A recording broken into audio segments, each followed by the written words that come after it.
Alrighty. Hello, hello, everyone. Happy Saturday. How are you guys doing today so far?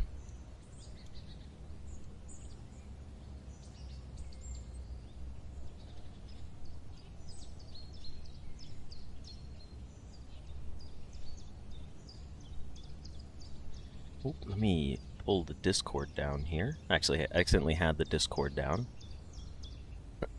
Excuse me. Yeah, happy Saturday. It's college football weekend. It's college football weekend, and so I spent yesterday evening, I cooked hot wings. I made mango habanero, hot buffalo, and then a honey barbecue. And then I made like a bunch of shoestring, like crispy French fries, and then some little like mashed potato seasoned cheese balls, like fried. Think of like a little fried ball with mashed potatoes and cheese inside of it. As soon as you do the connections, maybe we should do the connections today. Hey, I heard that they made the mini not free anymore. Like, isn't that so scummy? The New York Times took away the mini and it's not free anymore, the mini crossword.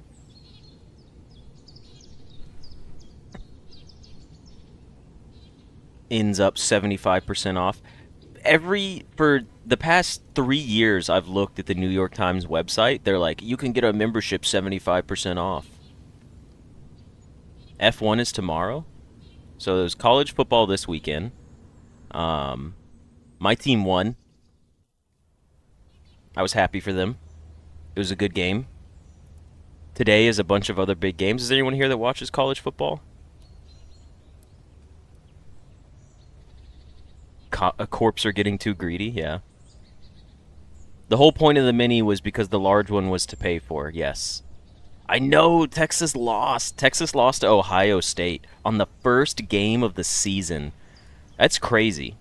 You know, Clemson and LSU were playing today as well? That's also crazy. I don't even really like football, but every once in a while I like watching the football games.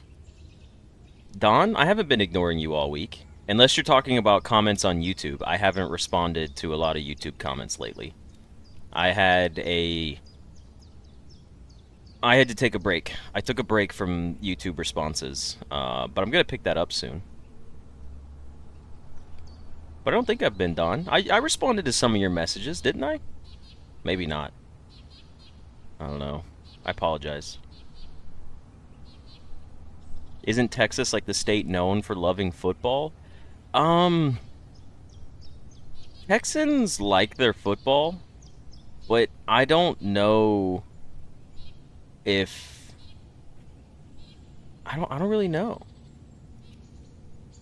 I don't know if Texas is. Here's what I'll tell you: the number one obnoxious college fan base for football is Alabama fans.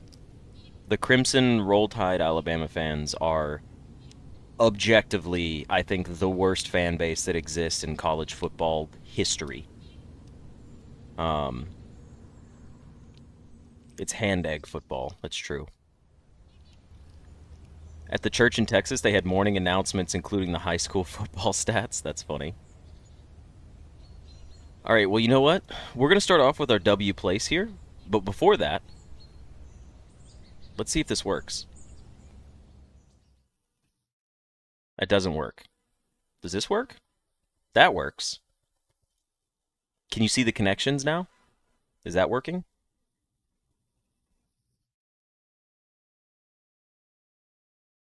Let's play the connections.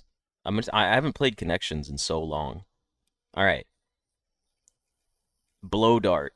Okay, I don't know. I'm not gonna look at chat messages for this. We're just gonna get what we get. You guys are just gonna watch me suffer through this. A rule, a Reich, a oh, these are types of like not it's like types of leadership, I guess, or like forms of leadership. I don't know. Let's see what we got here. Metal, rock, pop, and funk are different types of music, but this could be a bait category. Oh, you know what? Let me apologize. I apologize here, okay? For anyone that doesn't know what the Connections is, it's New York Times has a bunch of little mini games that you can play. And the Connections game, the way this works is you create a group of four words that are related to each other, right? And you just have to, you don't get any clues. You just have to figure out how they're related. And you currently get four guesses. It used to be like three. I guess they gave you an extra one. But it'll tell you if you're like one away, like if you have one of the words wrong in the category. But each one is used for a specific category. So like these are different types of music, but you could also put emo music in there as well. Um and that's just a possibility. It's been four guesses for a while. Okay, I haven't looked at it in a long time. So we're just trying to figure out different categories here. So like what else do we have? You could take a bite of something, you could eat something, you could suck on something, or you could I don't know.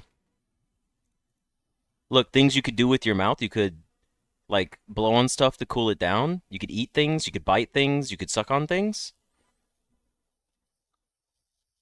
This is like what you do with soup when you're eating like a stew or something. You eat it, you bite it, like the meat chunks in the stew. You you blow on it to cool it down, like to cool down your food. All right, hold on. I'm not getting anything like for sure right now. So let me give me a second here. Let me do some categorization. Um, I'm trying to think of what Eno is. And some of the categories are really weird, by the way. They get like more difficult. But Eno could just be literally three letters, and then they'll be like, it's a name of a city, but it's missing the letter R, like Reno. Um, yeah, that was my first one, city, but I had metal, rock, pop, and funk, not emo. Eno is an antacid?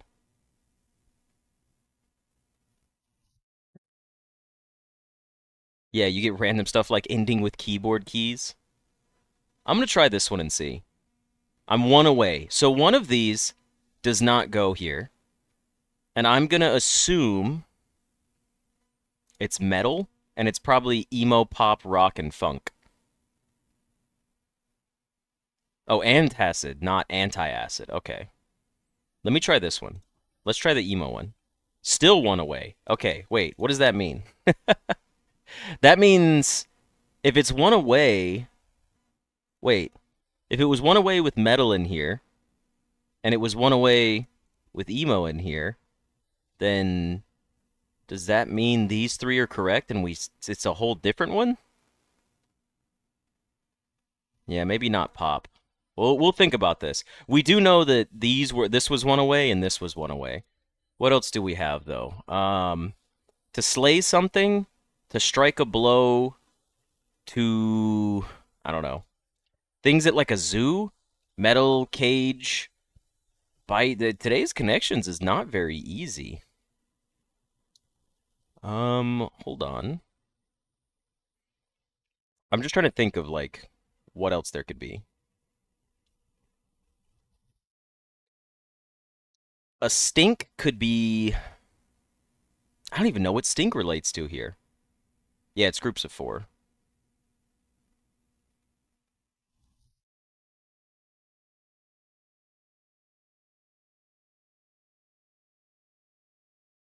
Pop someone's jaw like a hit, like a slug.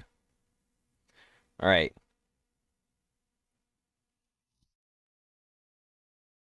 Oh, wait a second. Hold on. Things that are like crummy. This stinks, this bites, this blows, or this sucks. Things that you're like, "Oh, this is like trash or whatever," right? It's like things that are bad. These are phrases you use when you describe things that are bad. It blows, it sucks, it bites, it stinks. I feel confident on this one. Okay, there we go. Not be good. Um,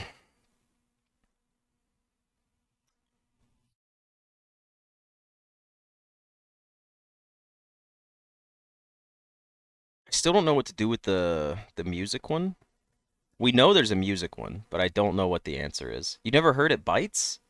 You'd be like, ah, this bites, man. Yeah. Maybe bites was a more rural one. I don't know. Metal rock glass? No, that's too easy. It also doesn't fit with any other thing. It's definitely metal rock, emo, pop, funk. But one of these doesn't go. What else? Let's try a different category. So metal is the music or metal is the actual like, element. Um Rock could be like rock music, or since we have not be good, it could be like this rocks, so it's good, it's cool. Or rock could be an actual physical rock. Glass could just mean like glass. I don't think glass means anything else. To eat is to like it's like slang for when somebody is well, there's like eating food, then the action of eating. Yeah, so eating food is like the one. And then when it's like, oh, that person like they ate, it's like slang for they are good. Cage, Nicolas Cage, Elmo, I don't know. Cage could be a person's name or it could be a cage in a zoo or just like a metal cage, like a metal cage. Um Emo is a type of music, it's a lifestyle. Eno, I still don't know what this is. Um, Rule is to like be in charge, or you know what? Hold on, I think we're onto something here.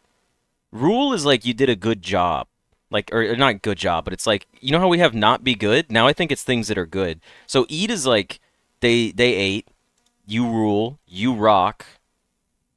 Slay, funk, pop, or Reich. Slay.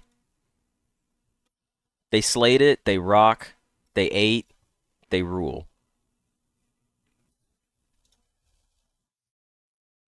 Exceptionally well. Okay, I was close on the category name. It was not be good. I thought this was do really good, but it's do exceptionally well. Um, so that leaves us with our music then, right? Because we used rock, so we have metal, pop, funk, and emo music. Then we have Glass Cage, Eno, and Reich. What in the hell is Glass Cage, Eno, Reich? I'm just trying to. We obviously have the answer, but I'm just trying to think for a second so we could maybe think of the category. But I'm really drawing a blank. I have zero guesses. I'm just going to submit it. Contemporary composers. What? Contemporary composers?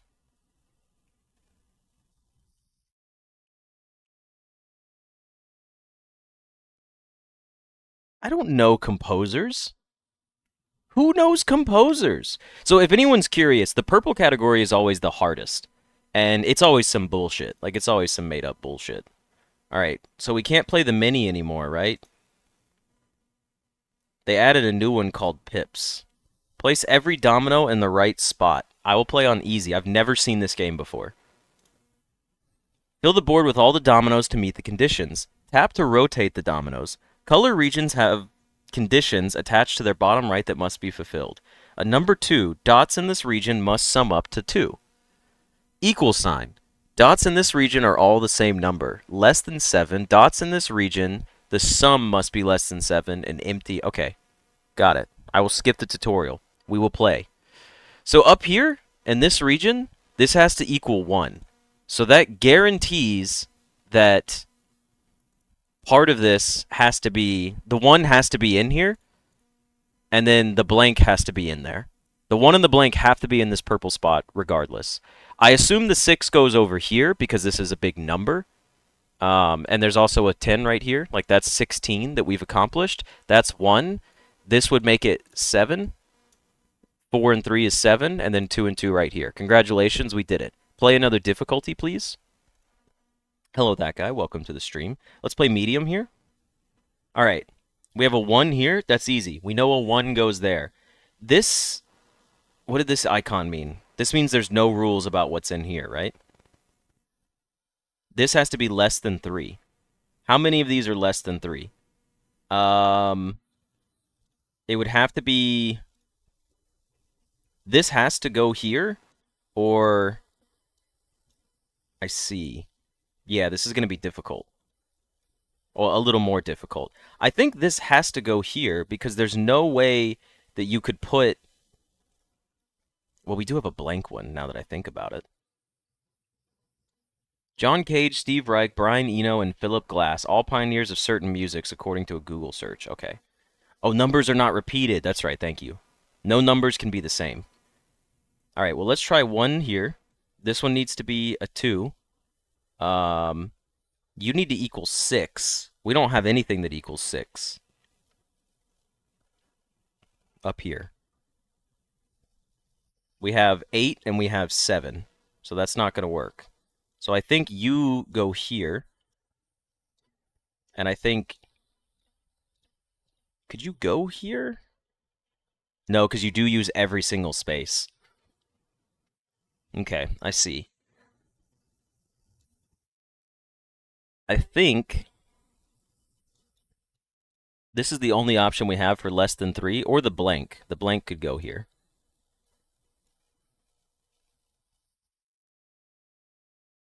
What else do we have? Hold on. So you're 4. Did hard in 2 minutes and 24 seconds? Okay.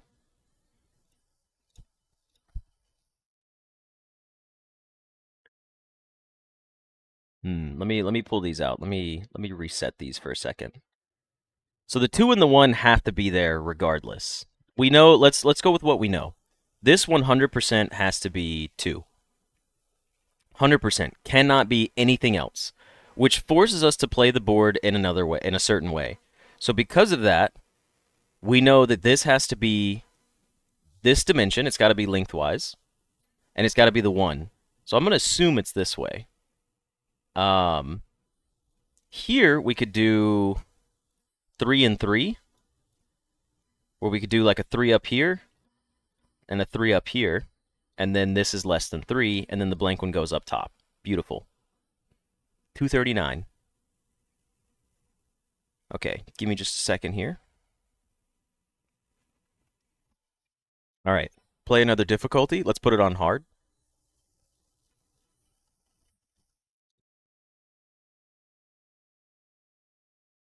All right, hard is a lot more difficult. Let's look at it this way.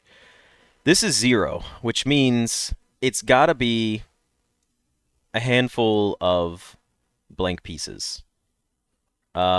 Except it cannot go that way. Wait a second. How is that supposed to work?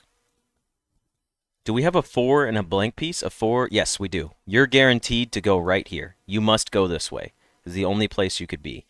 Next, you need to be a 1. We have a lot of 2s, so we know that the 2s are going to go across the middle. That makes a 7. We know all the 2s are going to be in the middle regardless of what else is going on.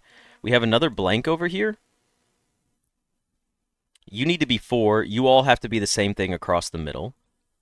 Do we have a 2 and a 4 that's put together? We have a 2 and a 3. We do have a 2 and a 4, so we know that's guaranteed right here. Next, it's going to be a 1 and a 5. No, that's not going to work. Do we have a 2 and a 6? We do have a 2 and a 6. I have a feeling that one goes here. And we have a 6 and a 4, so that one could go up in the top right up here. Next, we have a 1, which there's only 1 left. And then there's going to be a 6 and a 3, which we can dump right here for 11. You're going to be the double 2s. You're going to be the 3s over here. So you have to be the sum of these is 4.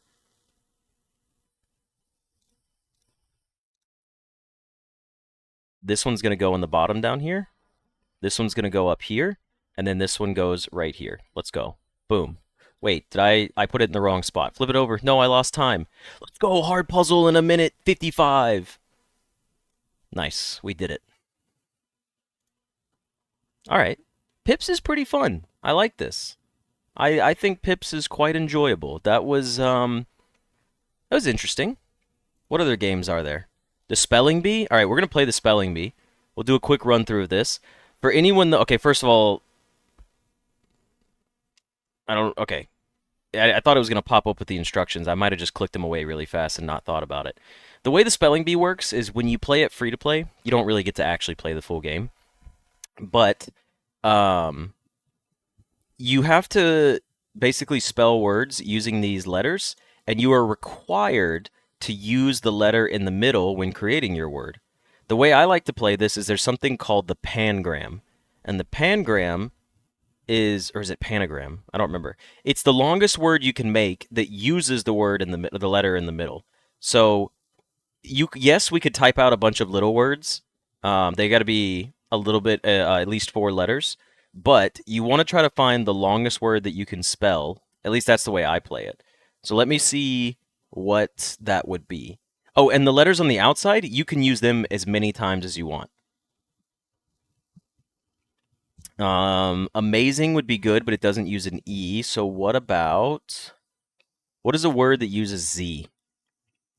An E. Magazine. That's a pangram. That's one. There could be more. Let's do amazing. That one's not a full pangram. Oh, okay. Well, see, there you go. We already ran out of points. That's what I mean by we probably shouldn't play this one. It blocks us. It blocks us. I do not like the Wordle, but I will play Strands. Strands is effectively a word search puzzle. There's a theme that says no small matter. This usually never makes sense until the very end. But let's see what we can find. In here, you can get points by like just spelling word, like boil and boils. And then you can get enough to get a hint. Throne. So you can get a hint, and it'll say you this. It'll be like, no small matter. So the first word is huge. I don't normally use the hints on this, but anyways, you can see it now. So huge, right? So that means that these are all large words. So this would be enormous. And then there's one word that would be like sizes or something like that. And it goes all the way across. So we have, what else do we have? What are big words here? What are words that mean big? How about big? Gigantic. I see gigantic down here. No. Gigantic in the corner. You have to leave, but because you're doing strands and I haven't done it today, I'm sorry, Mo. Colossal?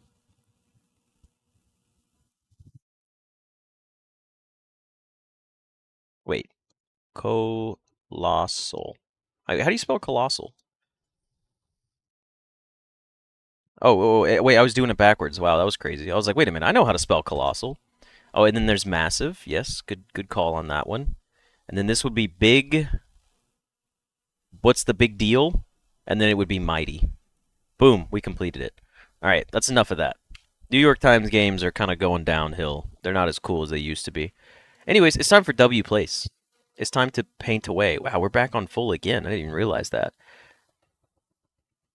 All right. So we're back on W Place. Do a little bit of a recording here. If anyone's curious, look how far along the frog has gotten. I think we can spend enough points to paint in all the frogs right here. Is there any new art to showcase? I see Anastasia. Wait, Kamakiku finished his blueprints Holly Leaf. I don't know if it was finished last time. I forgot. And Anastasia has continued to make all the little banners for everybody. They're looking beautiful. We have Robin's Spider Frog and Bat Frog down here now, which I think are pretty cool. The smiley face and little heart. The very left. What's going on the very left? Hasanen. What you got? Oh, is this over here? Oh, this is your this is Rayquaza, right? He looks pretty cool. Go Team Sky. Is he like part of a team? I don't know anything about Pokemon.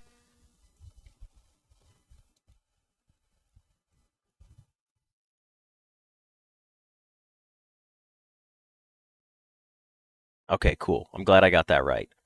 All right. Well, with that being the case, let's go ahead and paint some more of these in.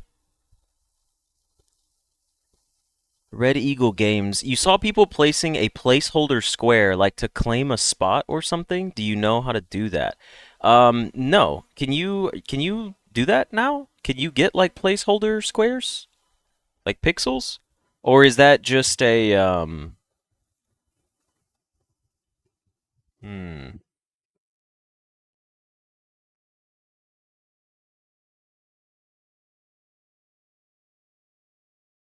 I was just looking to see if there's anything up here for like the rules. It's not a real team, it's a YouTuber's made up team? Oh, okay. Eagle, let me know if what you're talking about is a real thing. It was a smaller square that wasn't painted, but it had the color so you know what to paint it when you got enough paint. Wait, what?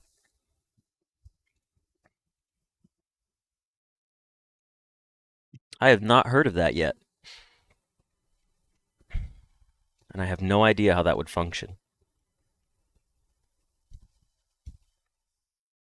They were French, so you couldn't ask them?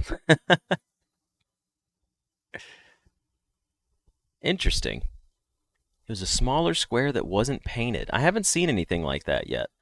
But for now, we'll just continue on painting our frogs as normal.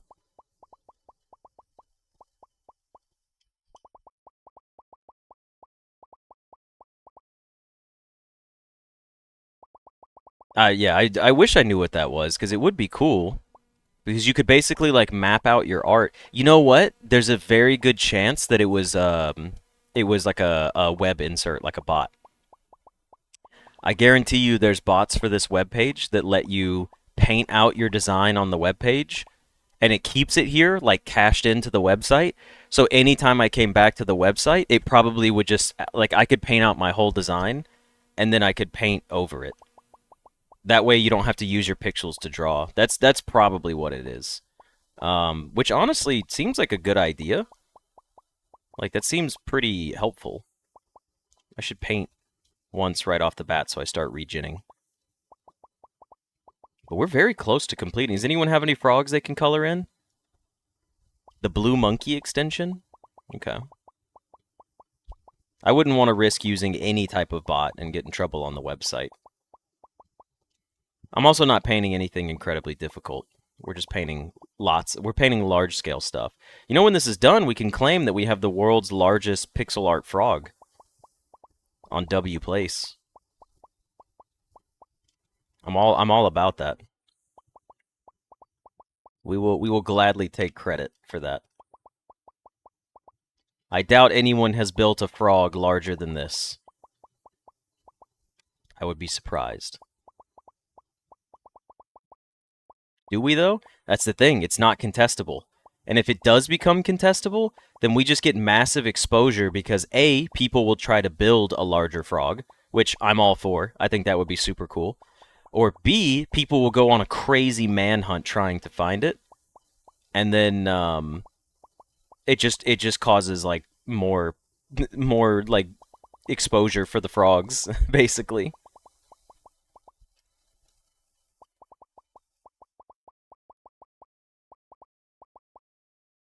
Right, let's paint these up. Oh, we're getting close, close. I might, yeah, if you guys want to fill in, if someone wants to start over here on this right quadrant over here, we should do that. Oh, he lost his leg. You're right. Let me paint that back. There you go, little buddy. Get your leg back. But we're doing good. We're doing really good. Let's see if we can paint all of these in. Do you guys have who's got pixels available to help? I'll start at the top. How about that? I'll start up here and I'll paint my way down. That way I don't interfere with anybody else's painting.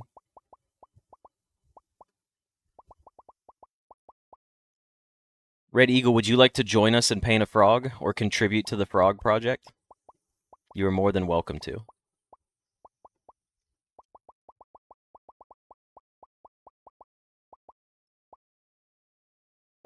The link on Discord? Yes, the link is in Discord. I'm not going to lie, it's actually pretty easy to check them for mistakes. But I should post the I should repost the link for anyone that wants to join. This is Swamp Co. You can join Swamp Co and come paint frogs with us.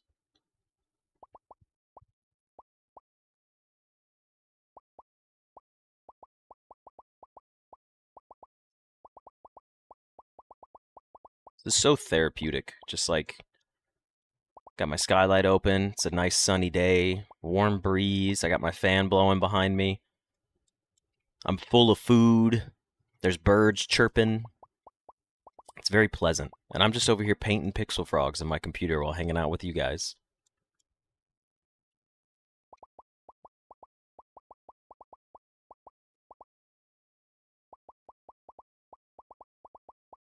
Okay, let's go ahead and get these all done.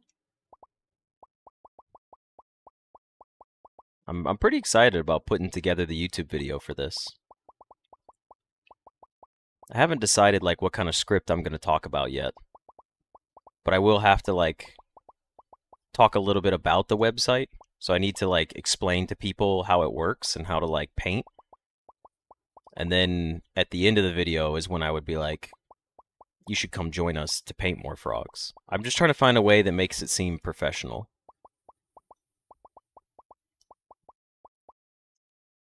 And then I'm going to name the video something dumb, like World's Largest Frog Community on W Place or something like that.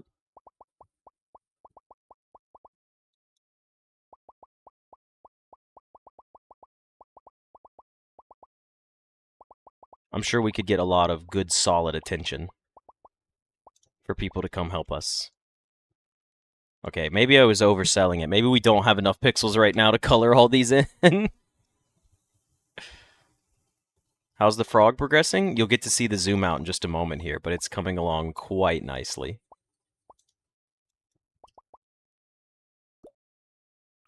Look at that, we got 50 pixels back in one go.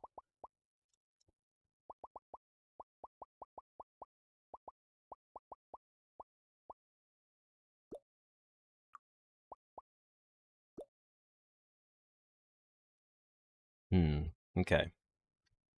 This is going well. Here, this is how our frog is coming along so far. Our big one. Should we make a bigger one next to it? What do you think? Should we make an even larger frog right here and start it as soon as we're done with this one? Or should we leave this one big one and just fill it in with tons of different frogs around it? No bigger one? You don't want a larger frog next to it? We've got time. We've got all the time in the world. Thank you, Hasanet. I appreciate the assistance. Let me go ahead and purchase some more. I got 37,000 droplets. We'll spend 10K for another 600 right now.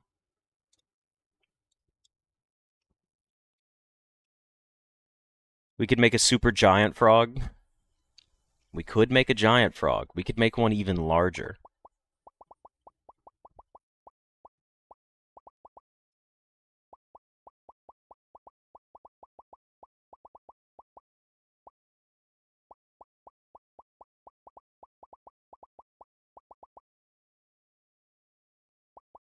You want a bigger one but think variety is important? Yeah, you're right. We probably shouldn't do another large one, but we should make a ton more of these little small ones and leave them for people to come color in.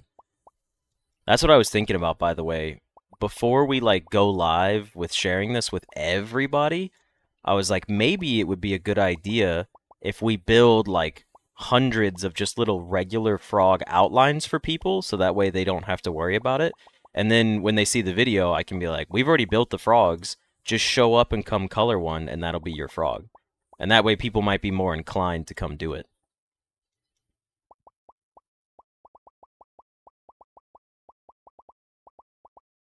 Just an idea, just a thought. I want it to be as easy for people to come participate as possible.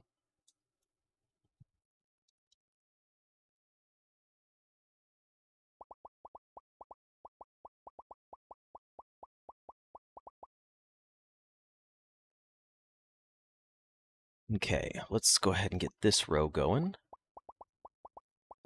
I do log on every day. I fixed the other frogs last night that needed adjusting. Make some tadpoles.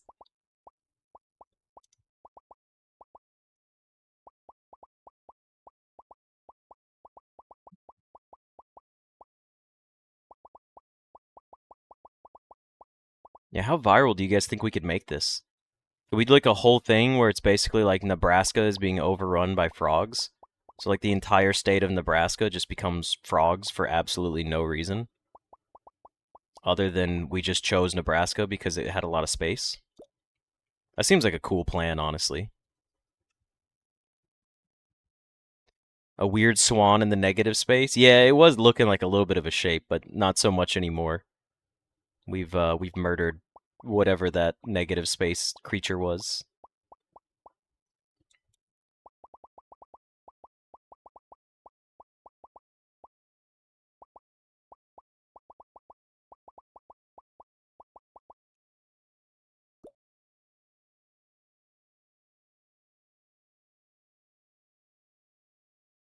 Okay. We've kind of made like a little shitty Texas over here too. Now that I'm looking at it, it's like a half-ass Texas.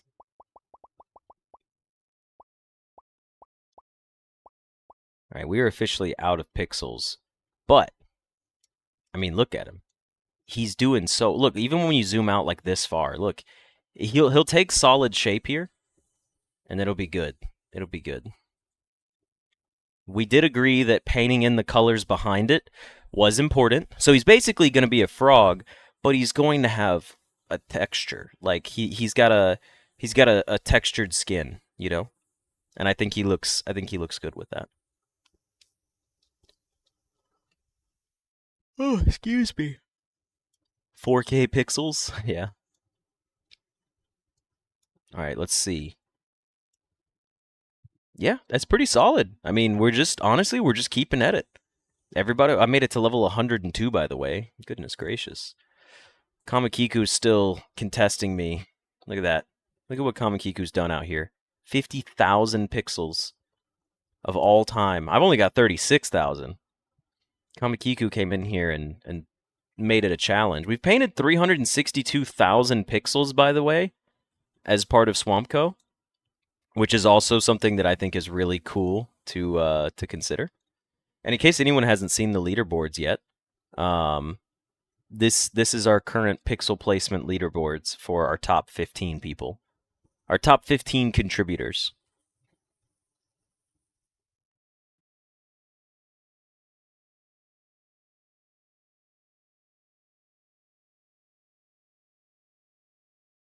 All right, let me close that out. Well, yeah, I think. Excuse me. Yawn, yawn, yawn. I'm tired. I think that's going to be it for W Place today. I do love our little collection of frogs. We do need more though. We keep working on the large project, and then when we're done, we build little frogs everywhere, just all over. We take over Nebraska. It starts from the king frog. Maybe we could put like a crown on him up here, and then all of these little frogs around him.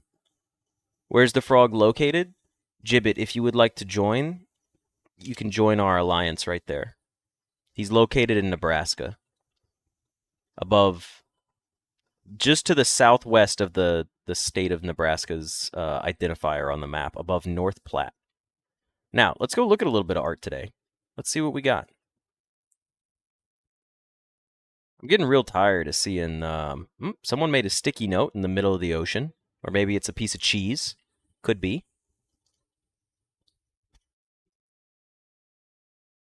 Hold on, let me turn on the bot's notification for you guys. Sorry, Jafar. I didn't have it enabled right now. It's up, but it's not available because there was an update for it. They should be good now. Is this Kirby? I love Kirby. You have seen another frog community, but don't quite remember where. Another group of frogs. Did they do it as cool as we did, Gibbet? Are they like as good as we are? Did they make a giant frog made out of miniature frogs? I'm not even. It's not like a competition. It's more like friendly competition. Someone made the letter C and then home. Go to the border of the UK and France. There's a character with long hair. All right, we'll take a look. That's a cool little archway. See, the thing is though is I don't these are not as cool because these are pixel arts made by bots. This is like this. A human did not make this. A human is not making this. A human did not make this either. I do like the long dog, the little wiener dog here. The long way. Not as well done. Let's go. Please no. Yeah, see, here's another one where like actually this one potentially, but the way the colors look, the way you can tell is usually when green is being used in your pixel art, you know it's a bot. Any image that has like, first of all, these are all just like way too detailed. As you can see, it creates like large splotches in it. But as soon as you see green pixels in it, you know it's not being done by hand or mouse and keyboard. What's with all this Lord of the Rings stuff over here? Is this like, where are we? Oh, this is in New Zealand. Okay. So is this like where Lord of the Rings is? Like I don't I was like, wait a second. They seem to have a lot of that stuff over here. All right, hold on. Go to the border of UK and France. Oh, wait. Which part? Which part am I going to? To see the hair.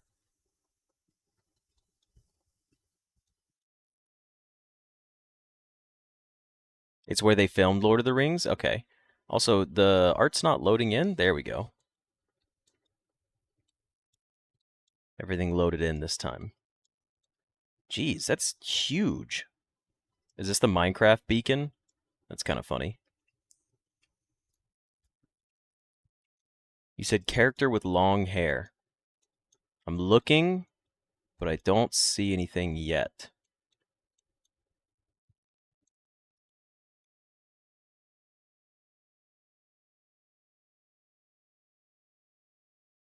Deltarune?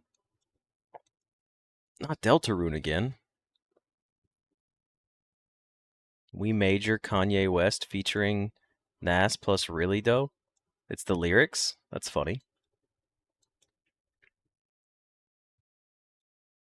It's One Piece. It's One Piece. I've never seen that show, but I know this guy's from One Piece. His name is Luffy or Luffy or however people say it. It's one of the two. Oh, look, more Pokemon. West of Portsmouth. Okay. West of Portsmouth. So basically right where I'm at. But I haven't seen anything. Is that fucking, this is Ito from Genshin. It's Artaki Ito. What is this? They're like building a pillar? Oh god.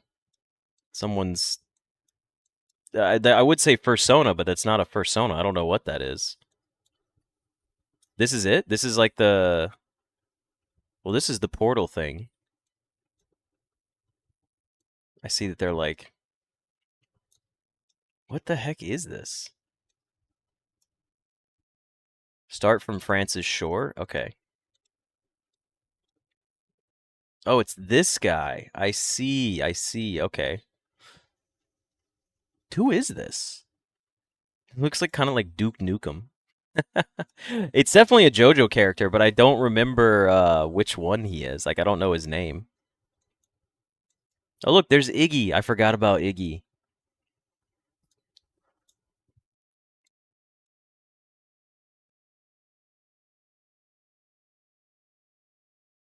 Polnareff from JoJo's.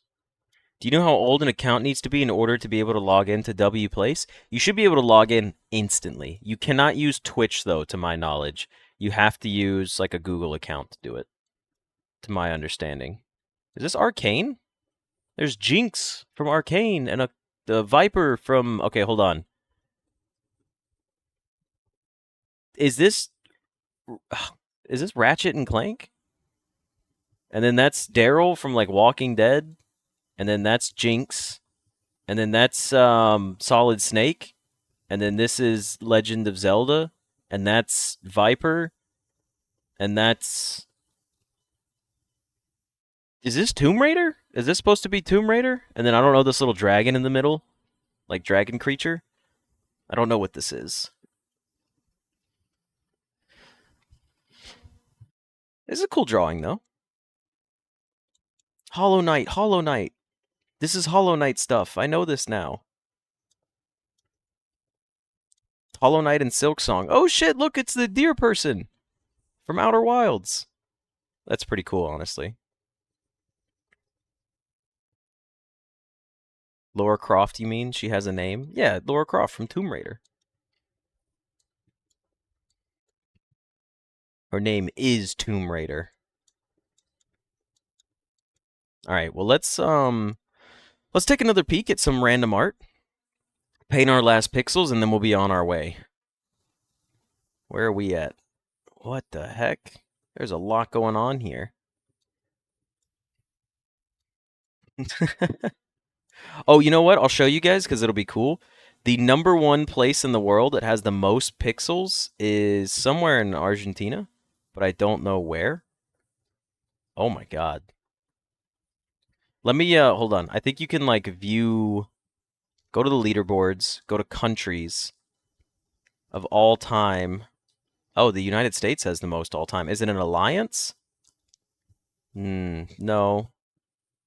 Players, someone's put down 1.6 million pixels from Slovenia. That's crazy. Well, this isn't what I was looking for. I thought you could... Oh, maybe it was this. Maybe it's just Buenos Aires. We can go over to it. Let's see what... Yeah, look at this.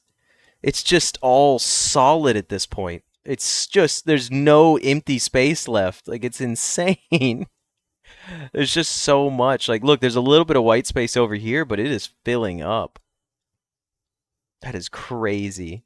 They've got so much stuff drawn.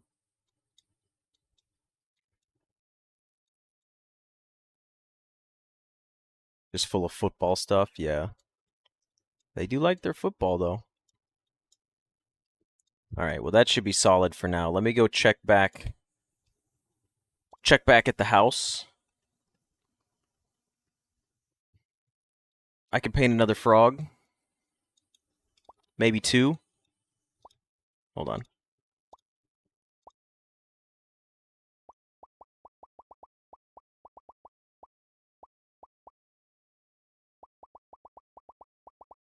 Oh, we're not going to have enough to complete it. We have 4. All right, good enough, good enough. Okay.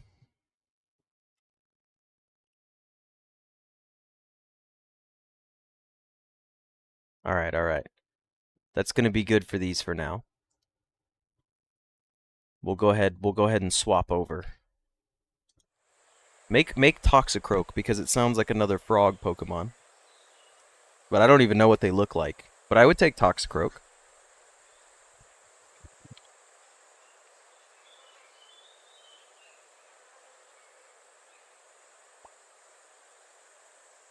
Oh, dang it.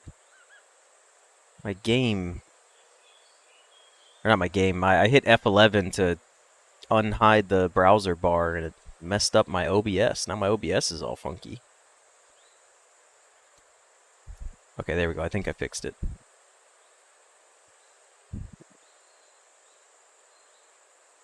Toxicroak looks a bit like the Fawns. That's not a connection I thought I would be making.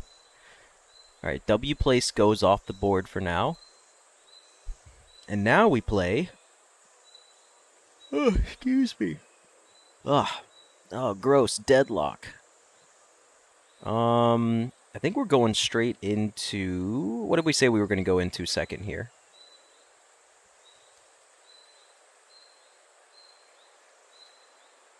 Probably our blueprints runs.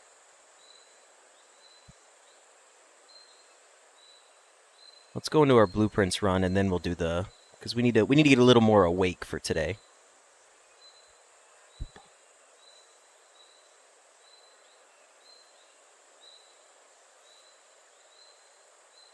There we go. Take this thing out of full screen.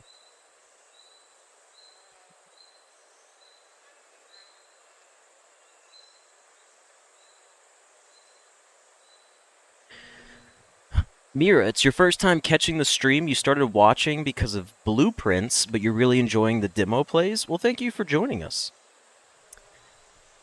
I'll have you know, Mira, if you are excited, next week is the last episode for the main story of Blueprints. So if you're still watching the series, next Wednesday is the finale episode, and if you're excited for it, it's 6 hours long. So I can't wait for people to pull up the Blueprints finale episode and it'd be 6.5 hours long. They're gonna be like, "What the hell did this guy do for 6 hours?" But anyways, Mira, welcome to the stream. Those viewers are gonna eat very well Wednesday. They're gonna eat well on Wednesday and Thursday and Friday, probably Saturday and Sunday. They're gonna have to break it up into parts. It's a lot of Morjai boxes, but it's good stuff too. Plus, I kept all of our group discussion in there.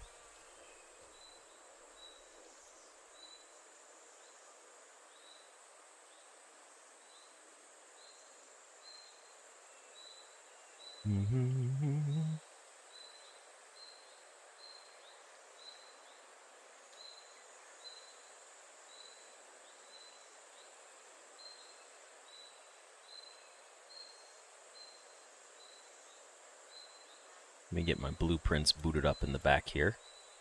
All right, give me like 5 minutes. All right, just give me like 5 minutes. I need to make a quick run to the restroom, grab some water. I got bit on my leg by a mosquito, so I want to go put like a little bit of the anti-itch lotion on it, just because it's irritating, and there's a mosquito in my office. I think I got him, though. Or at least I see him right now, so maybe I need to go swat him down. But give me just a moment. Also, I didn't even say hey to Nam. I read Nam's message and didn't even say hey to him. If you're still here, Nam, hello.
What happened with Aliens Rock?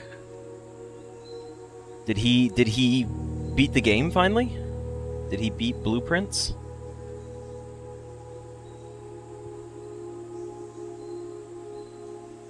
Hold on. Let me go look him up. He released the final of his series? Wait, which series? For Blueprints? He has an episode called The Greatest Secret in All of Blueprints.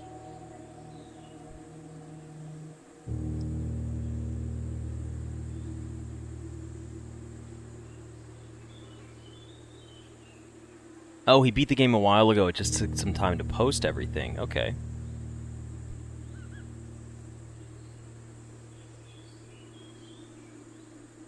Hey, Rue, thank you for joining us for your lunch break.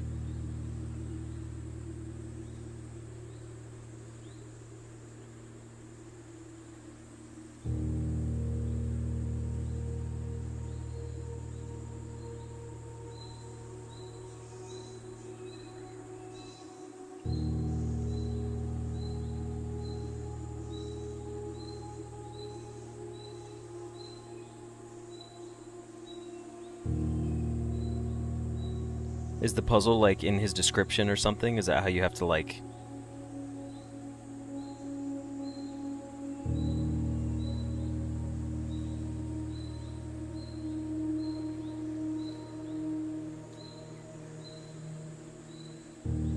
Alright, we'll get started on Blueprints here in just a second. Oh, there are letters hidden throughout the video. Oh, okay.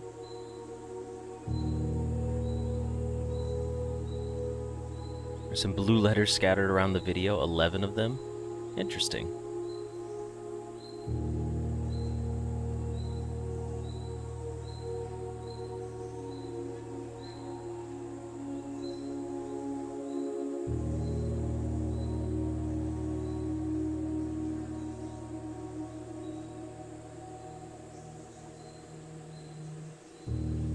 And you put them together to form the URL to the 46th video. Well, that's pretty cool.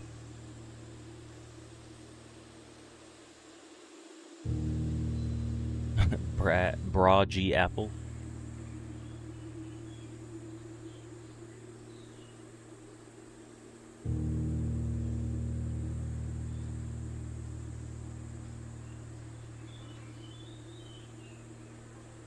I unfortunately do not have the energy to do so for a series like that. As cool as it would be to do stuff like that, I don't think I have the community to do it. I feel like my community's still a little too small, so if I tried something like that, like, they would be like, that's annoying as hell, what are you doing, dude?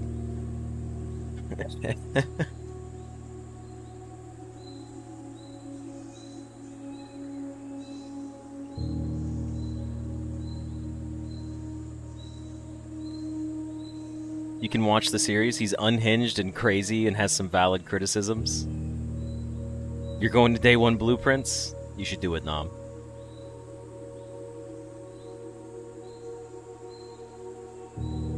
No, I haven't put in the admin password, and I haven't put in the, I haven't unlocked the, correct order of the statues as well.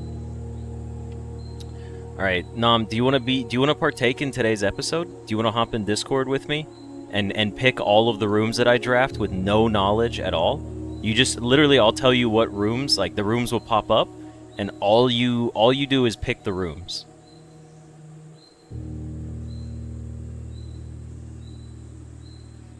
I do everything else. All you have to do, you'll get 3 rooms to choose from, and then you can pick which one you want.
Okay, sorry for the delay. I was responding to a message. You're eating right now, but you can talk in 10. Put your subscribe button where the frog hops on it. I don't actually have it up right now.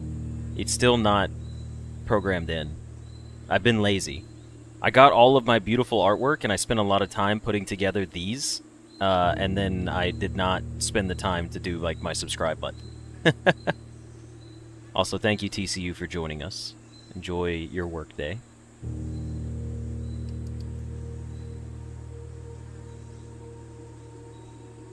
No, don't worry. We'll pick the first 3. We can pick the first 3. I'm not going to leave that up to Nam. I'll pick the first 3 to activate Veterans Mode, and then he can go from there. He can pick the rooms that we choose. Nam, if you're eating right now, would you still want to do it through the chat for now while you're eating?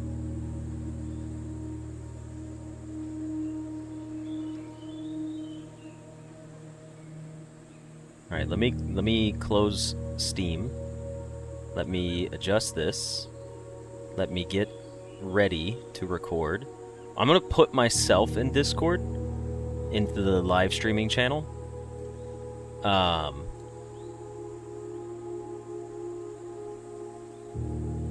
give it a second to connect.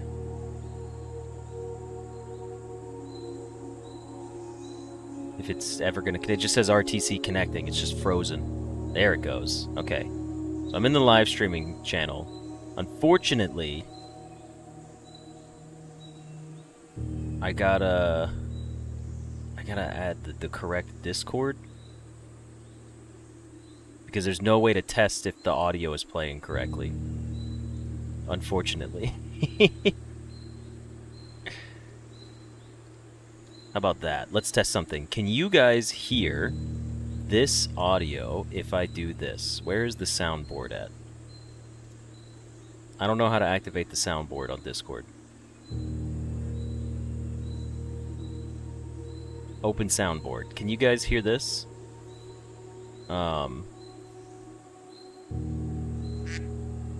Did the duck go off for everybody?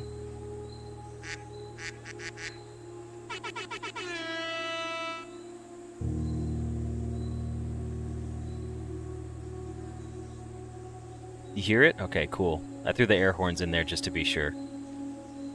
Alright. Let's get started on a run. Let's see how this goes.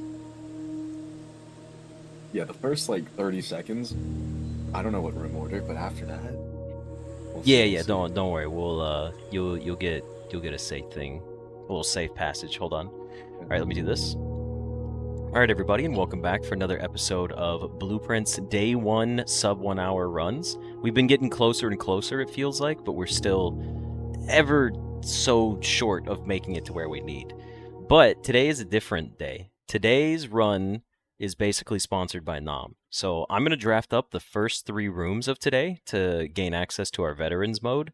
And then after that, Nam is going to make every drafting room decision that we have. He knows enough about the game to do so, and hopefully he can guide us towards a win. Now, as far as speed goes, Nam, that's don't worry about that one as much, because we can always do that. Well, I don't know, I guess Day 1 and sub-1 hour kind of do need to be completed at the same time.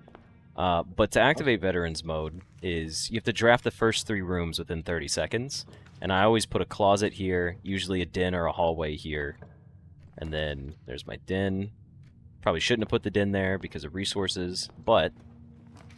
And there's our hallway. Okay, so we've activated our Veterans Mode. That just changes like our luck and item drops and all sorts of stuff, basically. That makes it easier to win on Day 1. So, I'm going to start you off over here. And you're basically just going to pick whatever room you think we should pick. With nothing, no explanation whatsoever. You just pick the room you think... Do you know today's goal? Yeah, I understand the goal. Like, I'm gonna be so honest with you. You said that I know, like, enough. I don't. I, like, usually leave the videos running on in the background, and I'm doing something else, so I, like, have an idea. Like I know like a couple of the rooms. Like I know the gym like has your steps and stuff or something like that. So Yes. that's kind of like the extent of my Let knowledge. me put it this way to you. Some things that need to be accomplished today. I'll give you some of the goals. How about that? Some of the things Yeah, that need yeah. to be accomplished is I'll tell you how to win on a day one run. You need to have a utility closet at some point in your run because you need to turn the power on to a garage. A garage can only be drafted on the left side of the house, and it allows you access outside to an outside external room, and that room has to be a tomb. So that's what we're trying to get outside. Then you have to gain access to the antechamber through a series of however you want to do it. Secret garden key, great hall. There's many different ways that you can do it. I'll play around that, getting into the antechamber based off of the rooms you give me. So we'll see how this turns out. But then we have to get there and get back and go underground, and it's a whole thing. I was gonna say like off the rip, I was thinking utility closet, but because I'm not entirely certain what the parlor does. I see there's a puzzle piece in there, and I don't know how useful the steps are gonna be right now because we have 50 of them. So I'm leaning towards the utility closet. All right, so utility closet right here for the corner. Yeah, since we already have it, and we're gonna need one eventually. Okay. I'm gonna go ahead and just play through all of these. And then we'll go to your next room over here.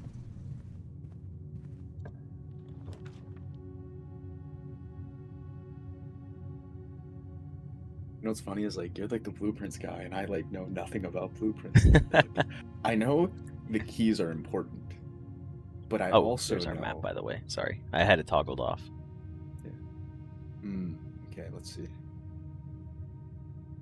I know the nook is important, but I don't know if that's gonna ruin... Actually, yeah, let's go with the nook, because I know the key is important. I know we need a lot of keys. I remember you mentioning that last time.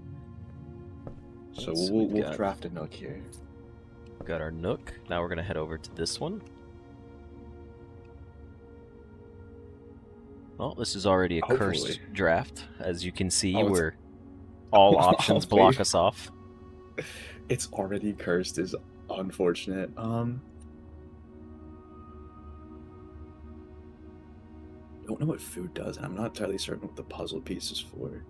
So I feel like maybe the steps are the most useful here. For the guest bedroom? Let me see. I'm trying to think. Also, we can't afford the kitchen. The kitchen, we have resources, keys, gems, coins. Yeah. We don't have any gems. Have a gem. Yeah, I remember that. I'm looking. We only have the key so far. Okay. Hopefully, chat, I'm not like absolutely butchering this, but I probably already did with a few picks. I think let's do the guest bedroom just because... Oh, parlor? Okay, parlor. No, you said guest bedroom. You can't listen to them. You said you seemed like you were confident on guest bedroom. All right, because we needed the steps. I'm not sure how steps work in this game, but I feel like we're gonna need steps, right? You do know that every time you walk into a different doorway, you lose a step. Oh, it's a single step? Okay. It's a single step every time you walk through a doorway. There's one room that has 2 steps that you lose in it. It's the gym, but we turn the power off to the gym inside of the utility closet over there. Okay. So let me pick up our gym real quick. No trunk. All right, let's go ahead and do our corner draft. Yeah. You said we needed a garage. Yes, a garage can only appear on the 4th rank or higher, like 4th to 8th rank up here, and it costs a gem. Yeah. Okay. So we can't draft the kitchen. So essentially, I have 2 rooms that I can use. We could draft the kitchen. I do have gyms now. Oh wait, yeah, that's right.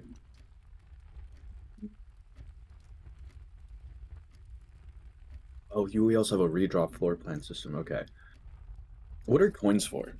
Coins you can spend inside the different types of rooms. So blue rooms are generic. Bedrooms are purple. Like a lot of the rooms that are purple are like actual bedrooms.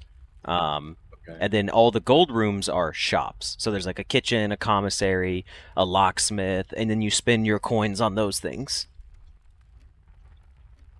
Okay. Hmm.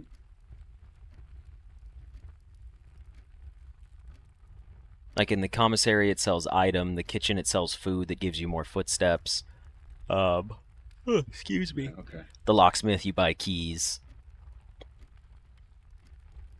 I think let's. We're probably going to be doing a couple of these, by the way. Gotcha. That's fair. I think let's do the probably the pantry right now, just because I don't know where else we'll get the coins. So Okay. Early pantry. Not going to go in there yet. We'll go ahead and draft up from here.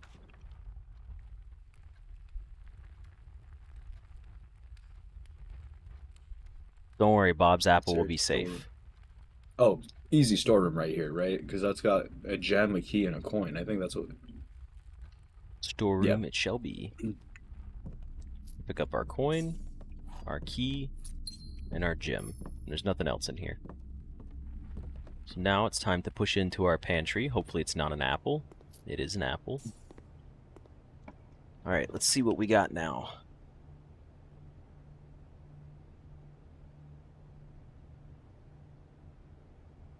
Dude, we're not getting a garage. Again, the garage can't spawn until the 4th rank. Okay. Sometimes, Jafar, it's a banana. I've never gotten an orange on day 1 runs, but I've gotten bananas several times. Let's see. The chapel. I feel like I hear you talk about getting the chapel often enough, or like the nursery, but the nursery looks like it's a complete dead end, so I don't want to do the nursery because I feel like I'm already like closed off as is. Yeah, if you took the nursery, the run would end. Yeah, the run's over, so I So, think I'm gonna hit the chapel right here. okay. Oh, Simon, they're saying hello because Celery joined into chat late. So that Celery said hey to everybody.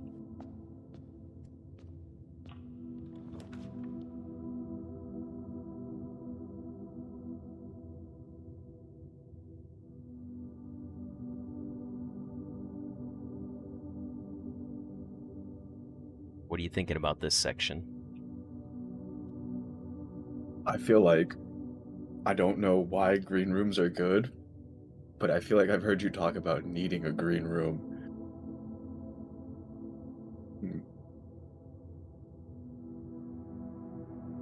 Also, chat, like, I don't play this game. This is like my first like time actually like interacting with it. Normally it's like on in the background, so let's see. Mm. Are the redraw dice like, do we get more of them later on, or is it just like, we They're only have like incredibly rare, so it's better that we save those because when we go outside to draft for the tomb, Gotcha. you have to roll sometimes the 3 floor plans to cycle through all of the outside rooms because there's 8 rooms outside. So you want to guarantee you can't win without the tomb. I feel like two gems is a little steep right now, so let's do the spare room and then go from there. Oh, hello, Harumi. Welcome to the stream.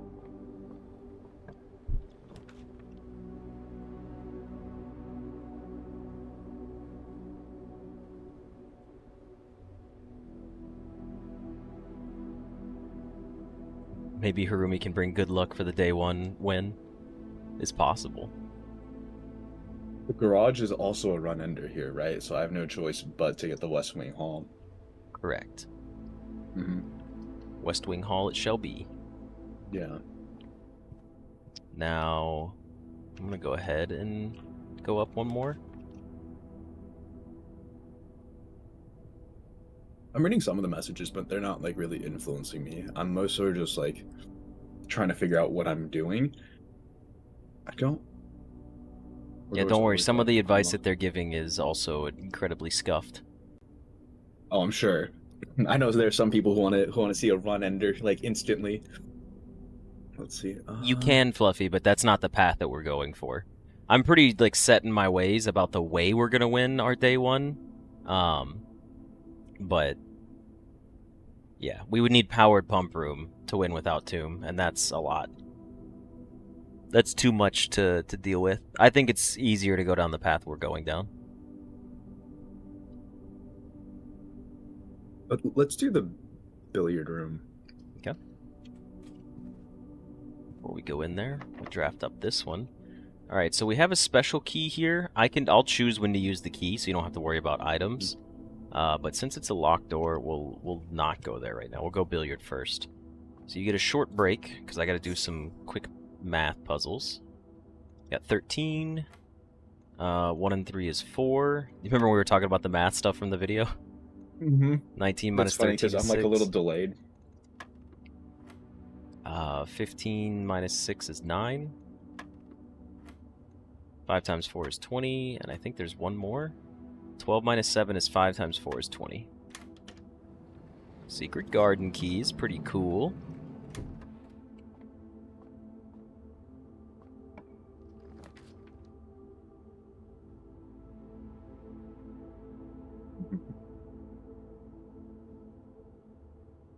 I'm gonna be so honest with you.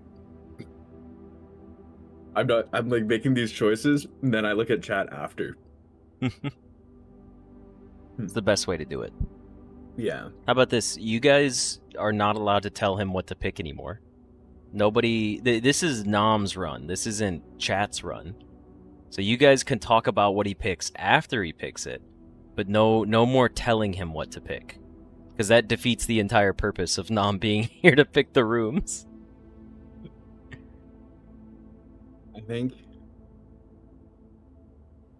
I'm drafting...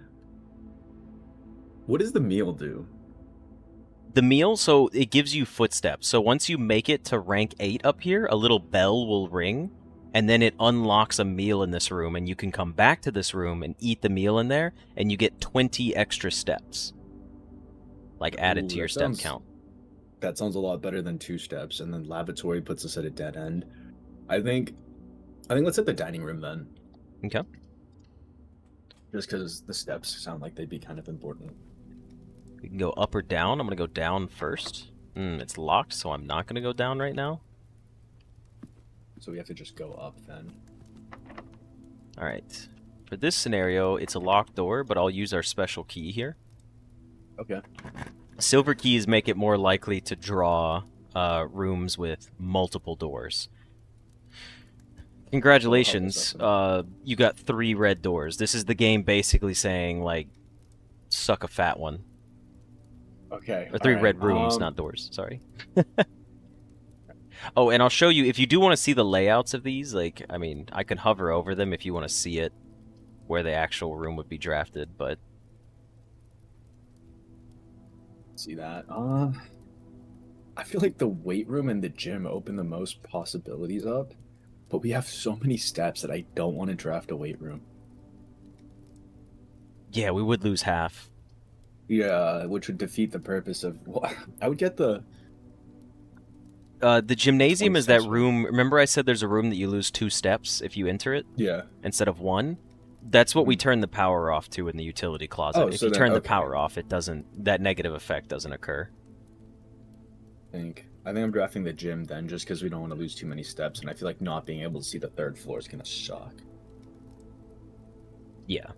So you're going, which one? With the gym. Gymnasium? Mm-hmm. Alright. So now we have a security door, but it's locked because we don't have a key card reader, and we turn the power off to these, but until we get a security room, we can't set the offline mode to unlocked. So there's a way in the security room where you can turn off the power from the utility closet, and then you can go to the security room and say, if the power's shut off, unlock these doors. Until then, this door is locked forever.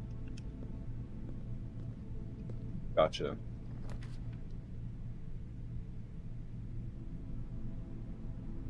So the bedroom is the bedroom. The observatory, the +1 star for the day would give you like +1 allowance. The drawing Okay. room, when we're drafting like this, you know how we have the dice right here, or the die to reroll? Yeah. It gives us a separate little reroll, so you could reroll 3 different rooms if you're in the drawing room.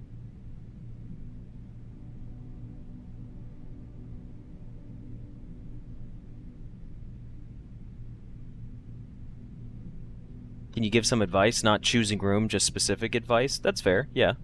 I think like hints and stuff, as long as you guys don't tell them what room to draft, but you know, if there's something we're talking about or I don't cover something that should be explained for like picking, then, you know, we should do so.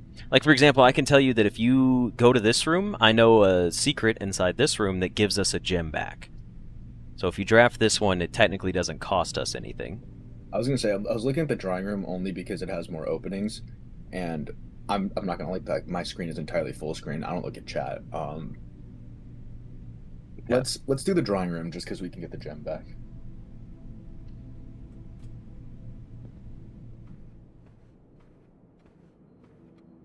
Let's go ahead and open up our secret chamber over here. 15:04. We're doing pretty good. We're 17 minutes into this run. Trying to make the run quick so we don't lose like the sub hour. It's unfortunate that this door was not locked. I wish it had been.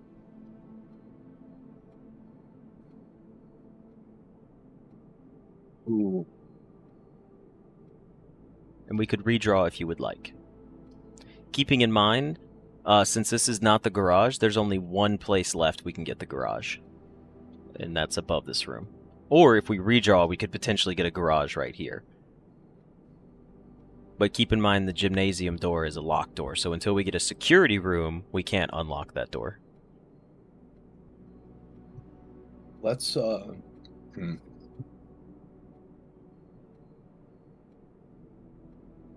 feel like the courtyard's important or something. And I don't want to waste not getting the courtyard. But also at the same time, we do need the gym, and it can only be on the left side corner. I think we send it and just redraw. The redraw here? Mm-hmm. Alright, we did not get the garage, which means there's only one place left in the game to get the garage, and it would be north of whatever room we draft next. So you've got workshop, veranda, and coat check. I will tell you... completely useless for me. Yeah, because we're only doing one day. And I don't think we have anything to do the workshop to make it worth it. Yeah, the workshop can contain all sorts of items. Lockpick, rabbit's foot, ways to get extra money, a lever that could potentially be used to open up a door elsewhere, sledgehammer to open trunks. Okay, then let's do the workshop, because I don't think we need the courtyard quite yet. And I'd like to save the gems if possible. Okay. So in here we got a battery pack today. It's we don't have anything we can combine it with. We only have basically nothing. So we can't do anything. Alright, so this room is locked, but like I said, this is the last room you can get the garage on. So if we used our secret garden, this key right here opens up a room called the secret garden, but it can be drafted on either side of the house, like each wing of the house. But we'll use a regular key here, because if we get the secret garden, we can't get a garage.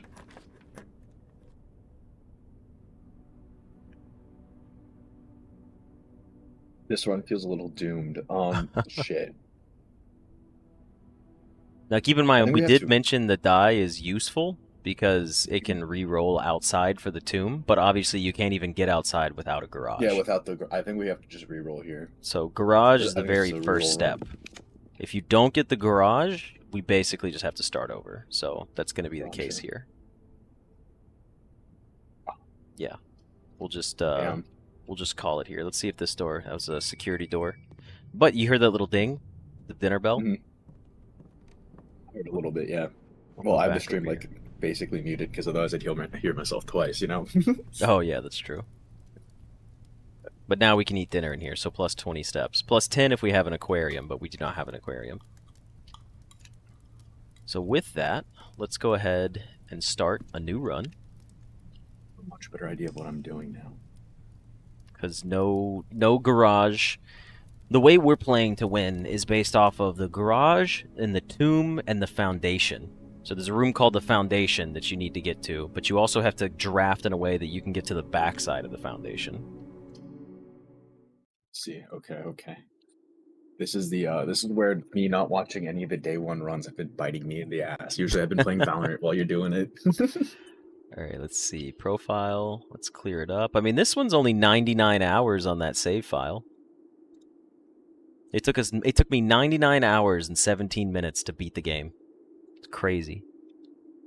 It's a good amount of content. The fastest, slowest day one attempt. I'm not thinking past like how to go. I'm just like, what are we doing next?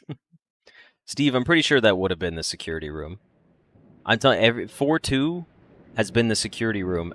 4-2 and 4-4 has been the security room so many times.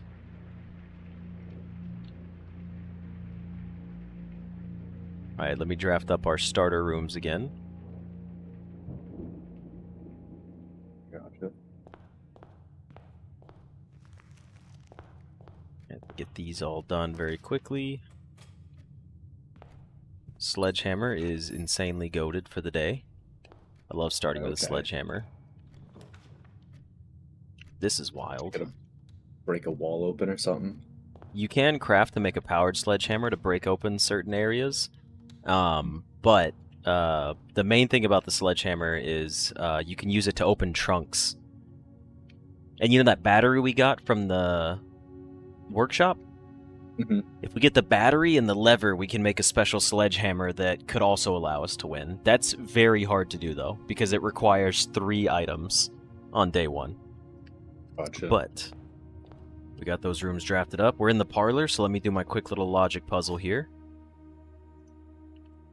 Alright, let's see. Oh, excuse me. This is the black box. That is not true. That is also not the black box. And the black box is not empty. So, false, false, true. The gems are inside this one. Oh, neat. Yeah, you should see, like, day 50 logic puzzles here. They get ridiculously difficult. Okay, well, what would you like to draft? Let's see. Let's go with the utility closet here. Yeah, there's nothing else that goes up and over anyways. I think the utility closet, just get it out of the way. So we have the breaker box. Oh, we do have rooms to the side as well. Keep in mind it's 5, or it's 5 wide. So, utility closet? Yeah. Okay.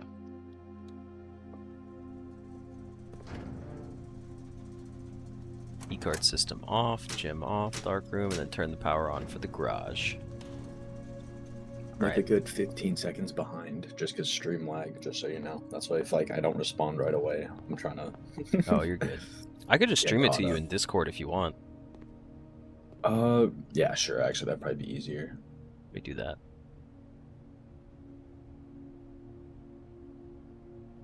Now I'm streaming to 3 services.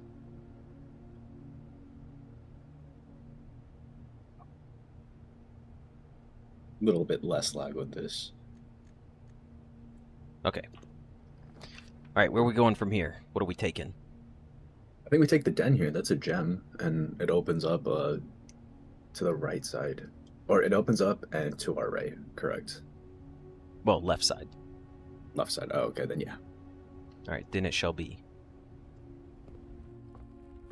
Twitch, YouTube, and Discord now. I'm streaming on all 3 services. Alright, let's see what's going on the west wing of the house. Wow, this is like basically just a dead end. Mm-hmm. Even if I draft the bedroom here, like, that's the only thing I can kind of get. Streaming to 3 has made YouTube side mess up. Is it lagging really bad? Yeah, it is. It's okay. I'll just watch from YouTube then. I'll cancel the stream on Discord. Let's see. Let's do the This is like actually atrocious. There's nowhere to do. Well, since this one's over with, let's take the bedroom.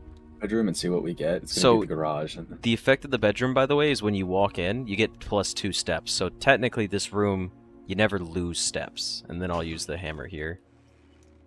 Oh, we got the compass and the treasure map.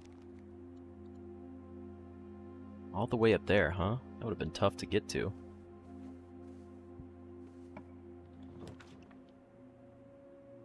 And then the things like this too, the guest bedroom and stuff, can have like little items in it, like car keys, for example, or gem, or keys, or coins. So that's just something to consider as well. Don't worry, guys. It'll fix itself in a minute. Yeah. The YouTube, I stopped the stream, but it'll take a second to correct itself.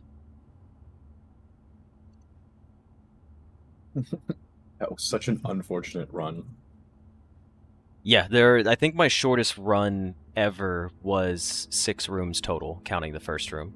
Like, it literally was, you see these blue rooms right here? I did a day 1 attempt one time, and I literally got blocked in right there. It was ridiculous. Alright, let's go clear the save file and try this again. Oh, excuse me. Don't chat, I'll cook this time. I now have a better idea of what to do.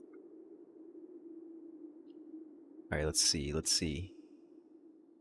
I'll get our early rooms drafted up again. I always draft the dead end up at the middle of the house, just because so many of the rooms go left and right, and very few of them go north.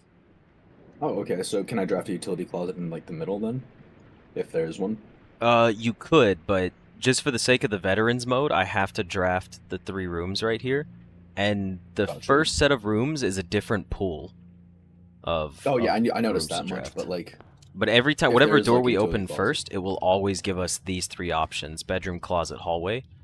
But I always put the closet here because you can get the items out of it early, and they can affect things. Like the metal detector can make more keys spawn, or you could get an item where there's like more loot that spawns in different rooms, basically. So, all right, another interesting day today. We'll go on this side again. We'll leave Bob's apple be. And tell me what you're thinking here.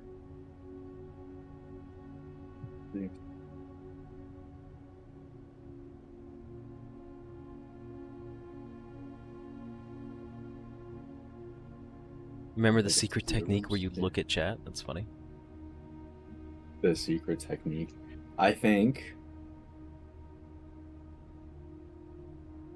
So the utility closet can be drafted towards the center, but Yeah, the utility closet can be drafted like all the way up here if you get it. Oh, can it? Yeah. Okay. Just about any of these rooms can be drafted anywhere on the map. I want to send it with the corridor and then see if we get anything else, because I'd like to have a little more room to work with this time. Okay. Keep in mind, each room that we're drafting can only be drafted 1 time. So as you draft things, it takes it out of the pool, which gives you other rooms to draft from. For example, well, you can't see them here, but there's a lot of rooms to draft from.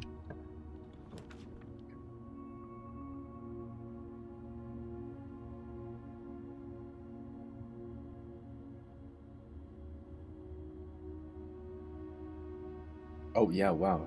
We do have quite a few rooms to draft. Oh, still. Yeah, it is, it's quite a lot of them. So we can't do the courtyard because we don't have a gem, and besides, it was kind of correct. No gem. Unfortunate. I think.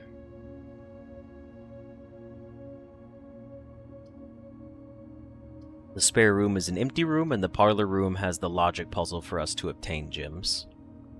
I think let's do it with the parlor then, just because. Wait, actually, can I see where it like goes towards? Goes to our right? Mm-hmm. We got one more column over here. Yeah, let's do the parlor then. Alrighty. Time for a logic puzzle. Alright. This is the blue box, that's true. The blue box is true, so you're true and true, which means you're false. The blue box is empty, which is false, which means the gems are in there. And there is our key. Got a key on the ground because of our metal detector, which gives us a better chance. It spawns in keys and coins, effectively. Alright. What would you like to go for here? Let's see.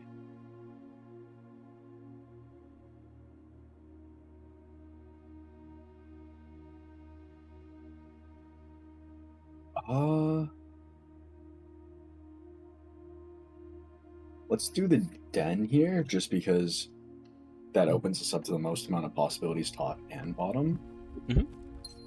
I can also tell you, too, that drafting rooms, like I said, there's rooms as you go up in the house that can be drafted up here that you can't draft down here.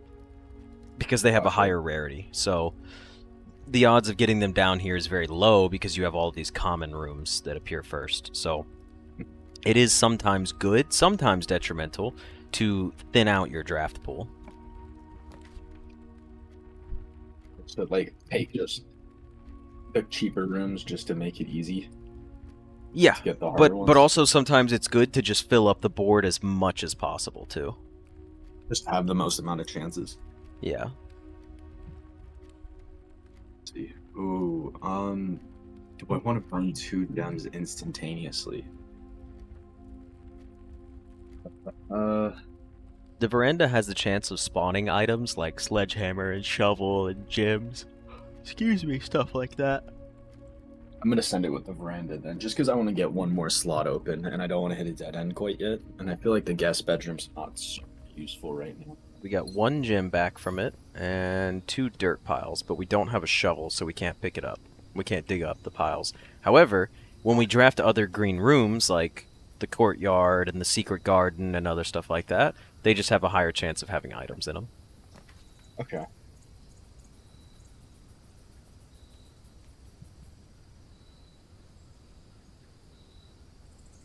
Then we can go further down, right? I don't know if that's going to be helpful, but I do want to see what room we got down there. Oh, yeah, well, it's going to be Oh, it's whichever of these 3 you would like to put down there. do we need to put this one down right away, or can we go to a different place and draft? Once we click on a doorway, you have to draft it. You have to draft it. Okay. Yeah.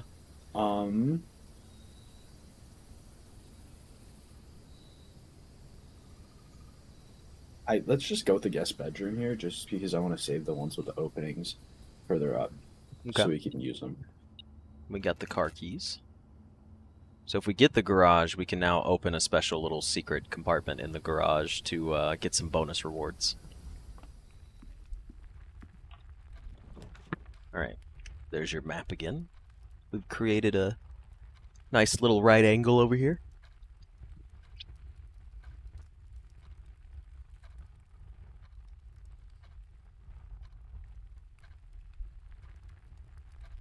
I want to do a drawing room here, and then let's see if we can get. Actually, yeah, drawing room. Okay. Drawing room it shall be. I'll go ahead and collect up the gem, and then we'll see about where we're going next. So the garage only spawns on the top or on the left column. It spawns on the left column. Anyone after room 4 or higher. So 1, 2, 3, 4. It can spawn here, and it can go 4, 5, 6, 7, 8. So 4 through 8 can have the garage. Alright, let's go ahead and draft. Let's do this one first. And keep in mind, since we're in the drawing room, this one has the redraw capability, if you would like to use it. Depends on what rooms we get, just because if they look bad, I'm not gonna... This is a dead end right there, and I don't like that, but I'm not upset about the key plus the gem.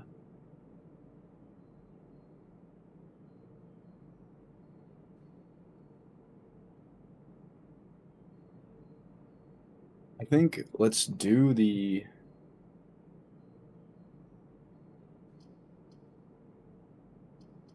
Let's do the bedroom here. Do a bedroom here? Okay. Yeah. Not going to go in wanna do there, a but storeroom on day further. 1, the bedroom is guaranteed to have a trunk in it. So I will always open the trunks in the bedrooms because they're just Okay. worth it. Alright, I'm going to hold off on that one because it's locked. So we'll go into the bedroom.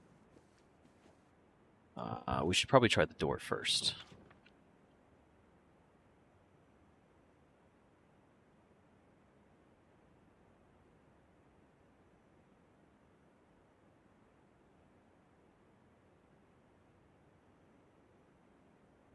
Um, I think I want to use a chapel here just because I want to use the spare room out of the nook so we can go Okay. further up. Chapel it shall be. All right. Now, I will say, at this point, we are pretty low on resources, and as you go further up the columns here, the more likely you are to run into locked doors, rooms that cost more gems, or security doors. Like remember the security door that we ran into? So I'm gonna go here, and we're gonna go back to the Nook now, which I know we have 50 steps, and obviously we're gonna be backtracking, but I don't think it's beneficial to keep going north at this point because we're just gonna start running into locked doors all over the place, and we have one key on us. Yeah, so I think we just go back down to the nook and start working our way up, right? Yes. Pathing real quick. There we go.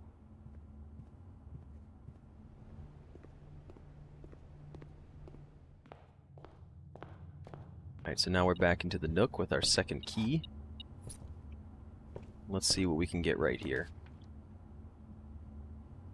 Well, you didn't get your spare room like you wanted.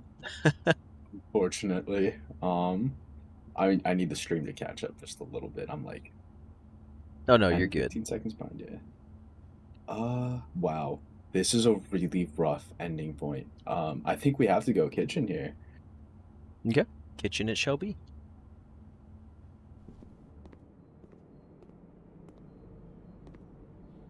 I'll take a look at the menu here. We're not going to spend our coins just yet. If we get 8 coins, you can get 15 steps. You remember the red rooms? Red rooms usually have like Yeah. a big negative effect. But red rooms, you could get plus 5 steps for every red room in your house. So you could get 20 steps out of this if you build right. And then bananas are just 2 apiece. We only got 6 coins. I'm just going to hang on to them for now. Let's see what we get over here.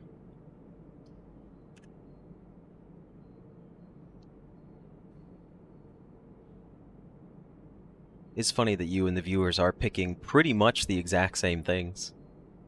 Yeah, I'm like full screened. I'm trying to like mathematically work out the numbers in my head. I think let's uh let's do the West Wing Hall just because Most actually drafting capabilities. Oh, sorry, I yeah, clicked on it's it. the only one. Yeah, no, you're good. It's the most drafting. Because looking at this, I'm like, bunk bed just like instantly ends me, and so does lavatory, and I need to go up. So it's Yeah. not like I have much of a choice.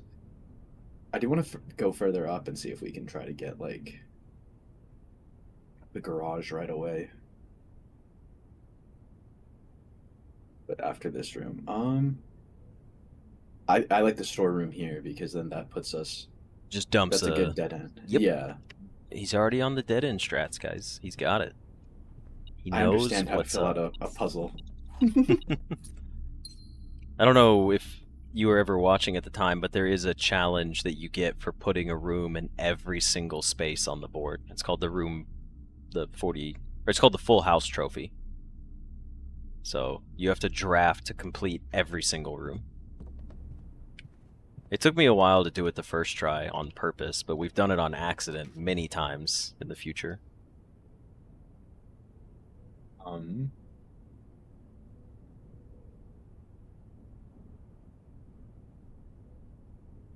I'm achievement hunting while also trying to do the sub-hour run.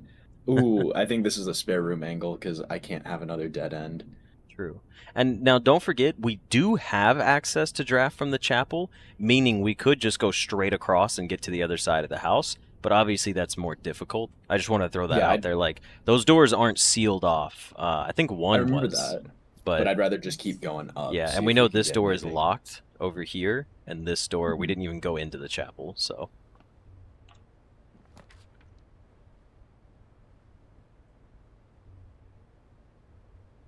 Nice, we're getting coins, so we can also get extra steps. I wouldn't mind if we got like a weight room here.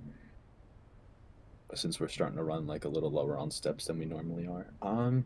Yeah, it's kind of one of the strategies is like get the weight room when you have low steps, but have a kitchen nearby with money, so that way you can just buy steps right after you lose a bunch, Yeah. or have the dining room near you.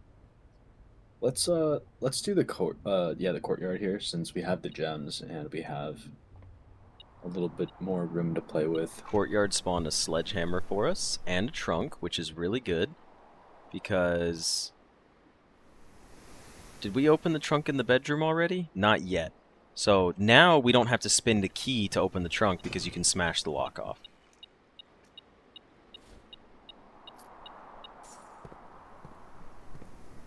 Alright. I'm gonna go ahead, go up here.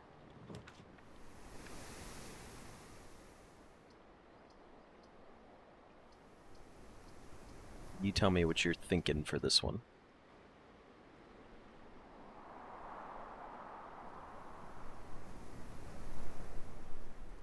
Dude, getting the garage is so nice, but also like the billiard room opens up more. I think I'm gonna play this one risky. I'm gonna say let's get the garage just so we can get it out of the way, and then hopefully somewhere out the courtyard opens us up to a different angle so we can go further up. Okay. Keep in mind, we still need a utility closet to be able to get the garage to function the way we need. And we also, because that gets us outside. So this garage door right here, I'm not going to go in here because I don't think we need the 3 keys yet. Actually, I will go in here because we have that. So this right here is the garage door opener, and if you open this up, we can go outside and get to an outside shed. But we have the car keys, so I'm going to open this little trunk up back here, and it gives us an upgrade disc. If we get a room with a computer, we can put this in the computer and maybe upgrade a room that we haven't drafted yet. There's an extra coin on the ground. Alright, so we'll use a key here because we got 6 of them. But one of the big things now is to get like a utility closet. Well, would you look at that? Well, I guess like yeah. If we need it, we might as well, you know. Yeah. It's actually the only thing we can even draft here that's useful. But the utility closet being here is not terrible in the first place. But I'll show you why. So now you're going to get to see the second parts of these runs that you haven't been able to access yet, because this is your first time like getting the garage. So check this out. So now we can do this. Now keep in mind we are going to start losing steps. We're down to 33. But now we can open this up. And this gives us a little bit of shortcut too, because it's going to change a little bit. So you know how we just closed off this side of the house? Like all of these are dead ends on this side. That's fine, because the only thing we needed on this side of the house was the garage. Okay. So now when we come out here, it'll take us to the shed, or the outer room is what it's called. And to guarantee that you get a tomb, you need to use 2 dice. Oh. Well, to guarantee it. You can get. We could get it right now. Okay, so we didn't. Okay. So you have to redraw, and it'll give us 3 more of this. This is 3 of the 8 rooms. So now we've seen 6 of the 8 rooms. We got our tomb, and we get to keep our 2 dice. So I'm going to take our tomb, and then you'll have to give me a second here, because I've got to solve a quick puzzle down here. Good. Yeah, I'm like reacting after I see it, which is like a little delay, so I'm like, oh, trying to visualize it, and then I see it, and I'm like, oh, okay. Yeah, it's like popping up after I do it. Like you said, me solving the puzzle. Am I clicking the statues yet? You just walked up to the statue right now. Yeah, I've finished. As I'm saying this, I'm finishing the last one.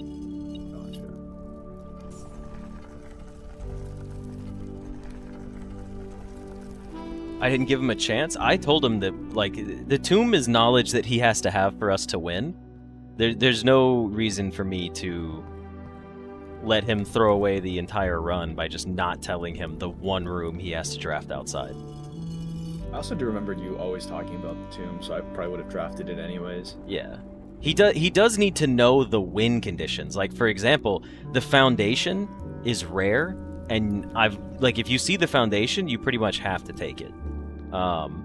But I'm not gonna sit there and have a run that's like close to winning and then be like, oh, Nom didn't know that the foundation is part of the winning process, so he's just shit out of luck. Because there's no way from playing the game in the way he's playing right now that he could ever discover that the foundation is necessary.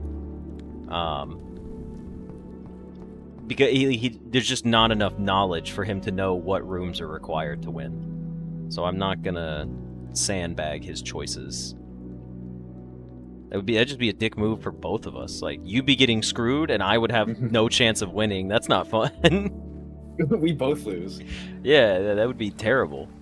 Now, this is funny, because we have incredible amounts of money. We're actually, like, doing crazy. Like, this is an exceptionally good run so far. We just don't have any gems, which is frightening. Hopefully we bust open the chest in the whatchamacallit and get gems out of it in the bedroom. Since we're low on steps, I'm going to take us up to the kitchen real quick and buy some food. But think of the content. That's not fun content. All right, club sandwich. My friend's run so we wouldn't finish. Yeah. And I'm going to buy 1 banana here, and then I'll save the bananas for later. We're back to 39 steps. So now, if we ever need to come back to this side of the house, we could always go in and out through the garage, but not necessary. Think of all the shorts about Nom throwing a run. I'd rather have a short of Nom winning it on the first day he tries this with us. That'd be way cooler. Okay, so also, we have like, keys. I've already thrown like 2 runs. Like, all right, so we can get into that chest for free. We do need gems to continue drafting. It's probably safe to do that. We know we have a reroll here, so I'm going to come in here and I'm going to see, hope there's gems. But notice how we were at 32 steps, and we're back to 32. So this room's safe to walk in and out of. I never really explained it earlier. All right, well, we got 3 keys, so that's actually kind of not great. oh no. Now we're in the chapel. Let's see what kind of rooms we get.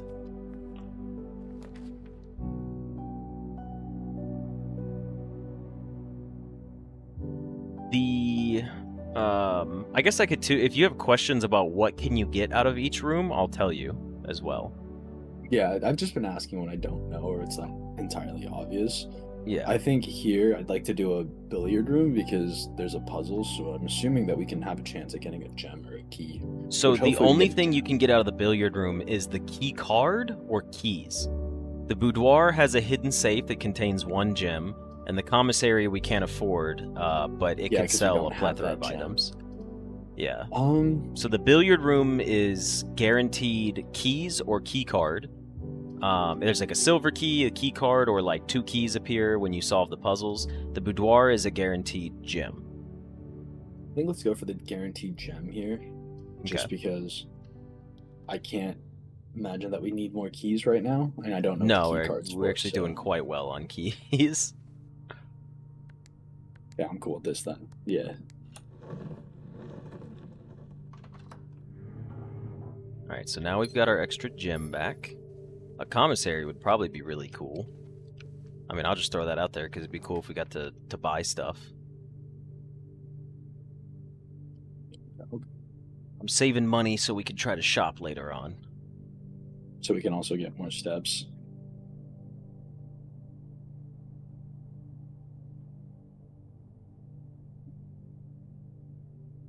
You draft a bedroom, gain 5 steps, or hallway. So all bedrooms are purple rooms. So the way this works for the nursery, sometimes the nursery pays for itself. There can be a gem inside of it. Sometimes it's a key. Sometimes it's nothing, I think. But the nursery, because it's a purple room, is a bedroom. All the purple rooms, we've drafted 3 of them so far. But basically, if you draft the nursery early on, you would gain 5 steps the next time you draft a bedroom. And then if you draft the boudoir, because it's a bedroom, but it's not retroactive. So if we draft it right now, you're not going to get 15 extra steps. 15 steps, yeah. So, let's see. Then good nursery knowledge there. I think hallways are best option then. Okay. Yeah, the hallway's pretty solid here. Most amount of options for us to potentially get more. We haven't run into any security doors yet, so that's quite nice, actually. Because security doors are scary. Now, we're still waiting to get access into the antechamber. We haven't obtained that yet. But a security room would be kind of cool, so that's locked. Let's see. This one's unlocked, okay.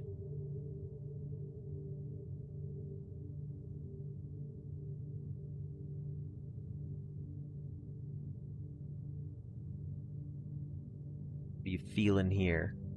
We got the billiard room, the laboratory, and the workshop.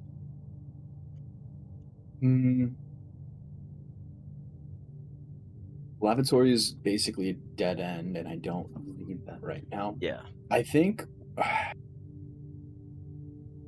the billiard room, because it takes us up from this side.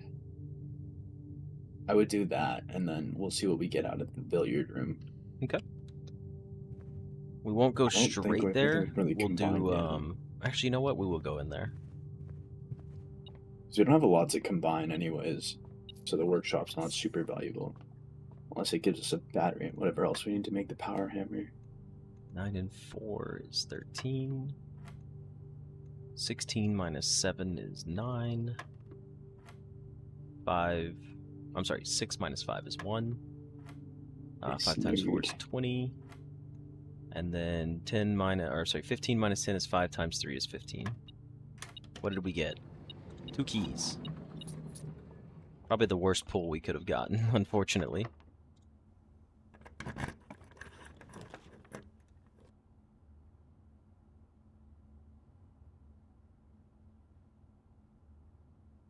Alrighty. We're back to room making decisions. I think...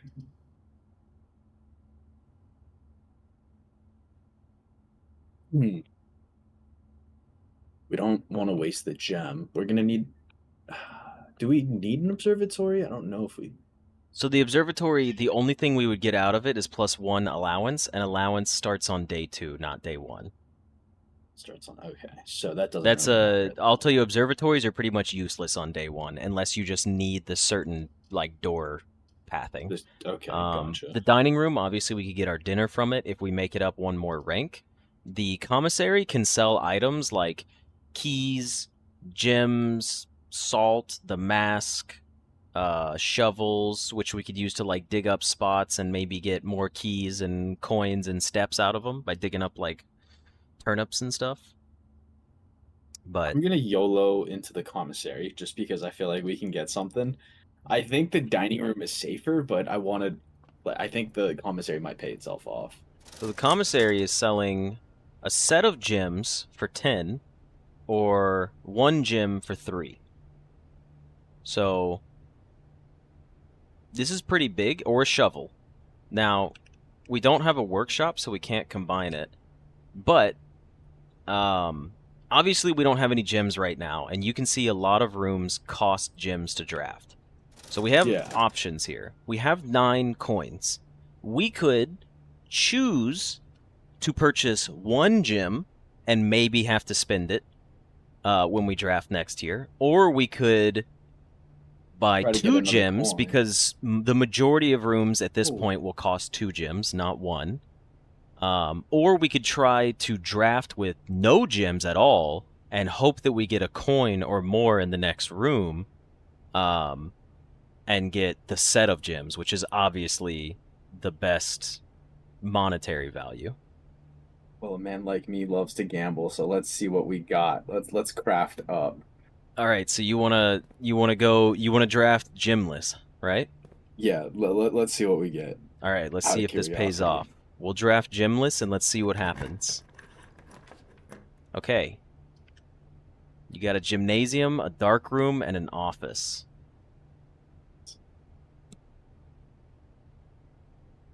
We obviously can't afford the office. You could re-roll, by the way. I did forget that we have our re-roll dice.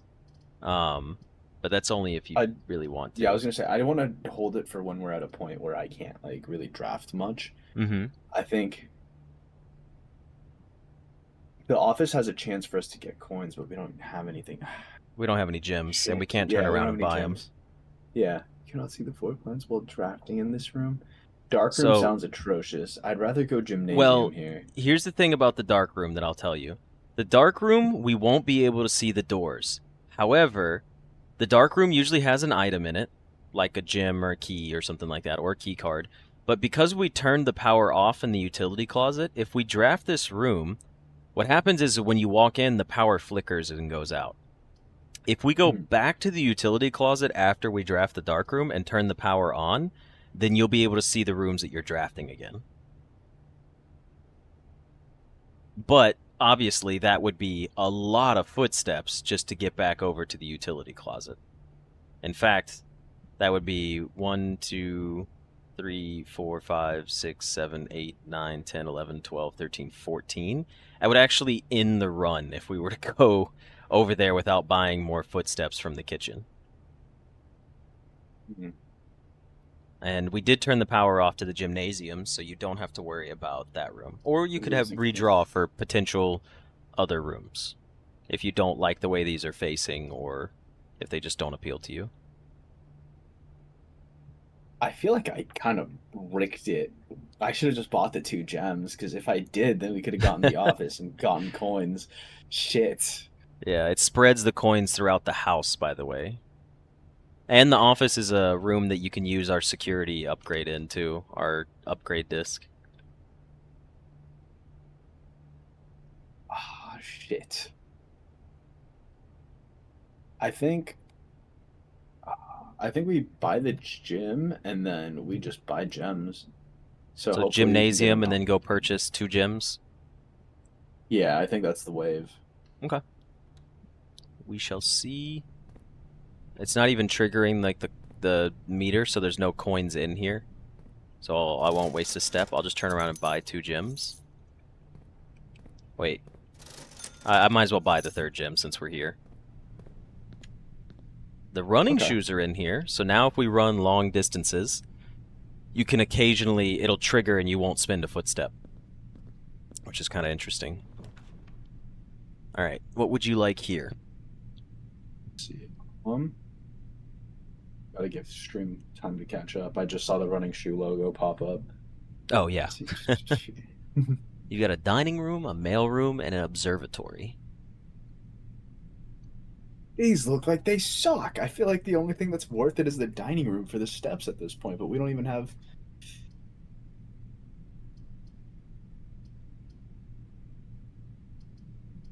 I think I have to go dining room here.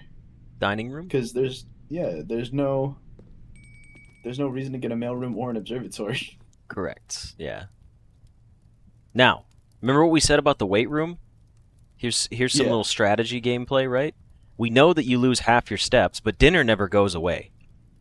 Dinner never disappears. Steps. So if we have to draft the weight room somewhere nearby, we know that we have an extra 20 steps just sitting right here for us. So I'm not going to fight too hard for that.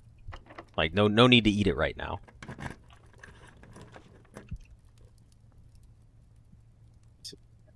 Well, let's see if we get the weight room then. Your next available rooms are the lavatory, the workshop, and the rumpus room. Yo, wait. I think we just get the rumpus room here, right? Because then we can get a shovel. I don't know if it's worth backtracking, though. Keep in mind we have the extra footsteps, and I will tell you that gems only cost 3 apiece. I know there's a limit to them. So... They're not unlimited, but you're right. We could spend the money for this room and then go back to the commissary and buy more gems. Yeah, I think I want to do that then. Okay. And what we'll do is we'll actually wait just a second because we still have 2 gems. And what we'll do is we'll hold off and see if we can get 10 coins because we're not far off from 10. So getting 10 would be 4 more gems. Yeah, we save 2 coins, which would be really nice. Okay. Now we have Prodigy. The mailroom. I'm getting everything explained to me. The mailroom, the nursery, or the security room? Mailroom, nursery, or security room? Security room takes us up, right? It goes up and down. Yeah, we need to get to the antechamber, so I think we hit the security room here. Okay. mailroom's pretty useless to us, and nursery's a dead end, and I need a way to get to the antechamber All right. if Now, possible. since this is still your run, I'll let you make the call. We're down to 1 gym. Do you want to try to continue drafting with 1 gym, or do you want to go back and have 2 gyms? No lesson learned, so we're gonna continue drafting. Continue I did drafting. not learn. Okay. Now, I will tell you everything with rank 9. Well, first of all, we're going to do this before anything. Computer upgrade this. Let's see what room. It's probably going to give us a room we've already drafted, most likely. It gave us the aquarium. Okay, that's actually pretty good. We haven't drafted an aquarium yet. And I'll tell you this, if we get the aquarium and we draft it, the aquarium costs 1 gem to draft. It also gives an extra 10 steps to our dinner meal. So Ooh, okay. the upgrades here, we could do plus 10 coins, plus 1 star allowance, or we could make it a powered room. I'm going to tell you the 10 coins is the way to go here. I was gonna say I'm sending it on the coins. I don't know what the power's for, but if we killed it with the utility closet for certain rooms, I was like, I can't imagine power's too useful. So let's send it with the 10 coins. Never punished. Yeah, let's take the Never goldfish thing. So now we could get an aquarium anywhere, and it would give us money to go back for the commissary or the dining room. Oh, and because we turned the power off earlier, now we can do this. We can go in here and we can go to the keycard system, and you can set the security level to high. So this makes, you remember the security door we saw? Yeah. At the lowest, it's 1 to 2 security doors for the entire run. At the highest, it's 5 to 6. So now we're going to set it to the highest, so we can get more security doors, but since we turned the power off, you set it to unlocked. And now the security doors are powered down, and when they're powered down, now they're unlocked. So, since we only have 6 keys, now we should be getting a lot more security doors, which is kind of nice. Now, we're close up here. Quick little tip, keeping our dice potentially for getting rolls into the antechamber is good, because we've blocked off this path. We can't get there anymore. But to get into the antechamber, we still need to obtain what is a great hall for today. That is the only room that we have left to gain access to the antechamber. Okay. We don't have anything else. So if we see a great hall, we're most likely going to take it. And a great hall cannot spawn on the walls. It can only spawn on the inside column. So we could get a great hall here, or we could get it in one of these 3 locations. But that's it for the entire rest of the run. If we don't get a great hall in these 3 locations or here, then we have no access. Well, we can't get a secret garden key at this point, though. Let's go ahead and use a key here. Okay. So, we are back to the lavatory, the dark room, and the laboratory. Now, the laboratory, I'll give you some insight on. It costs a gem, but you can run experiments. Experiments are just little things that can occur. Like, you notice how all the hallways in the game are orange? Mm-hmm. Like the West Wing Hall, the corridor, the hallway. There's an experiment that's like, if you draft an orange room next to an orange room, like if you're in an orange room and you draft another orange room, it will trigger your experiment. And then that could give you anything. It could give you steps, it could give you coins, keys, gems, it could lower... There's all sorts of experiment stuff. Usually experiments can be pretty helpful, or can save your run. Like, one of them could be spawning trunks at the front of the house. But keep in mind, the dark room, even if we can't see what's in the dark room, it's 2 drafting capabilities instead of 1 drafting capability, and you get to keep your gem. So, it's a toss-up. I mean, we're gonna get the 10 coins, and I don't know if we still need the shovel or not. If we get the 10 coins, we're spending them on the gyms. I can tell you that. Yeah, that's what I'm saying. Like, we're gonna have the 8 coins left over, so I don't know if we need to save more coins past that. And like, I if the will shovel's say, even worth it. I can't remember the last time I've drafted an aquarium on a day 1 run. It is a rare room to get. We're not guaranteed to get it. I'm just saying it's actually more likely that we won't get it, just to be clear. Oh, okay, shit. So I'm operating... We could. The next room we draft could be the aquarium. But I very rarely see it available to me. So the fact that we got to upgrade it was kind of funny, but I hardly ever see the aquarium. I'm about to YOLO this and send it on the dark room just so we have more drafting capabilities, even if it like might not be the best option. Fair enough. Dark room it shall be. Now, we're going to go into the dark room here. This is very easy drafting. You don't even have to... we'll do it this way. We'll do it this way. We'll use a key here. Alright. 1, 2, or 3. One of these rooms cost a gem. 3 cost a gem, so 1, 2, or 3. Just send it on 2. Send it on 2? 2 it shall be. Alright. Interesting room that we pulled here, because this room gives you 3 gems. It's the wine cellar. So that's pretty funny. Because now that means our money can be used on other things. For example, don't forget, remember in our kitchen, we had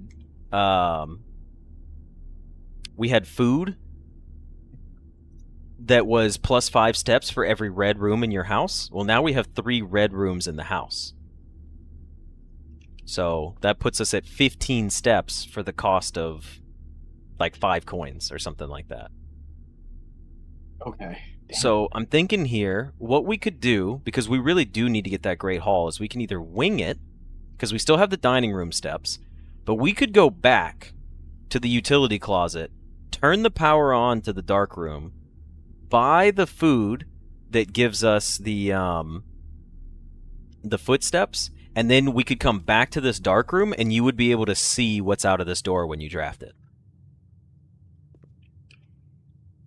Honestly, that sounds like a play. I didn't even know you could do that, but yeah, that's just one of those things where I was like, I feel like I should just tell him this anyways, like, just because it seems fair.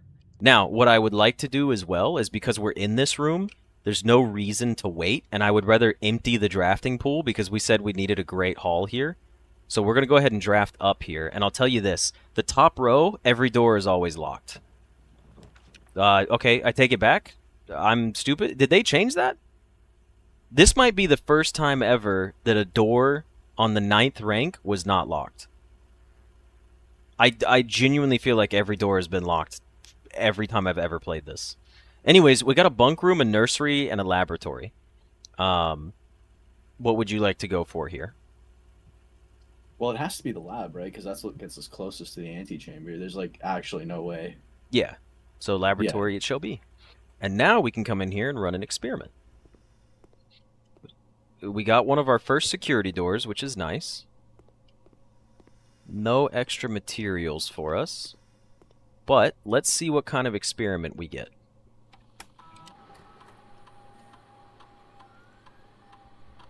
Whenever you spend 2 or more gems, set your steps to 40, lose 10 steps and gain 20 gold. Add 3 aquariums to today's draft pool. Each time you eat an apple or whenever you draft a shop room. Okay, so I'll have to make this decision for you here because this is too much random knowledge for you. Yep. An aquarium is drafting a shop room, and setting our steps to 40 could be pretty useful. But it's not necessary.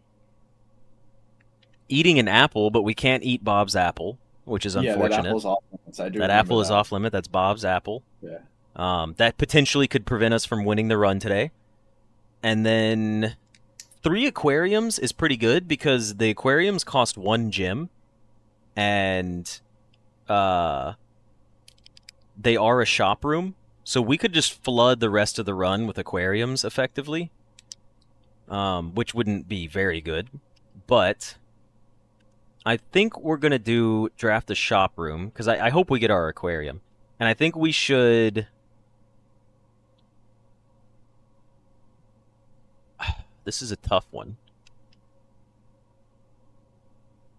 I think we add 3 aquariums to the draft pool. If we could eat the apple, this one would be so easy.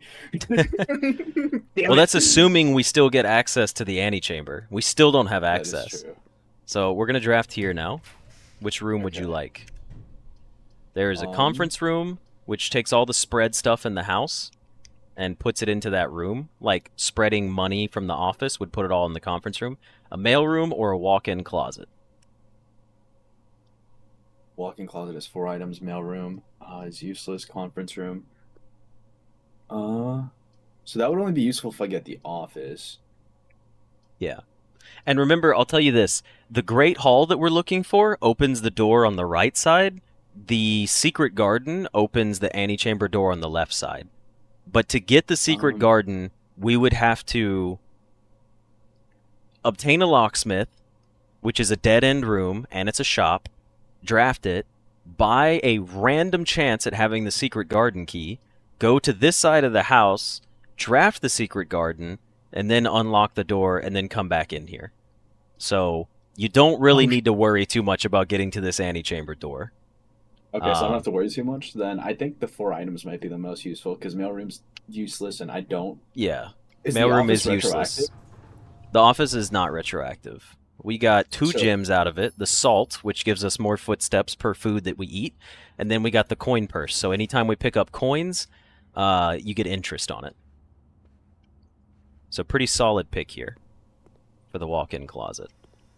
Oh, now gems and a salt shaker. I think. How many steps is this? 1, 2, 3, 4, 5. You know what? We don't have to draft from the dark room. We could draft from the hallway. I take back my statement from earlier. We don't have to go to the utility closet. It's not necessary. We're going to do this real quick. We're getting pretty low on steps. We're going to go to our hallway. We have 8 coins. We could still hold off on buying the gems for now. We're going to come over here, and we're going to see, like, if this was a great haul, that would be super cool. Alright, it was not. It is up to you how you want to draft from here. We do have our dice that we can re-roll if you would like to use them. Do we need them for anything else, potentially? The only thing left to win this run is to get a great haul. If you want to try to get a great haul, it could be in this spot, this one, or it could be right here. So I can let stream catch up a little bit. I just need to know which spots.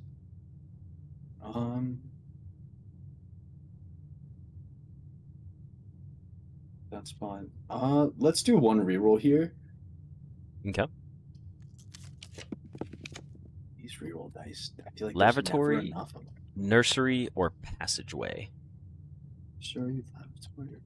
By the way, the nursery counts for itself. Like, if you draft it, it does give you the 5 steps. Yeah, it gives you I forgot to 5 mention steps. that earlier. I figured as much because it is a purple room. Passageway would have been neat if it wasn't in that spot. Let's see. I think... Actually, that guy, we can't do a secret passageway because we would have had to draft the secret passageway going up or down.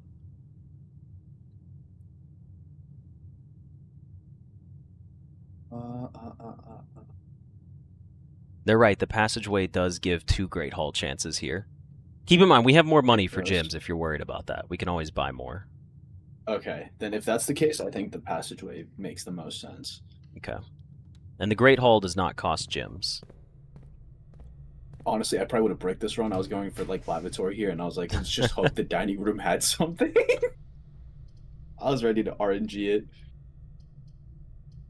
If the game wanted me to finish, it would want me to finish, you know? Yeah. Toy furnace. Yeah, we have 3 great haul chances. Technically 4 because we have 1 die as well. We could try re-rolling.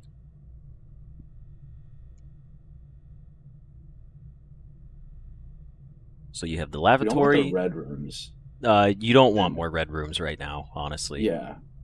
And, like, what is power? We're running low on you don't need to worry about power. Power is not going to be applicable in this run. Oh, the boiler room is... Just dump it. Yeah, lavatory. Yeah, so lavatory. All right. Yeah. So lavatory has been dropped. We'll use another key here.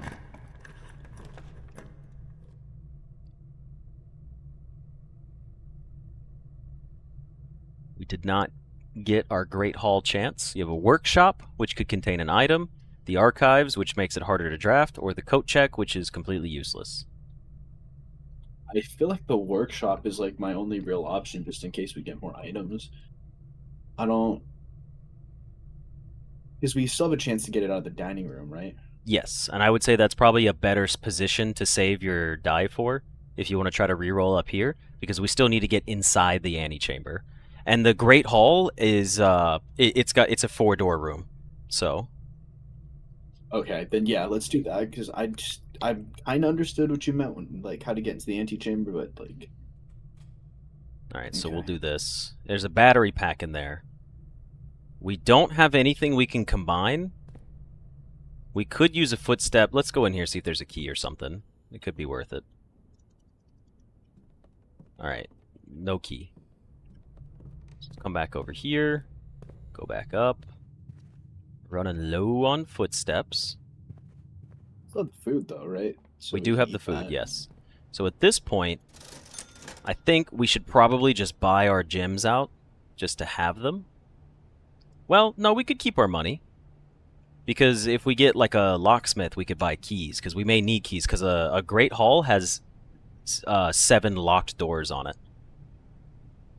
In 7 locked doors in it, yeah. Great Hall is an interesting setup. So, let's see what we get right here. This is our last chance at getting a Great Hall. If we do not get it, the run is over with. Actually, even if we do get a Great Hall here, I think the run is still over with because we didn't get a foundation, and foundations and Great Halls cannot appear on the side of the house. Now, we did get a foundation, though.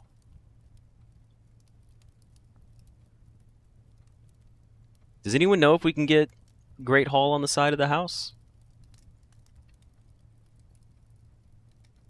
This is also a common spot for the foundation. yeah. Well, I mean, we have the reroll dice. Yeah, might as well save it. Do you think we should save it? No, I'm saying like you should probably just take the foundation here. I think, but I Okay, don't think the I'm run good is with that. possible to win because the I foundation think we got it in a good spot or a decent spot. We got 5 steps. I'm gonna go ahead and eat dinner now. I'm gonna be real sad if we immediately have to draft like a weight room right after this. All right, so we're at 21 steps. Let's go in here to this security door. We got the conference room, the servants' quarters, and the observatory. What would you like to pull here?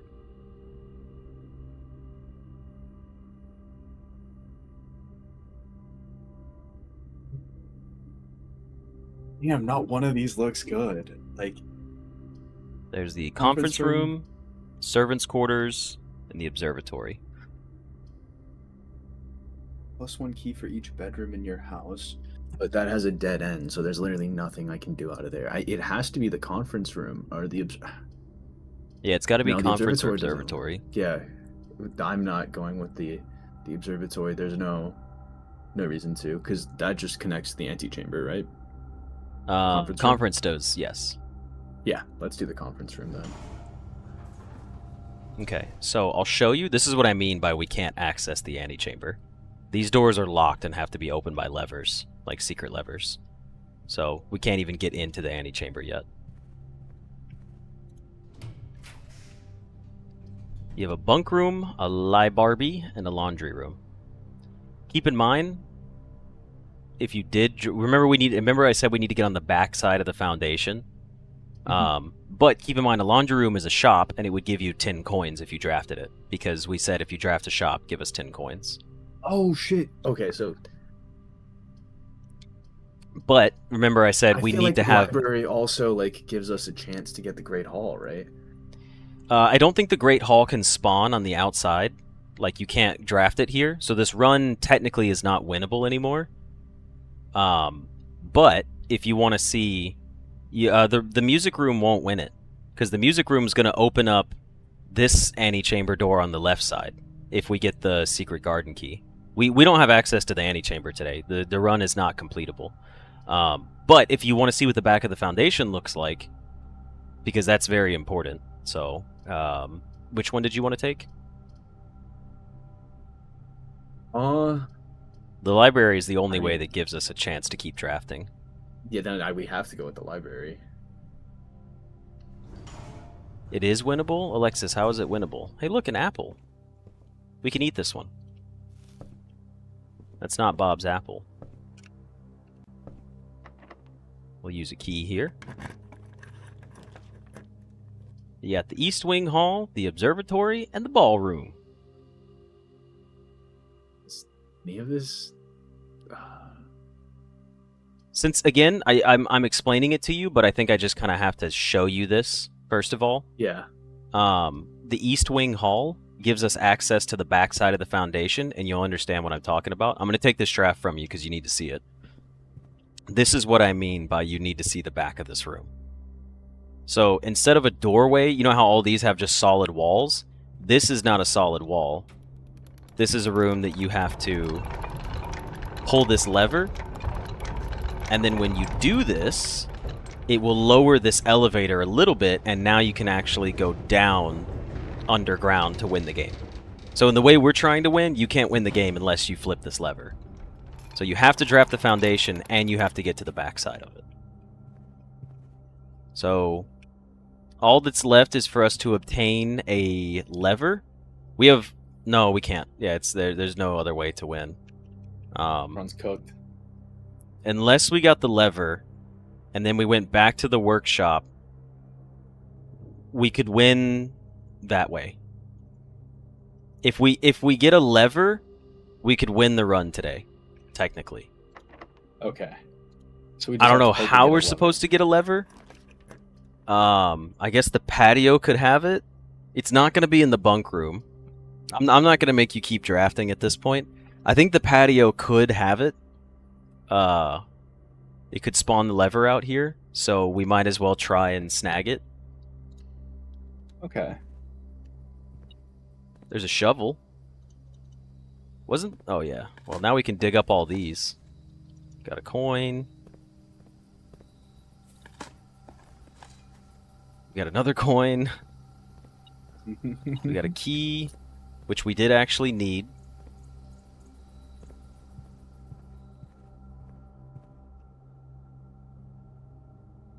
Oh yeah, that's right. There's no antechamber access. So this run is done for the day. But we can come back here. Oh, by the way, remember how we said that room would spread? This room collects anything that would be spread. So patio spreads gems through all the green rooms, which we had 1, 2, 3. So all the gems came into here. Oh, okay. That's what the conference room That does. I like that. Alright, so that's our underground elevator. No need to go down there. We gotta turn up. Turn up, turn up. Let's just see if we can get a battery today. Or not a battery, a lever. I'm just curious. So now we need to go back to the drawing room.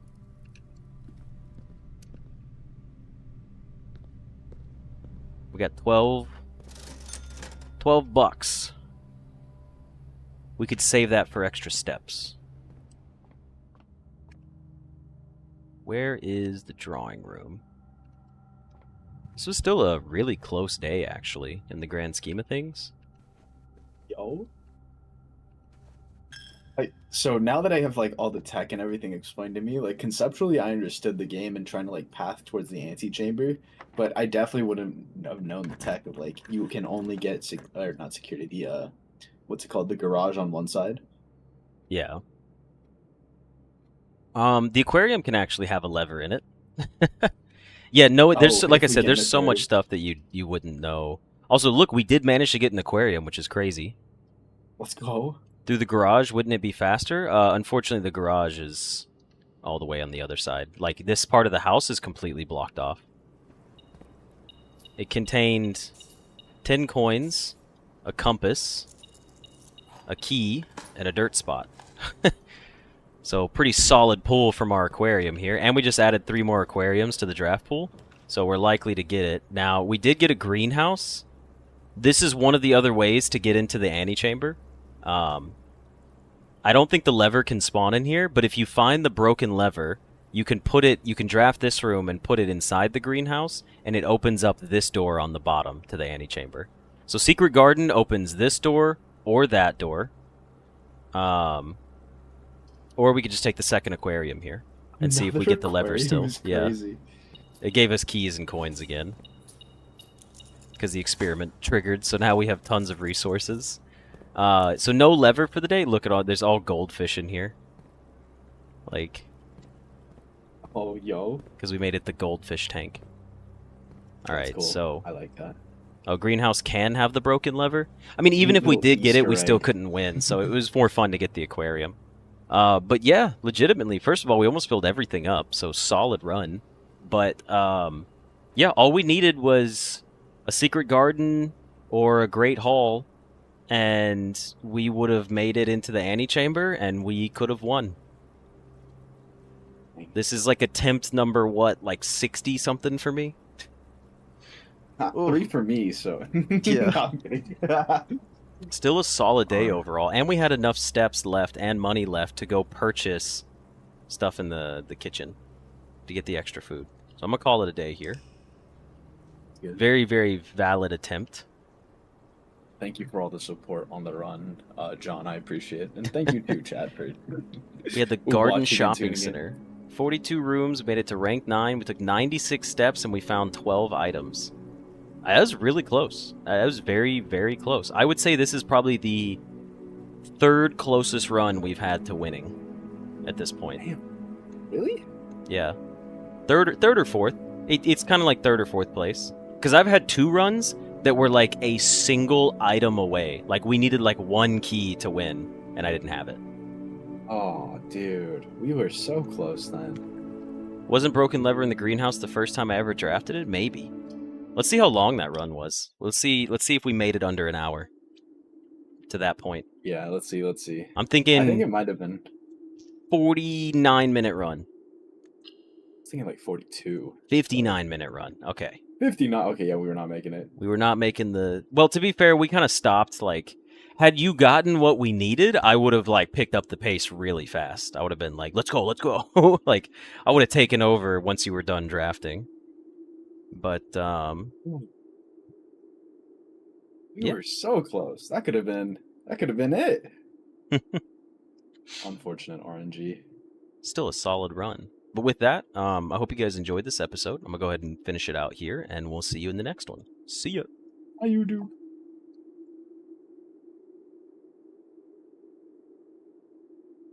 So what's the next game on the chopping vlog? Demon Bluff? What is that? Oh. But for some reason, it wasn't stopping my recording. There we go. It stopped finally. Demon Bluff is a logic roguelike deck builder game.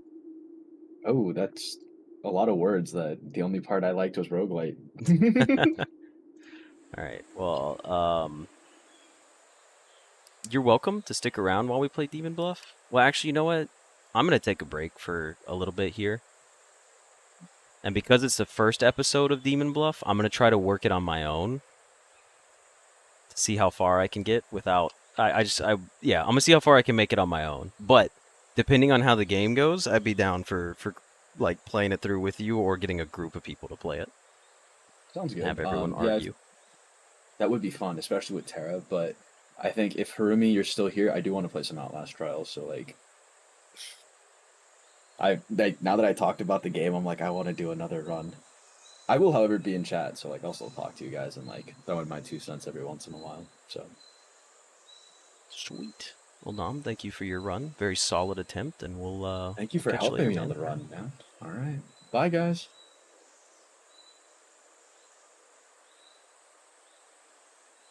Let me make sure I am disconnected from the Discord call.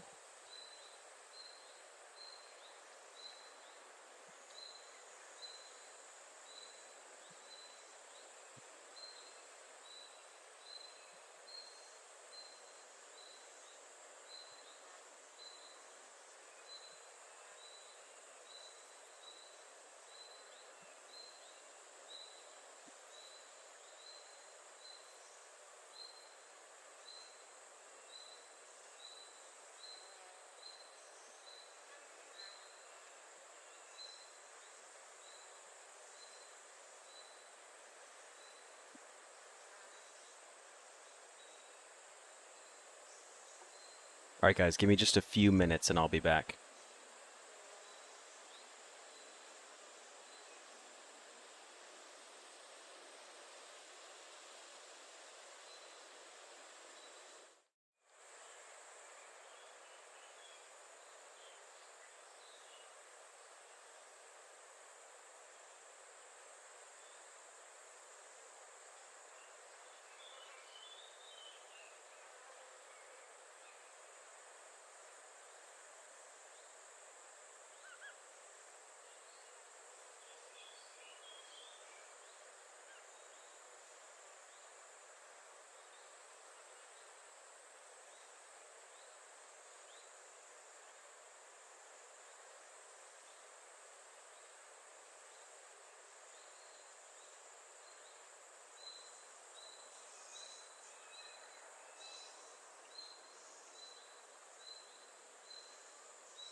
Alrighty, I have returned.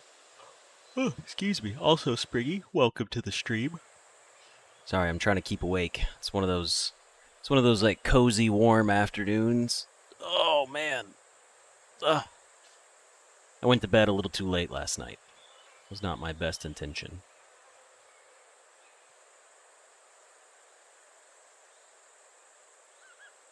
Clear this out.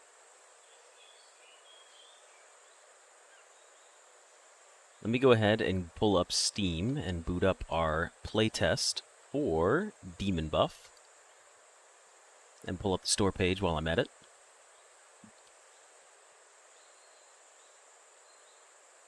I was not fishing anything.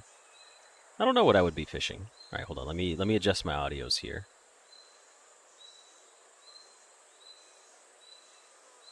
Let me do this. Let me do a game capture. We'll do Demon Buff's playtest.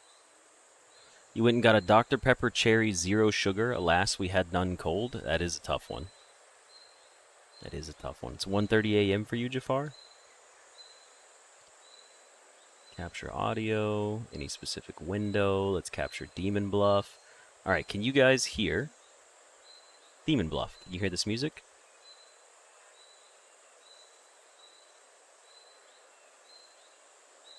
Wait. Maybe not. Maybe I have to do this first. How about now? Is that working for everyone? Should be.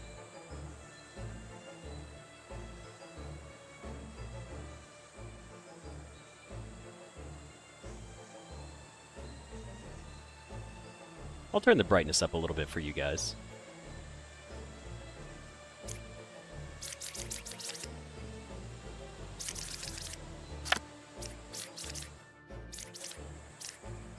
You hear boot up music?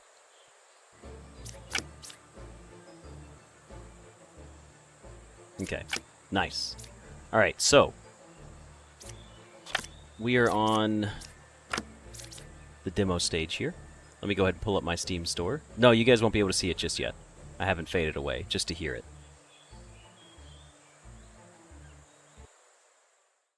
Now we're at Demon Bluff. Alright everybody, and welcome to a Let's Look At for a playtest for the game Demon Bluff. Demon Bluff is I believe it's a roguelike card deck builder where you play the game based off of logic puzzles. And if you guys know anything about me, I struggle with logic puzzles all the time, so this is going to be very entertaining and or frustrating, or maybe a little bit of both. But anyways, we're going to read our Steam store description, and we will get into our gameplay, just like we always do. So, Demon Bluff. The cards lie. In this single-player social deduction game, you've gathered all the villagers for a ritual to find out who is evil. The demons will lie and try to deceive you. Will you see through their bluff? And the developer and publisher is Umi Art. Okay. Wait, didn't we play something by Umi Art? I feel like we did. Was there anything else by Umi Art? Or maybe I just recognized the name this time around. I think, yeah, it's their only game. Okay. It just seems similar to something else that we looked at. But yeah, it's time. Let's go ahead and throw this up and see what we can do. Play the demo here. Standard. Reach the final village and die as few times as you can along the way. Each village unlocks new, unique characters. This is Ascension 1. Best score is 0.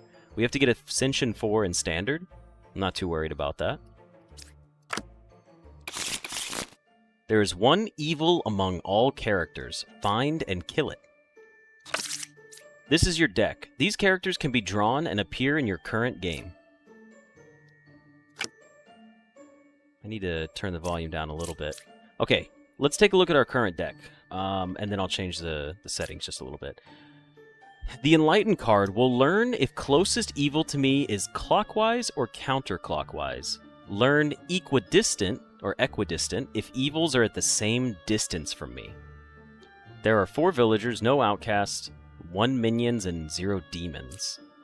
Learn how many evil characters I am adjacent to. Learn how far from me is the nearest evil.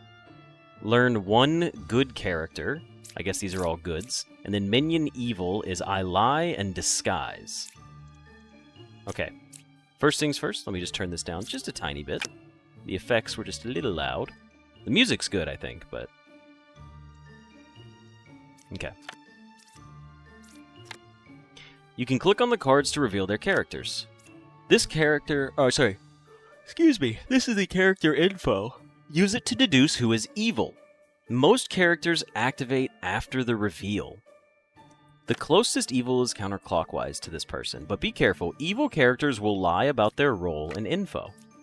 Okay, so, we do know this much. We can mark things with different color flags. 1, 2, or 3.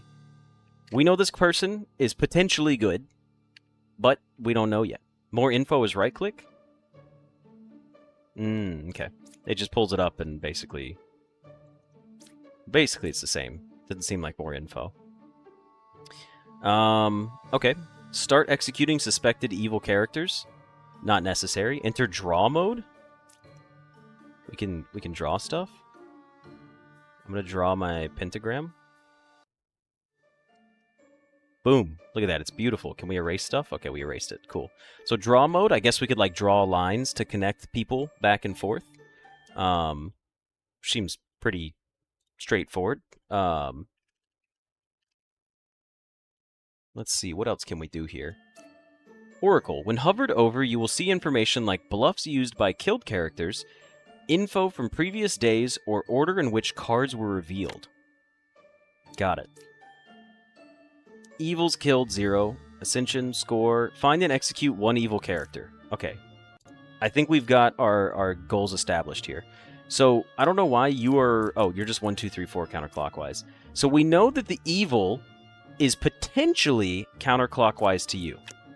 So let's pull this guy. Number 2 is good. This is the gem crafter. But she could be fake. She could be disguised. Next we have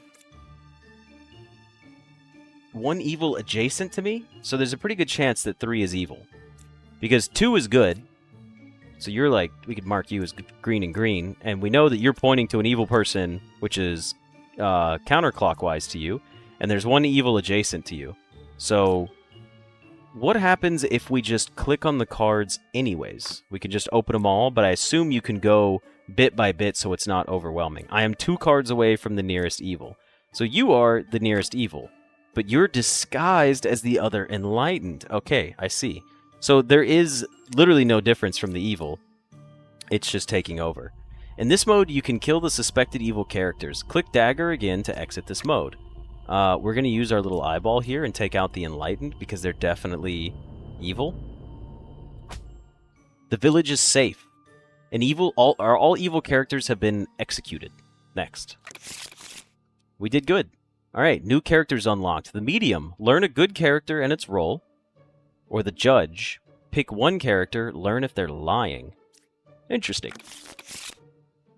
Oh, excuse me. Let's start with card number 5 again. Confessor, I am dizzy. If I am evil or corrupted, I am dizzy.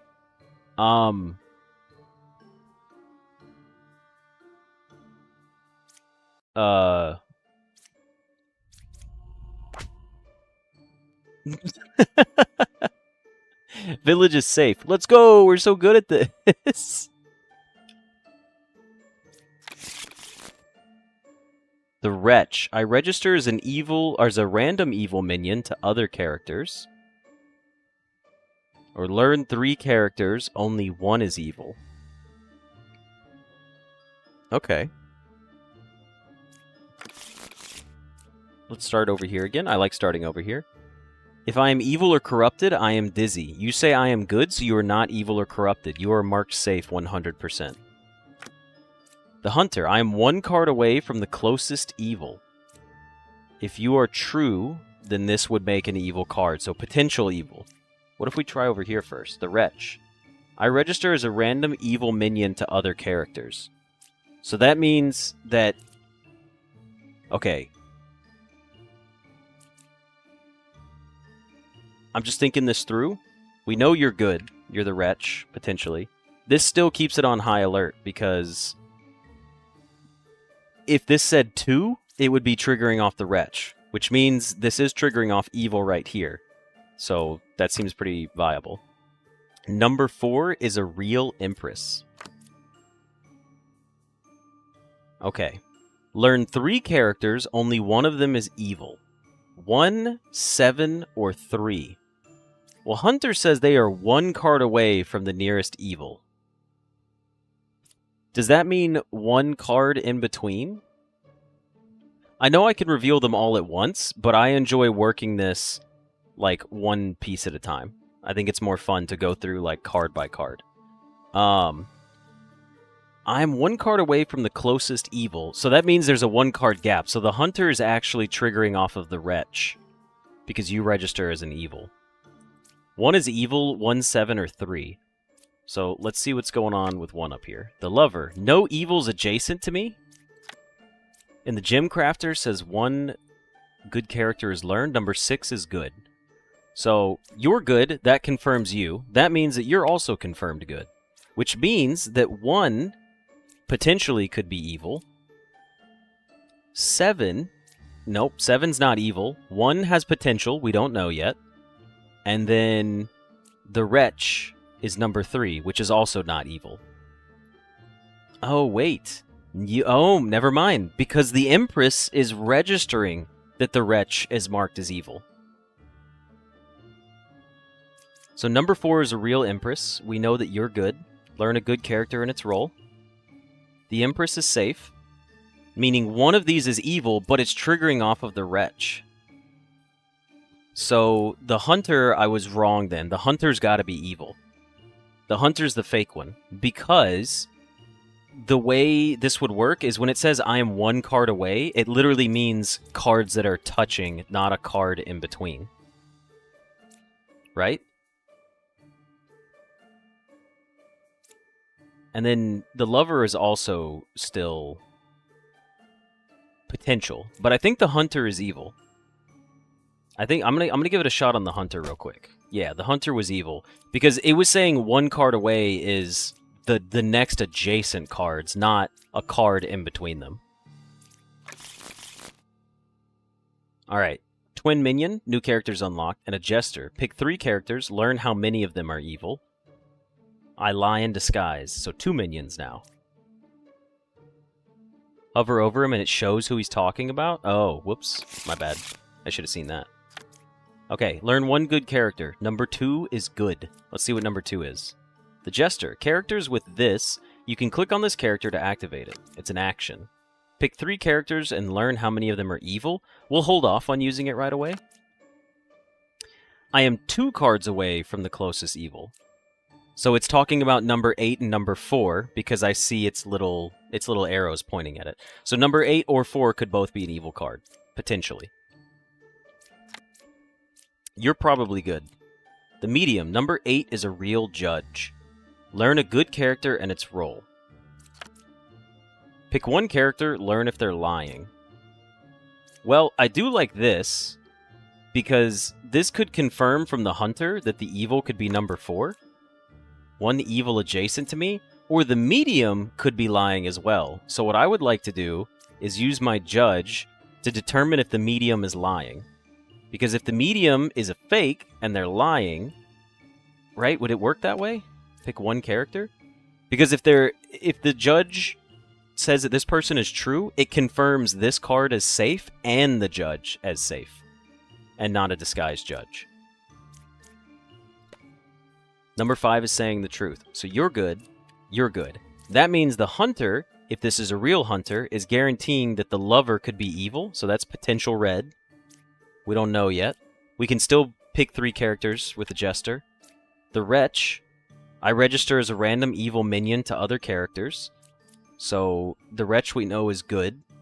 The Lover is probably evil, and that means slot 1 is also possibly evil. Learn if the closest evil to me is clockwise or counterclockwise. Closest evil is counterclockwise. Okay. Active abilities can lie. Oh, there's 2 evils. They could be lying about each other. Okay, well in that case, there's potential that this could be evil and this could be evil. So let's use the Jester's ability to pick you and you And then what about... Well, we don't need to test the Wretch, because we know the Wretch probably isn't an evil minion, because you register as a random evil minion, but you're a good character. We could pick a known good, actually. If we pick a known good, that would be safe. Yeah, I guess we should just pick the medium between the three of these. Among 4, 8, and 5, there are 0 evils. Huh? Okay. So...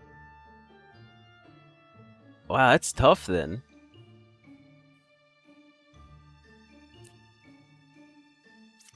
Does that mean that you're... Oh, that's really tough. Oh, wait, hold on.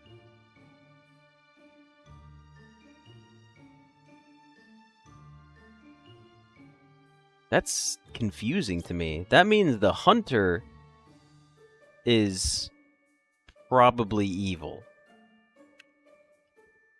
Because there's nothing that confirms his safety or authenticity, and the two people he's pointing to are potentially evil. Or, if they are good, then that would make the jester evil as well, because he would be lying, I suppose? So maybe the two of them are potentially evil, because here's what we know so far. The medium confirmed that the judge is saying the truth, using the judge's ability. If they were both evil, that wouldn't work. The hunter is saying he's 2 cards away from the closest evil. But he's probably lying about that, because that would imply that the judge and the lover would have to be guilty. The lover is playing out normally, saying that the wretch identifies as evil. The jester, I was likely to pick someone who was almost... One of them should have been evil, based off of playing off the hunter. So if we were playing off the hunter and we used the jester, we guaranteed that the hunter is evil. Because one of these would have had to have been triggered as evil for that to work. And then it could just mean that the jester is lying. If the jester is a fake, I don't know how that works, but I have a feeling. I know that the hunter should be an evil one. That one was pretty straightforward.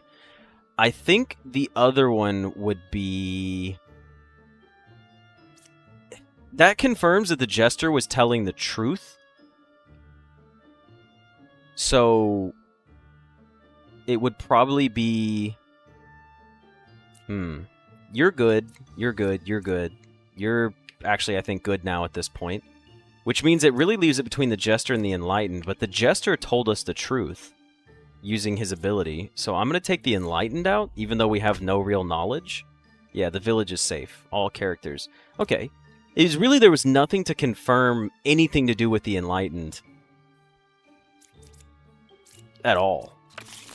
Interesting. Bombardier. Oh, Bombardier. Okay. No, it's Bombardier. Lose if you execute me, and the knight is I can't die. Okay, so we know the knight is a known safe card then.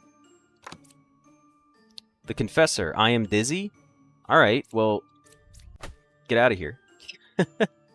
If you kill a truther, you lose 5 HP? Okay, good to know. The Gem Crafter. Number 2 is good. We'll get to you in a moment. The Knight. I can't die.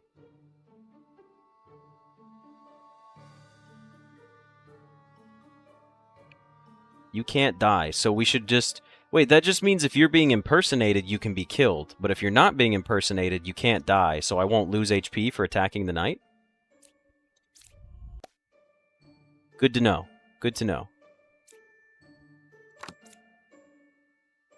Alright, next we have an Empress. 1 is evil. 5, 2, or 7, only 1 is evil. Well, we guaranteed that 7 was evil, so... The Empress tells you... Learn 3 characters, only 1 is evil. So the Empress seems to be telling the truth so far. And she just confirmed that 2 and 5 should be safe. So 2 is a known good. Lose if you execute me. Alright, we don't have to worry about you. You're safe. We knew 7 was the minion. The Jester. Pick 3 characters and learn how many of them are evil. We'll worry about that in a moment. Yeah, 2 is safe if Empress is truth. And if you're good, then you're good. So next we have 7 and 8. So we have an enlightened, and we have a fake one. All right, well, we know this is the good one, so we should just kill the fake one. Closest evil is equidistant, so here and here. That's very simple. Village is safe. All characters have been executed. The Witch. You cannot reveal the last card. I lie and disguise. A scout. Learn how far a specific evil is to another closest evil. Interesting. You're right, that guy. The parlor puzzle did get a little more difficult. Also, hello, Dumplings. Welcome to the stream. The Enlightened. Closest evil is clockwise.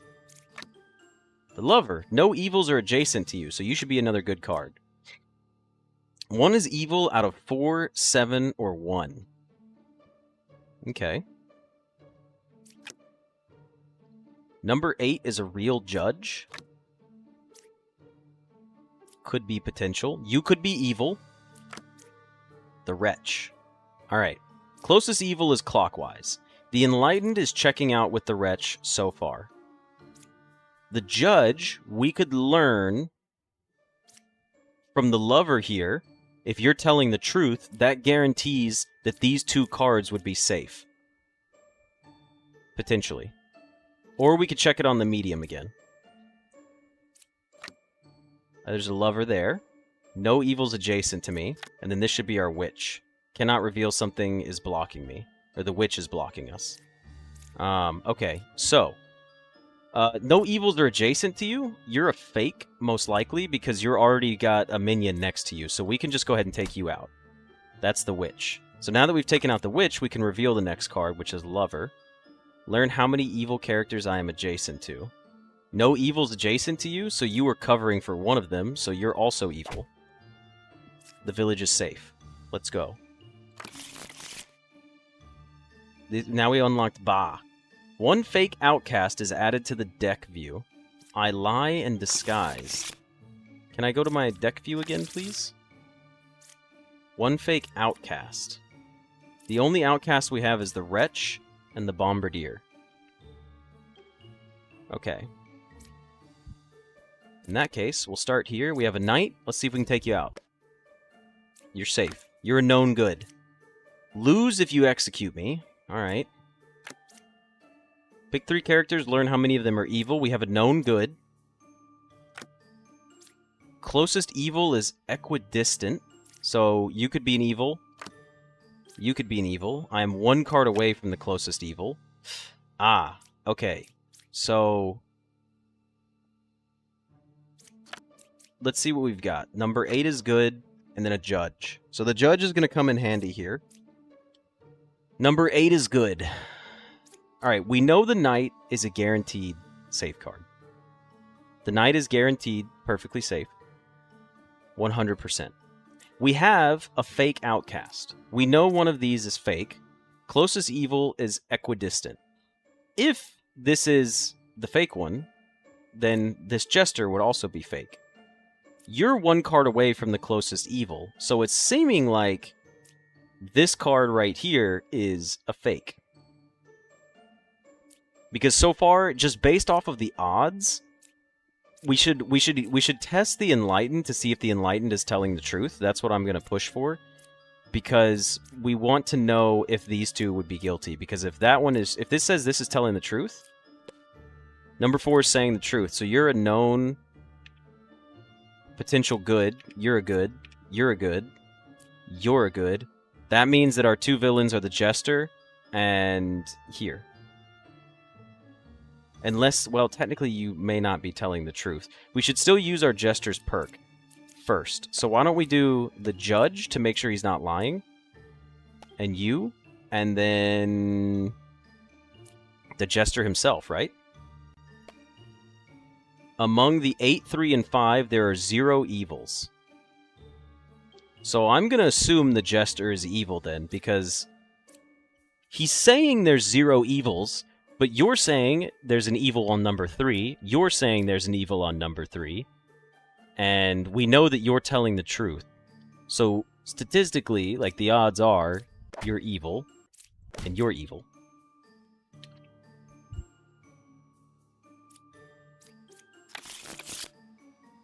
We've unlocked the Slayer. Pick one character. If the evil is picked, execute it. Okay. Learn how many evils are adjacent to each other from the Knitter. Ascension level increase. Ascension level 1, final score 1030. Alright, there's one evil among all characters. Find and take it out. We are starting with 4 villagers: the Judge, the Confessor, the Lover, the Jester, the Bombardier, and the Witch. Let's start with number 5 again, the Jester. Next we go into the Confessor. I am good. We know you're safe. Guaranteed safe card. One evil adjacent to you, potentially the Judge. No evils adjacent to me. One evil adjacent to you. Okay, that's a little confusing. Oh, we have the Witch. That's right. Okay, so... obviously, it's one of the lovers that is... Oop, hold on. One of the lovers here is evil. It's probably this one, then. Because... well, we don't know. How about this? How about this? Pick 3 characters. You're a known good. You're... wait, before we do this, hold on.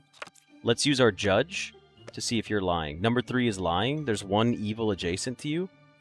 That means that you're good and you're good, which means you're definitely guilty. Village is safe. The Poisoner. At the game's start, one adjacent villager is corrupted if possible. Why if possible? What does if possible mean? The Bard. Learn how far I am from the closest corrupted character. But what is... corrupted is lie in disguise? Corrupted characters lie and their ability doesn't work. They keep their alignment.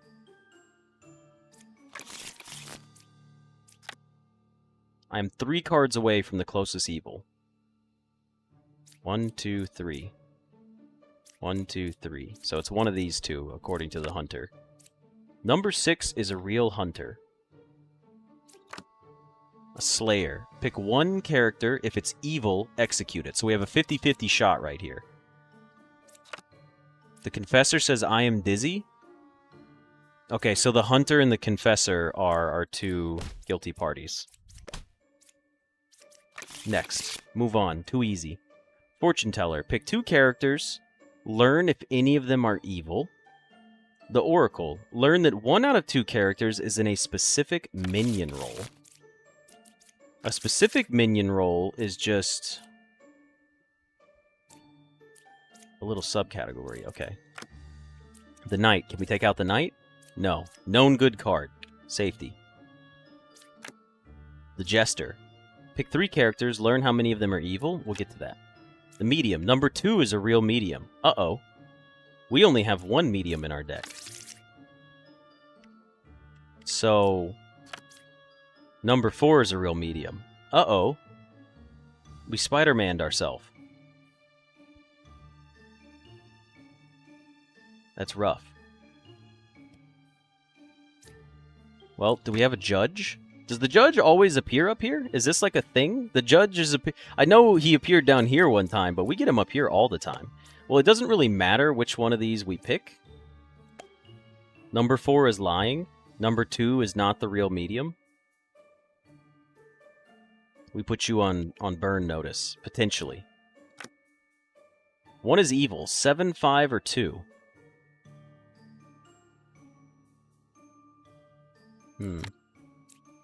Cannot reveal something is blocking me. Alright, well let's do this then. How many of these characters are evil? Between the Judge, potentially you, and then a known good. There's 1 evil. Okay, so we confirmed that... oh wait, no, that actually doesn't confirm anything, now that I think about it. If the Knight is corrupted, she can die? Okay, good to know.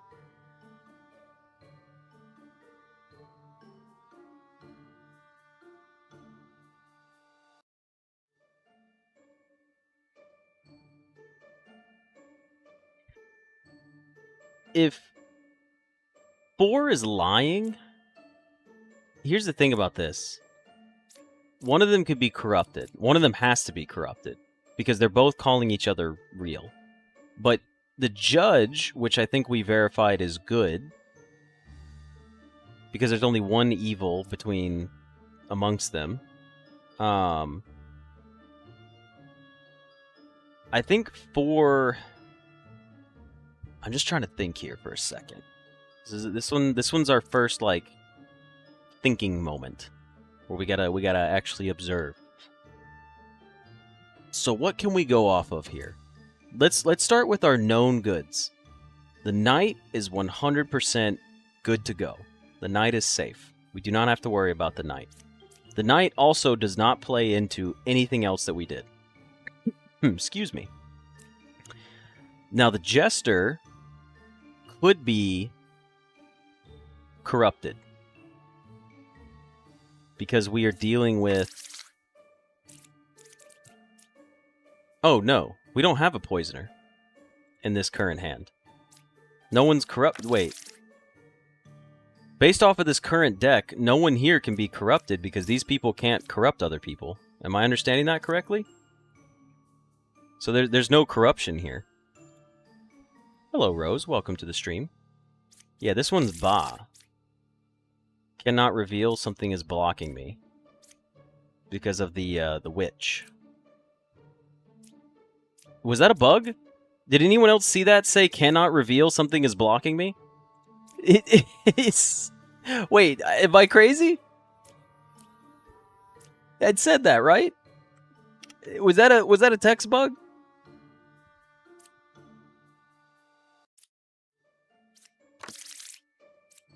One fake outcast is added to the deck view.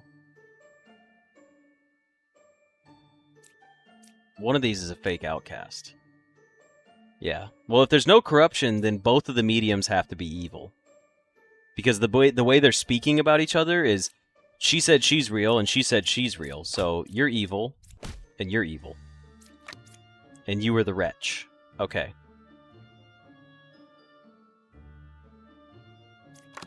Beautiful. The Plague Doctor. At the game's start, one good villager is corrupted.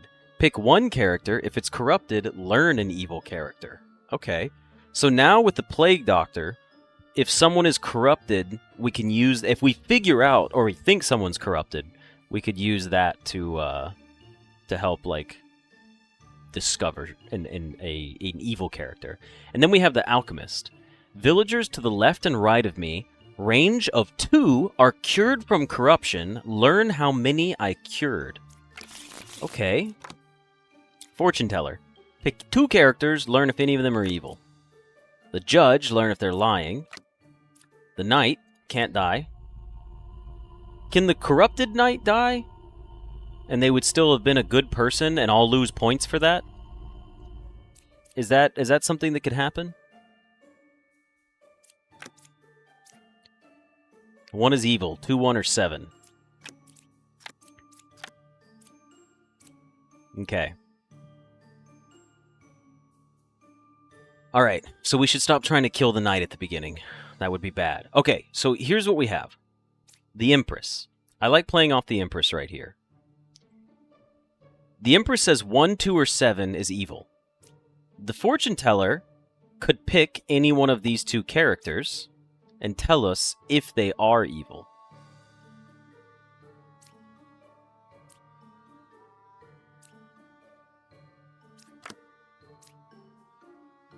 Maybe we use the Judge to see if the Empress is lying. The Empress is lying.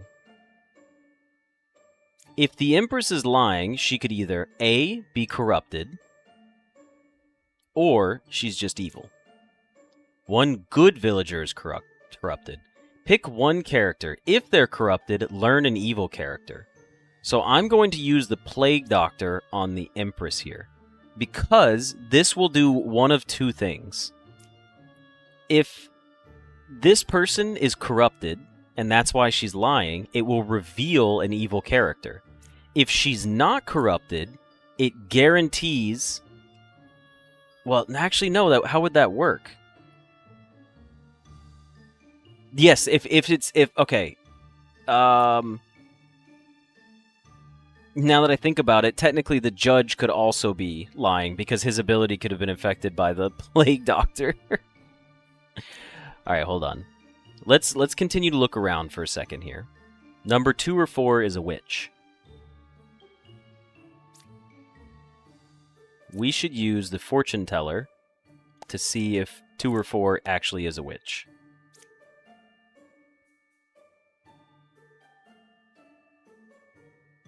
One of them is evil. So you're telling the truth.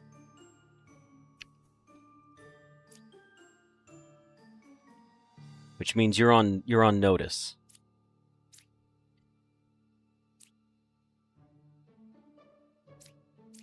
Right? Wouldn't that make sense? The fortune teller is also confirmed. Good. Yeah. Good mention. So, the fortune teller, because, the oracle said one of these two is evil. The fortune teller said, is one of these two evil? Yes. So we confirm that the fortune teller is telling the truth. We confirm that the oracle is telling the truth. So she's not corrupted either. Doesn't that mean that the knight... Well, technically the knight could still be corrupt. Well, no, corrupted doesn't get identified as evil.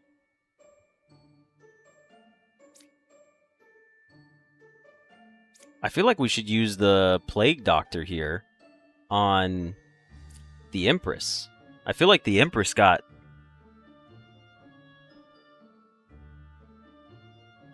If the Oracle is our other evil, then the Oracle would be lying and the Knight is good. Let me use the Plague Doctor on you. Number 3 is not corrupted. So she's not corrupted, and the judge said she was lying. Yeah, corrupted is they're good, but they're lying. Alright, so now we gotta think this through for a second, okay? The Plague Doctor could also technically be evil. That's another possibility. So that means the Empress is probably evil. Or she's not corrupted and the judge is fake.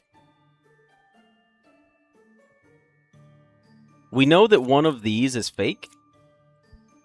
And she did mention number 1, number 2, or number 7. Oh, yeah, this gets real confusing here. I'm not gonna lie. I think it might be the judge and the knight are corrupted. Or not corrupted, evil. I think it's the judge and the knight.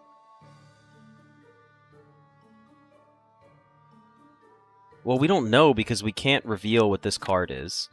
Actually, don't we know what this card is? 1, 2, 3, 4, 5, 6, 7, 8, 9.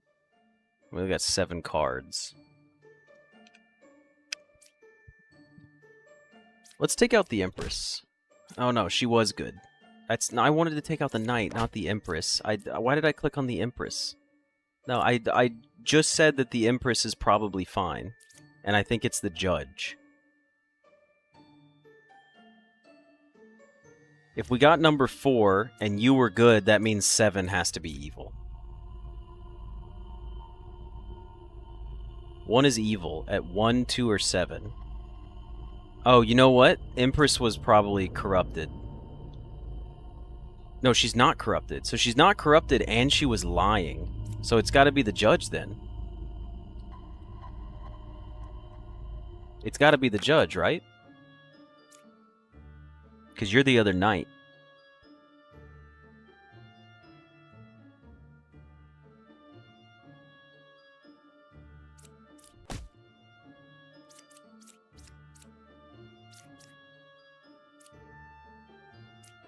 I'm still confused about how the judge was not...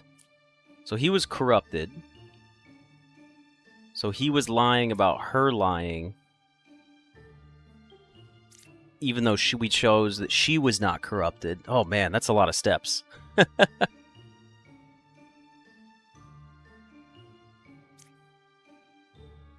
So it was 2 fake knights that we had this time.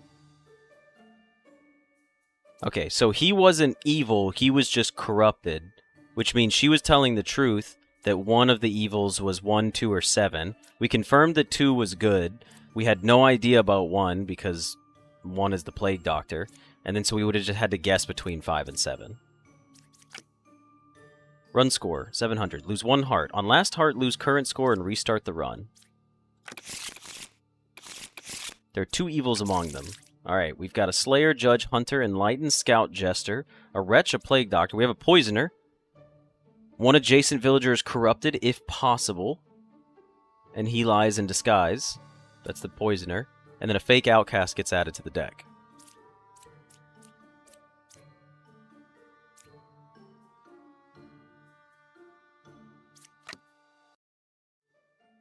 Poisoner is 1 card away from the closest evil.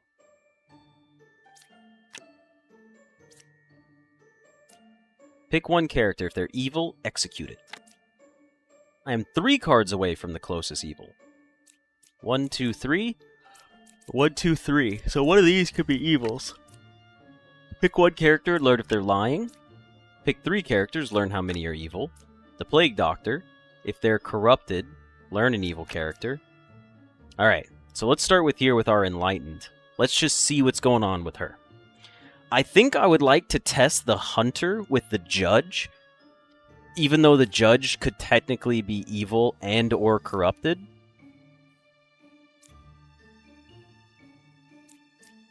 Because the Poisoner is 1 card away from the closest evil.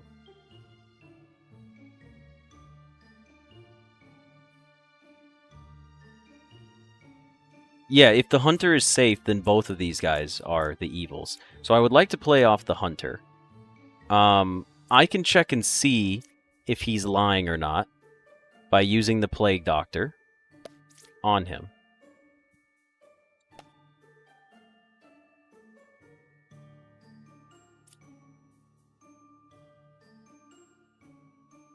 Four is corrupted, 3 is evil. So 3 is a guaranteed evil. That was the Poisoner. He corrupted the Hunter. So it was good that we played off the Hunter there. Now, for the rest of this, Poisoner was 1 card away from the closest evil. The Plague Doctor could still be evil. Or, yeah, because you're corrupted, so you're safe. You're not going anywhere.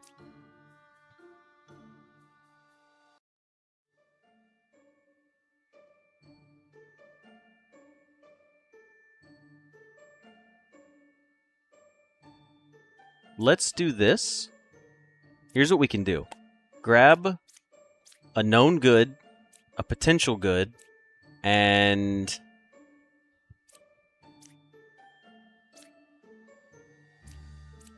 the Judge. Among 4, 2, and 7, there is 1 evil. Among 4, 2, and 7, there is 1 evil. We know the Hunter's good. He's guaranteed good.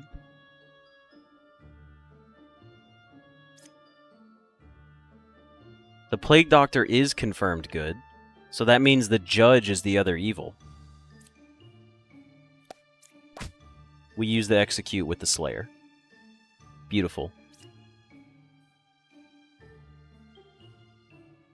The Scout was also corrupted. Because there were 2 corrupted people in this, but I had an assumption the Scout was corrupted. But based off of what she was saying, it didn't seem like I needed to play off of her. Let's go to our next one and see what happens here. The Counselor. Game start. 1 villager becomes an outcast role. I sit next to it. I lie in disguise. Okay. Doppelganger. Game starts. I disguise as a good villager currently in play. Huh? I'm a little confused on that one. Alright, we have a knight.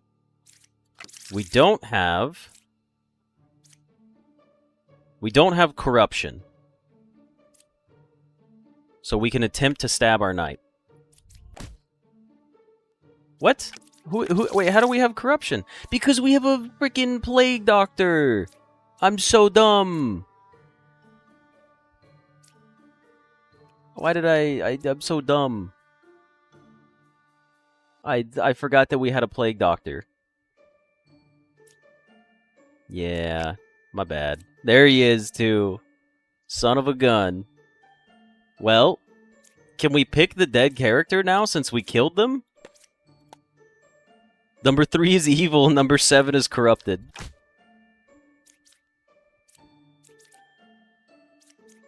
I just wanted to gamble here because in my head I was like, there's no way the Plague Doctor is going to trigger the evil on the Wretch. There's no way. I looked at our deck. I saw that we had a Wretch in here. Where is she? Right here. And I was like, for sure, because there's 3 evil characters, it was a 1 in 3 chance that this Plague Doctor was correct. That it would choose. A 1 in 3 chance. And it still hit the Wretch. What, like... I took the gamble. I took the gamble, and I was like, no way it's going to actually do that. Let's try this again. Okay. No Plague Doctor this time. We have the Counselor. One villager becomes an outcast, and you sit next to them. That's where the Counselor's going to be. He's one of the evils. He disguises himself. One of the outcasts is added to the deck view. So Counselor and Ba actually go well with each other. It's good synergy, but it's a little difficult. Let's see. Let's get started here. Closest evil is clockwise. Potentially could be true. Yeah, the plague was truthful. There's a Wretch. Okay. The closest evil is clockwise. That potentially could mean that this card is evil. Learn how many evils. There's only one pair of evil. That means the evils are adjacent to each other.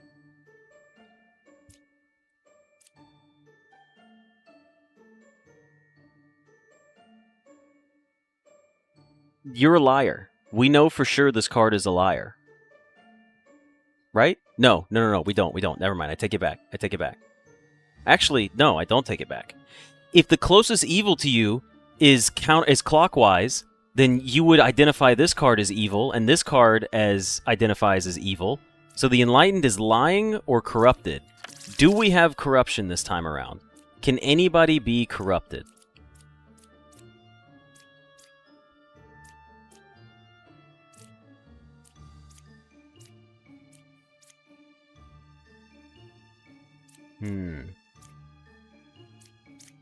We don't have corruption this time around, right? I'm marking her as red. She's lying. She's lying and we have no corruption, so it's pretty set in stone that the Enlightened is evil. At least I believe so. The closest evil is clockwise. Now this checks out, because the Wretch is just a Wretch. Which means there's only one pair of evil. We got to keep going for a little bit. I am good. If I am evil or corrupted, I am dizzy. So you're good. So that's a known good. No evil's adjacent to you. Learn how far a specific evil is to another closest evil. The Counselor is 1 card away from the closest evil. That would mean that there's a... You would be telling the truth, and you would have to be the pair of evil. Or this Wretch could actually be the Counselor. Because one villager becomes an outcast role, and I sit next to it. He lies in disguise. One fake outcast. Oh, wait, no. Am I understanding that correctly? Hold on. If I am evil or corrupted, I am dizzy. She says I am good. And she says I am good. So one of you is fake.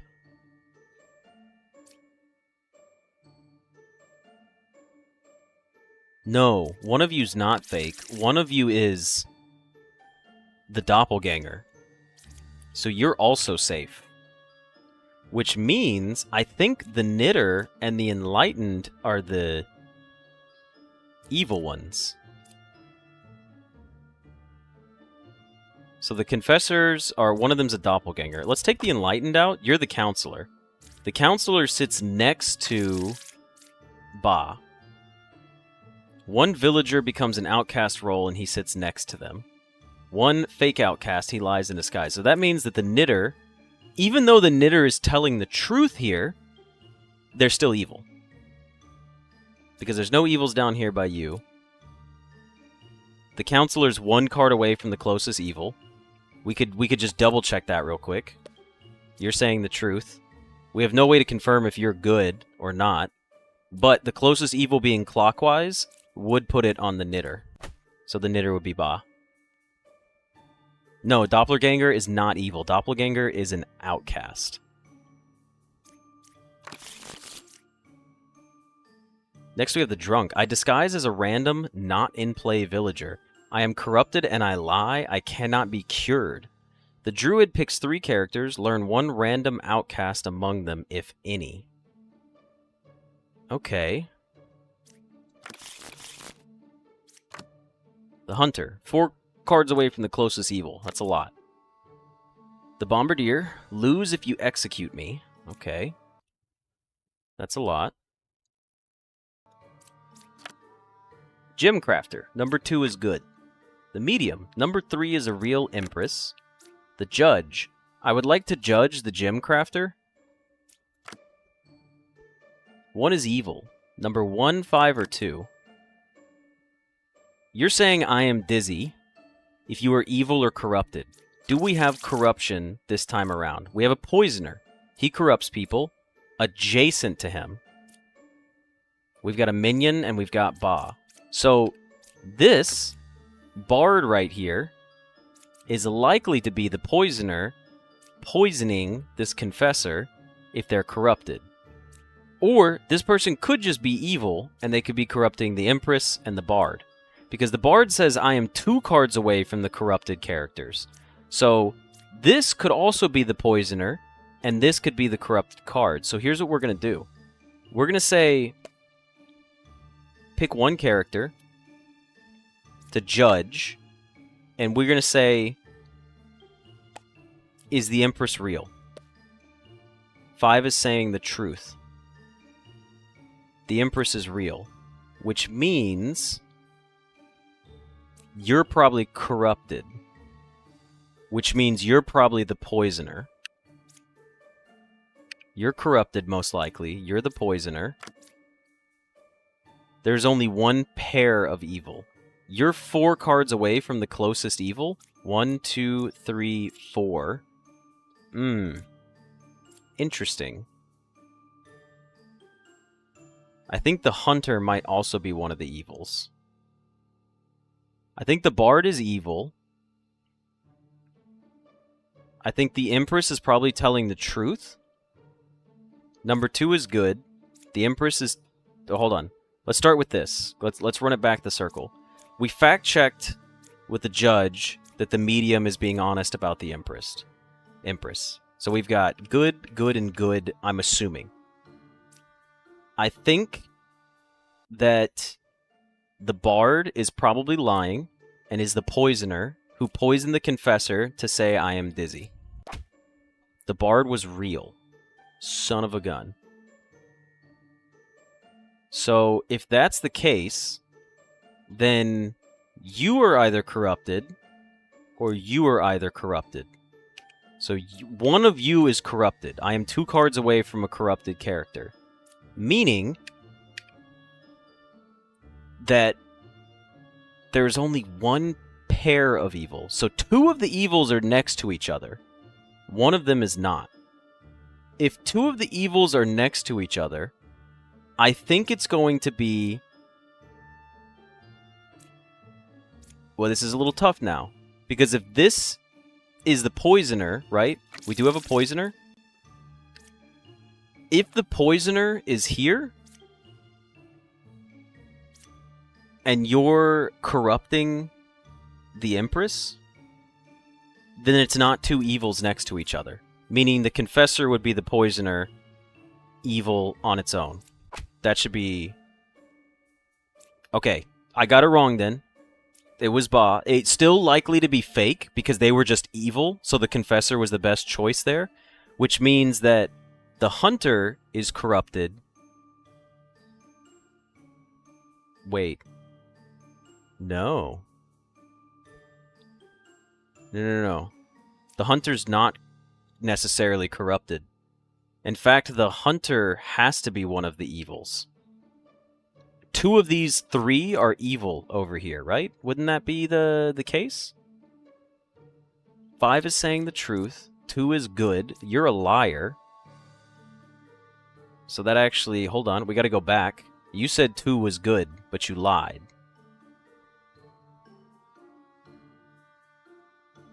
And we have nothing to back up your legitimacy.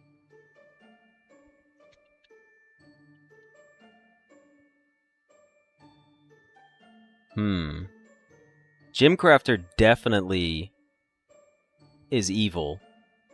Does that mean that the Bombardier is...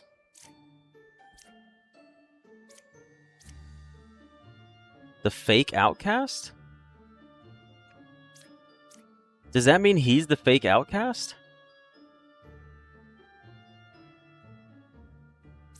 I think the Gym Crafter's evil, because you said that the evil person was good. Now, the Knitter says there's only one pair of evil. You could be lying.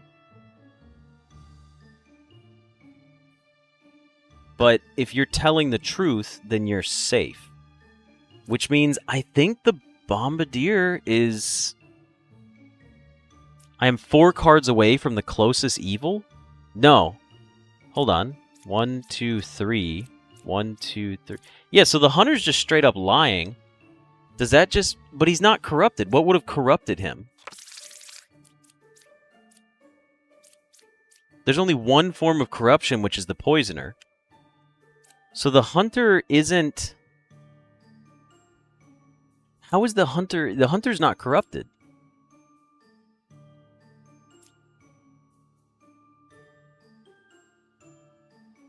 I think it's got to be the Knitter. But that doesn't work, though, because, the hunter... What is corrupting the hunter? That's what I'm confused about.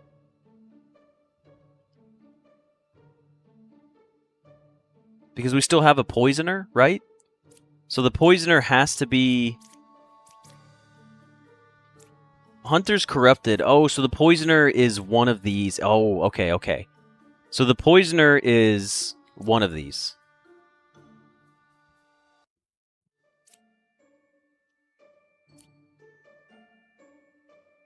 If the Knitter's telling the truth, the hunter's corrupted, and the Bombardier is the poisoner.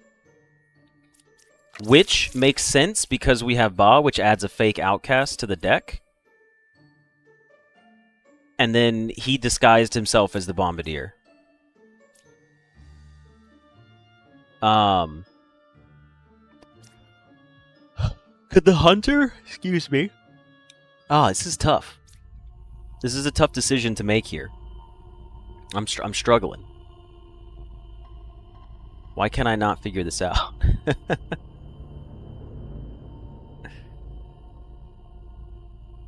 I think it's the Bombardier. I think he's the fake one. No! It was the Knitter. So he was corrupted. I mean, I was going to have to choose between... It was a pretty fair shot of which one to choose. But I did not get it. Let's see if we can beat Ascension level 2. Okay. We have... Lie in Disguise, Minion, the Counselor. One village becomes an outcast and sits next to them. One fake outcast is added to the deck view. Okay, there we go.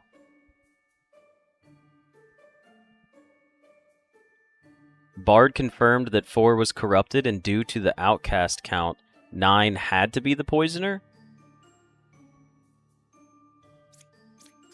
Never hit bomb, always hit bomb. Have I tried He Is Coming yet? No, I have not tried that. The worst form of a 50-50? Yeah. 1 in 3 chance of being correct. 1 is evil, 9, 1, or 3. Evils are not adjacent to each other. Greatest evil is clockwise. Or closest evil, not greatest evil. A plague doctor. a hunter. I am 4 cards away from the closest evil.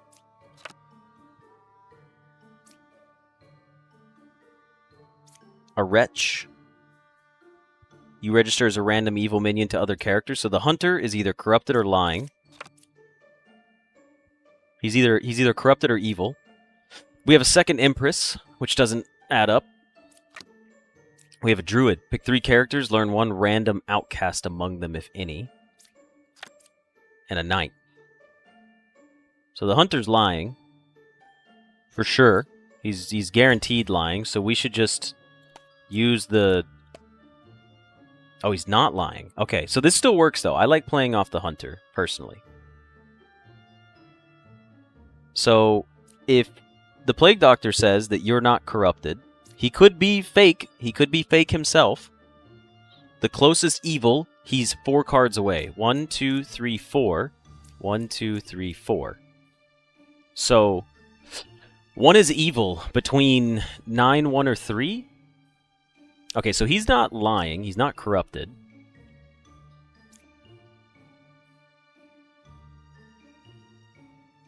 So the wretch isn't actually a wretch, because the hunter would have triggered off of that.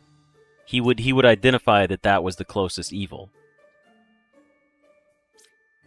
The closest evil is clockwise to you, which would make sense for this Empress to potentially be evil. Like, the Empress and the Knight could be evil together.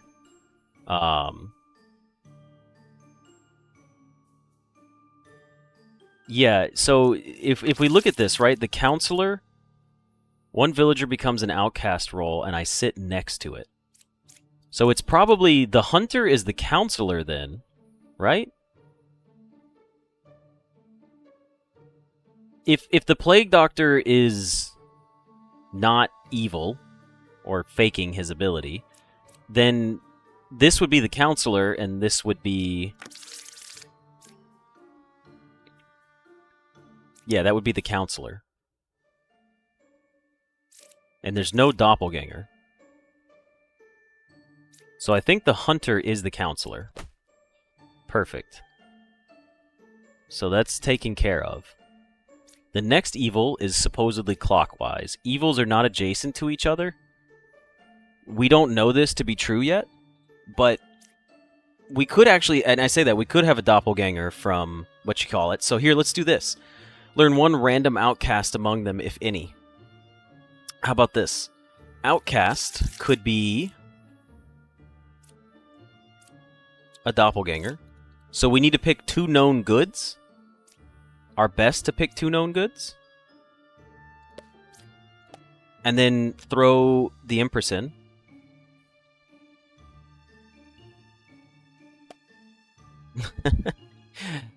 Absolutely, Anastasia. I hope you have a good rest of your evening. There isn't a doppelganger? How do we know that? There's a doppelganger right here, and it could be one of the Empresses. We only have 1 outcast, it shows in the top right. 5 villagers, 1 outcast. 2 minions, 1 demon.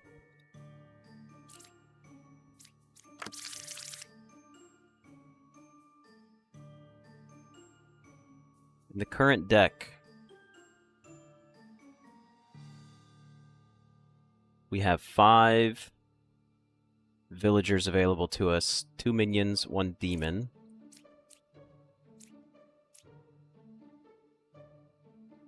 One fake outcast is added to the deck view. So if we only have 1 outcast, then...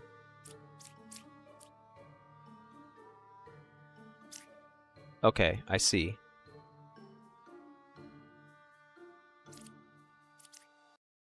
So we're done with outcast.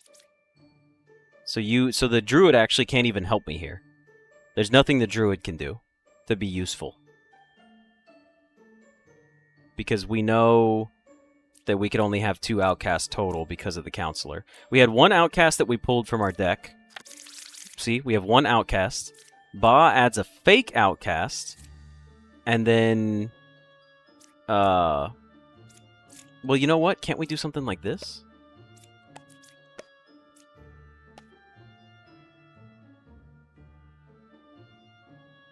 Among 3, 4, and 5, there are no outcasts. So the counselor sits next to an outcast role.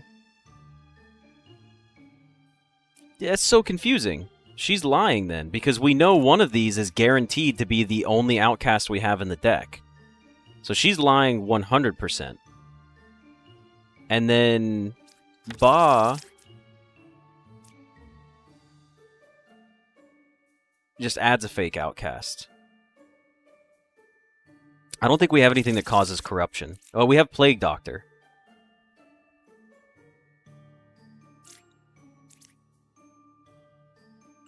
Okay, so she could be corrupted. This one's tough. This one's tough. She could be the one corrupted from Plague Doctor. Evils are not adjacent to each other. 1, 9, or 3 is evil. 1, 9, or 5 is evil. We've already used our Plague Doctor. Check this out. The knight is real. I took a gamble. Safe knight. Which means she might be evil.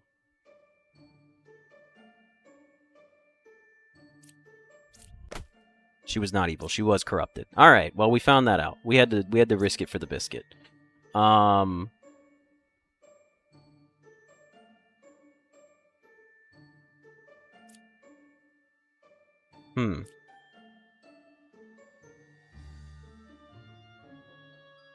It can't be 7 and 8. Can it? Oh, I guess it could be if the knitter is lying.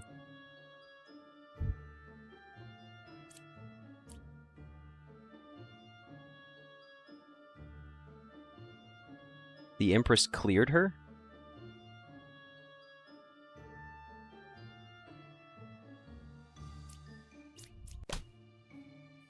You would have been... The knitter was faking it by saying they're not adjacent. Meaning that it could be this Empress here. Because he lies. And disguises. If he lies, that means that... We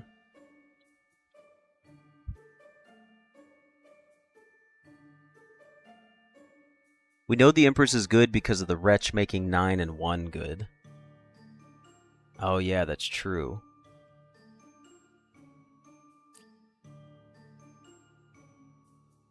Yeah, 3 would have triggered as evil. That means this Empress is not safe. She's lying. 7 has to be evil because 7, 8, 9. Honestly.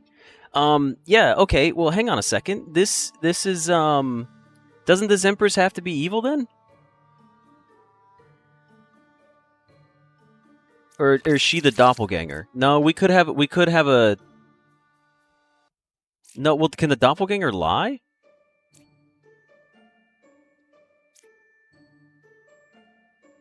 Only 1 is evil. 3 is identified as evil by you. And 1 and 9 were not evil. So you're technically telling the truth. So you're the safe one, to my knowledge. She said 1, 9, or 5 is evil. We never really verified. But if you're correct, then it would have to be this Empress.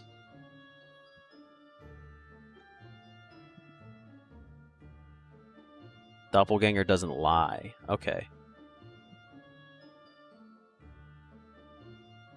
So how do we know which one is technically... So one of the Empresses is evil. Because she can't be corrupted anymore. Because she's saying number 5 is evil. But we have no way of knowing that.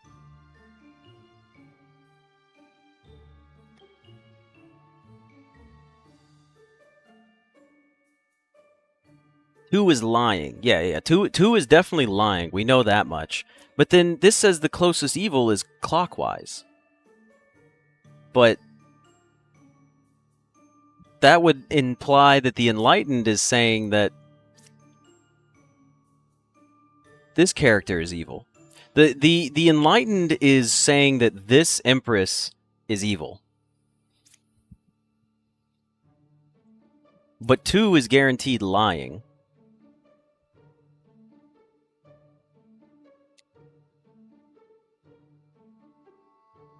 Is it just the Enlightened is still counting Ba? That's it? It doesn't like change after we discover one? Oh, it does say learn if the closest evil to me. Okay.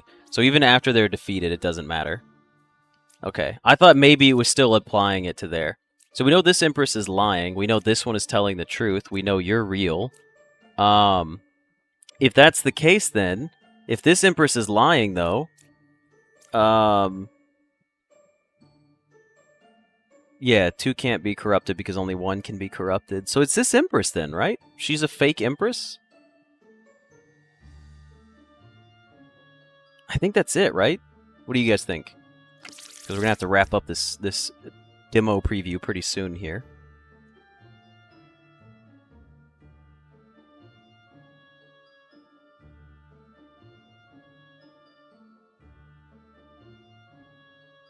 She can't be corrupted. Oh, you're right. She is. Okay, because, yeah. That's fair. Yeah. Because she can't lie. Because, well, she wasn't corrupted, so that means lying means evil. Next, we have Puka. Let's see if we can beat this last one. Game start. Villagers adjacent to me are corrupted. If possible, I lie in disguise. So she just corrupts 2 people. That's rough. The Gem Crafter. Number 1 is good. The Lover. No evils are adjacent to her. The Plague Doctor. The Oracle, number 5 or 3 is a witch. Interesting. A Jester. A Medium. And the Confessor. I am good. She's a known good. She's not corrupted. She's not corrupted and she's not evil. She is a known good. That's a solid start for us right there. Number 4 is the real Jester. The Medium is learn a good character and its role. Potentially good news. No evils adjacent to her. We need to find someone who we think is corrupted. Number 1 is good. You're also guaranteed good then, Gem Crafter. You are cleared. Completely safe. Now, pick 1 character. If they're corrupted, learn an evil character. Pick 3 characters, learn how many of them are evil. I would like to pick these 2. And honestly, the Jester. Among 3, 2, and 4, there are 3 evils. Okay. So, here, I'll show you the deck view real quick. We have a Witch, and we have a Puka. We know that there are only 2 evils, so we should play Demon the Jester, because he is definitely corrupted. And if he's not corrupted, he's evil. So that's a guaranteed mark. So I'm going to take... I'm gonna hope that the Jester is good, but corrupted. Number 4 is not corrupted. Unfortunately, that sucks. He's an evil. Which means these 2 are corrupted. So if this is Puka, you're corrupted and you're corrupted. Number 5 or 3 is a witch. Does that mean neither one of you are a witch? You're just corrupted. Number 4 is the real Jester. You lied. But you're probably not corrupted because you're only there, so you should be the witch. And we've completed this turnout. Beautiful. Now, new characters unlocked. We got a Baker. Reveal 1 random unrevealed good villager becomes a Baker. Learn of which villager I was. Or Architect. Learn which side of the circle is more evil. Learn equal if both sides are equally evil. Nice. Ascension level increased. Alright, well, we're going to go ahead and stop it there. At our Ascension level 2 that we completed. Our compendium. There's still a lot of cards left that we have not unlocked. Holy cow. So there's this many demons. There's one more that we haven't unlocked yet. There's this many minions in the game. There's this many outcasts. And then there's 2 entire full pages of villagers. So that's going to be a lot. If I go here, we're still on Ascension 3. It just takes us straight in there. Alrighty, well, let's go back to the main menu. Cool. Well, that's going to wrap it up for this first demo episode. There were definitely some hard times, but most of that went along pretty well. It was quite enjoyable. It wasn't as like nitpicky as I thought it was going to be. It was very fun to just like play out. Like it didn't seem too punishing even when we lost, you know? Like if we started over, like I still would have fun playing this all over again. It's not a permanent punishment, you know? But anyways, very fun game. I would go wishlist it, and I'll keep eyes out for it. And yeah, that's going to be it for this episode, and I will see you guys in the next one. See ya!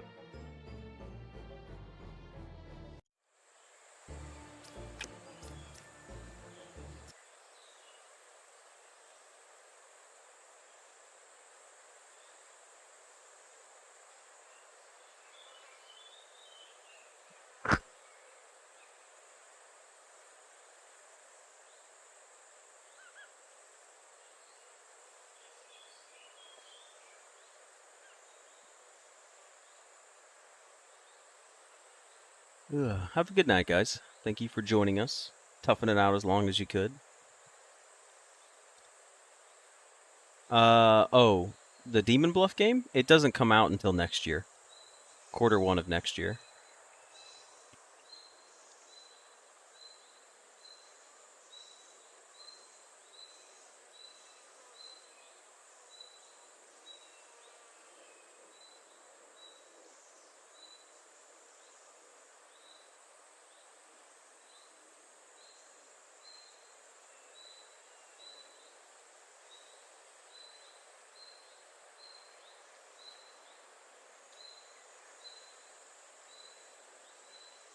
Dice an hour sleep?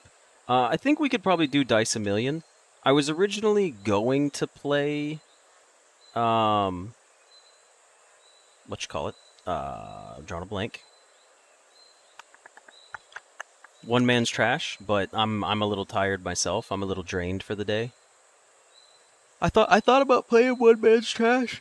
Excuse me, but I just couldn't do it. I think I'm just too tired for it right now. I think I need to play one run of Dice a Million. Even if it's a short one. Wasn't I talking about plans for the weekend? Those plans changed. I ended up not going to see anybody this weekend. Last night I cooked dinner and watched a football game and had a good time.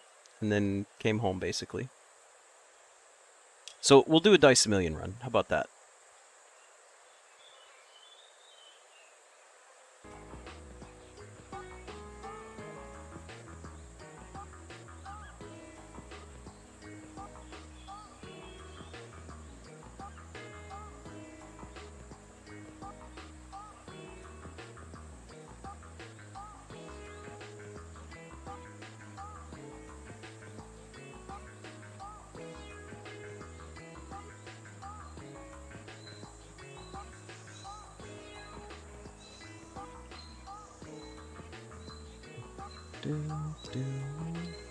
The dice bop will wake me up.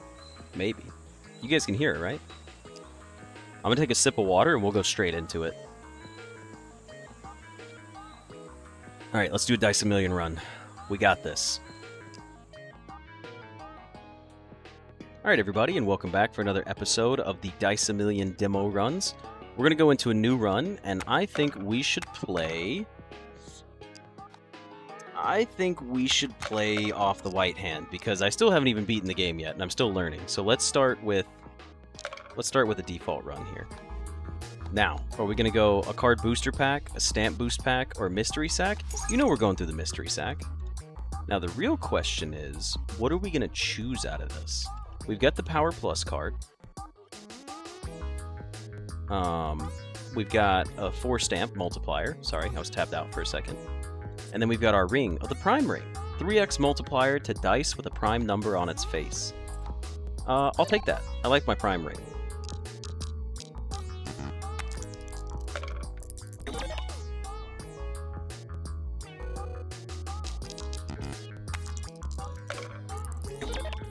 That's a lot. Ooh, that's good points right there. Plus 36? Heck yeah.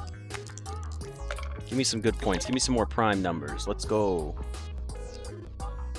Alright, Die of Fortune. If its face is a 6, gives a ghost, rare, or legendary die. I still have yet to feel the need to pull this one. A two-faced coin? I like the two-faced coin. It's just a 2x multiplier. It's just a 2x multiplier coin. I'm gonna take it. Now, what are we gonna go with? The peanut. We have yet to do anything with the peanut. I'm gonna see if I can figure out what to do with the peanut. Next, we're gonna take a dice boost pack. We got a bomb dice. That's good. I like these early on. That's a lot of points early on. I'll take it. Stamps, we might as well spin for it. Multiplier with a face of 3. Yes, please, because we have a lot of those. And then, honestly, give me...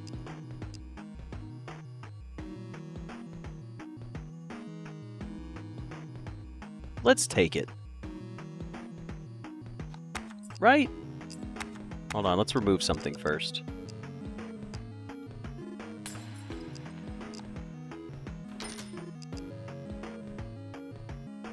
Ah, a 1 through 3, and we've got a bunch of 3-sided die in our deck. So let's take an iron die, and let's get started here. This will pay for itself with our bombs.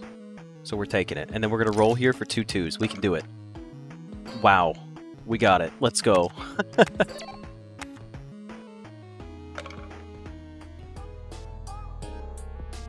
Okay. Now let's see what happens with the dang peanut, man. I don't know what's going on with the peanut, but we'll try it. It said no. Roll a 1 on 5 dice at the same time. New die. Okay.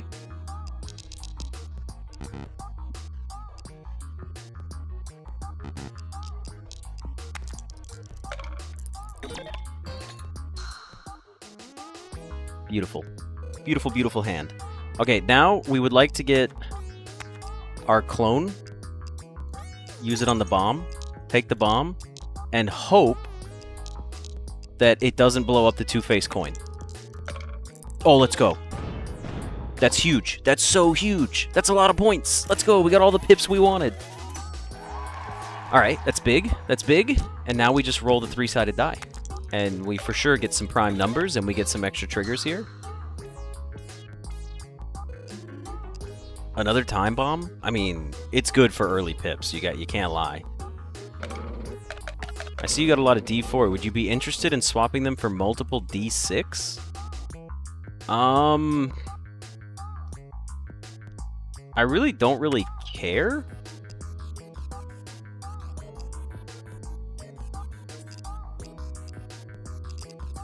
I think I'd rather just keep these because it works well with the iron die. So I don't want to get D6s because the iron die works better with the D4s. We got an odd die, draw, power up. All right, ring boost box. Give me a good ring here. Equity. Every same dice will always roll the same face. Or the odd ring. Let's take an equity ring. Every same dice will always roll. So these will always roll the same. And then you're an uncommon iron die, so we would have to hope that it hits. I still have no idea. Does anybody know how to make the peanut ring work? Anybody got any ideas or advice on the peanut ring? Another time bomb? That's kind of crazy. I should stop buying time bombs.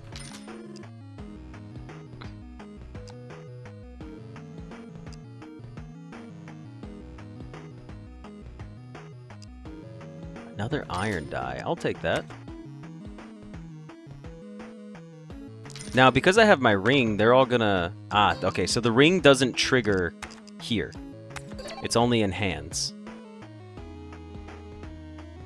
Peanut is like a specific card from Balatro. Would you like to know what it does? Sure.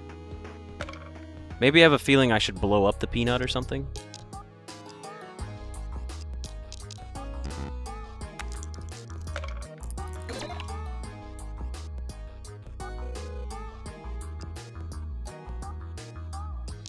Well, sure. Okay, so blowing up the peanut didn't do anything. Well, we got all 3 bombs in one turn. How could we not do it, you know?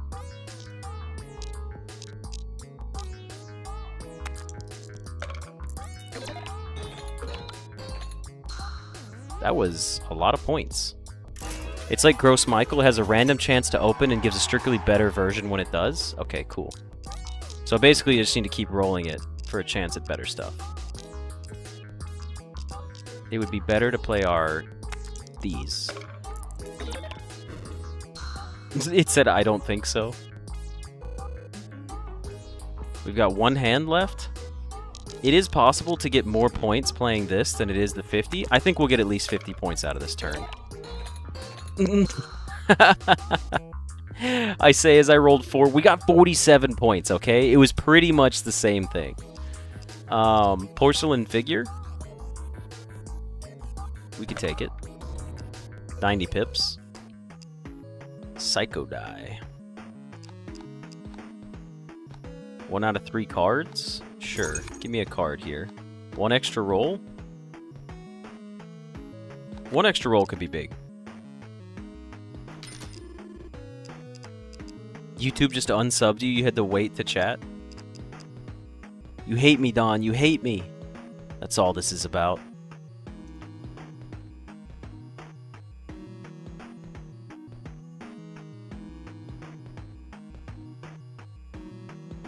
Okay, give me a second here. I will roll 1 more time. Paper die. I will take an Echo paper die.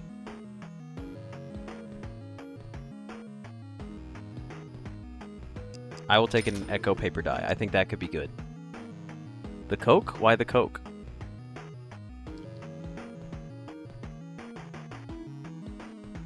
Were you seeing this as a Coke run? I guess it could work with the iron die and the Coca-Cola bottles. I see where you're coming from. I could see that.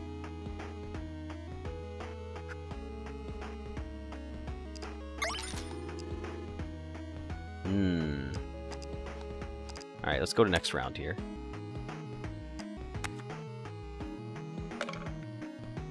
Oh, Coca-Cola's good, you're right. The Deja Vu ring. You know what? I'm down for a Deja Vu ring. I do like it a lot. We need a 1 and 2 3s. Can we get that? We got it. Choose a reward, enchantment. You know what? Roll all these bad boys.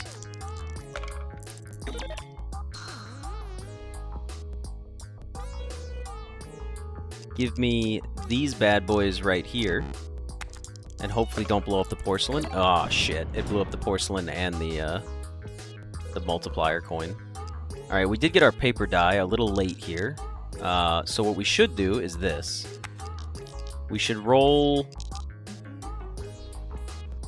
everything else first. And get a paper die out there and get 2 notes on the board.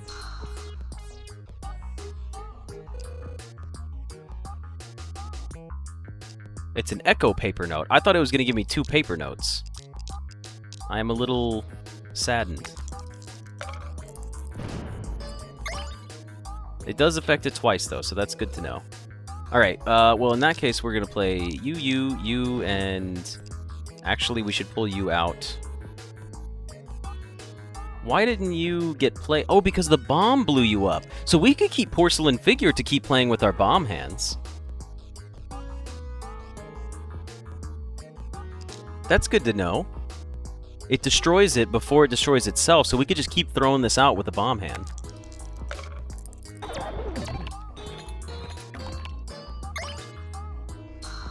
Now that was a big hand.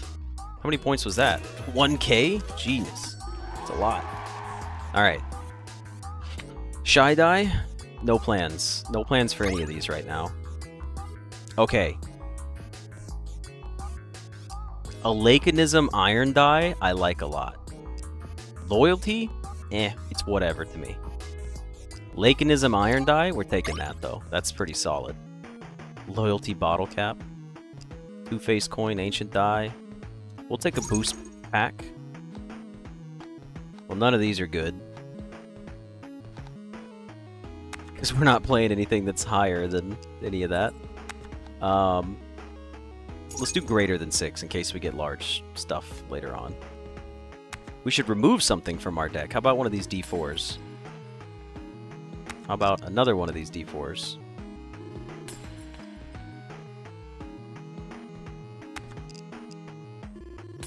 How about another D4? These don't seem that great. How about get rid of the other D4?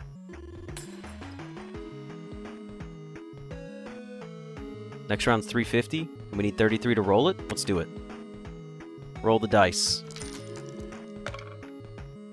We got a 2 and a 3. We should take the 2 and the 3 one then. Even though they're same thing. -1 hand size is going to be tough for us. So here we just play all of you, effectively.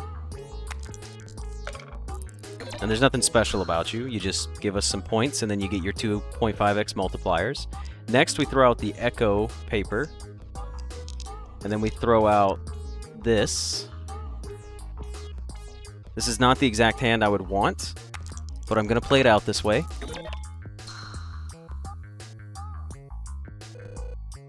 Next we go bomb, bomb, bomb, you and you. And if you live... Ah, you blew up, so we don't get to use you. But, I mean, these guys still get their multipliers.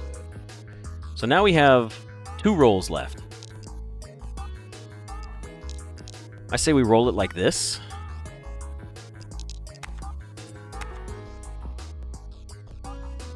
Hopefully the bomb doesn't get in the way of the peanut. Shit. It keeps blowing up the peanut. I should try to just roll the peanut without the bombs. But that's still good points for us, 161. Also, I just realized the paper die got destroyed, or we put the note down but the bomb can remove it. So you, and you. That's very easy.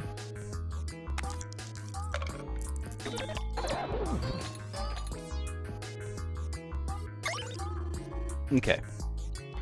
Rolling another jack per die, matching its face. This could be interesting with equity. I will take this and try to see what I can make happen. A wedding ring. Sure, we'll take it. Enchanted dice pack. Lakenism, it's another jack. Yes. We're doing jacks. Now we need bottle caps. Porcelain cannot hit bomb since bomb radius is bigger than porcelain. Oh, you know what? Good point. Thank you for pointing that out to me. I did not consider that.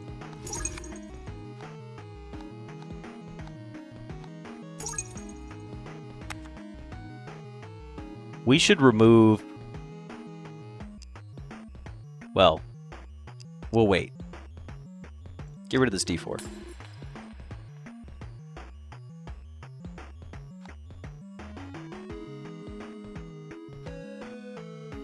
A random enchantment to a die in your hand. Starving. We can do this. Enchant. Put a random enchantment on you. Wealth? That's pretty funny. I like that we can only play 4, but we've got 6 in our hand. Should we even put the... Yeah, we should put the two-face coin down. Now, what's better, though, is we should actually put the iron die down first. It would make more sense since we have 2 of them. Let's see what we get on this hand. That was actually really good. That was incredibly good. That was 510. We won. Okay, cool. Let's play a regular handout.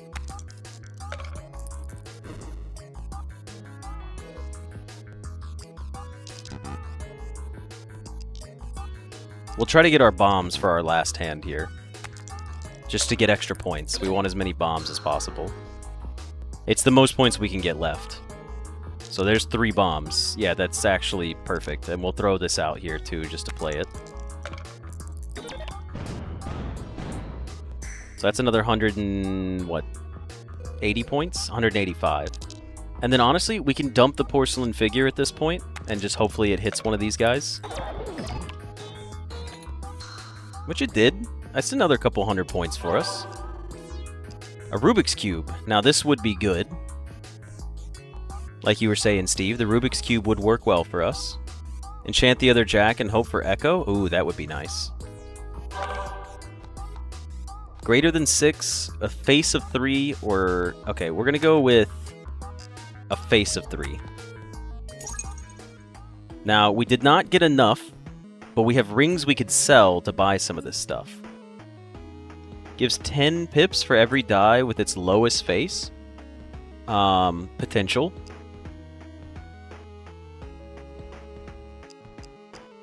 Ivory die. Doesn't seem that good. Unless we had, like, something to re-trigger it. Matryoshka, we have never gotten this to trigger before, because we always have a slightly larger deck. Do we want to sell a ring to get anything here? A 1, 2, or 3. Add 1 to its value. I mean, honestly, that could start to scale for us. I'm not gonna lie, as silly as it sounds. We're not taking the square ring. That's not happening. How do I sell my rings? Sell for 30?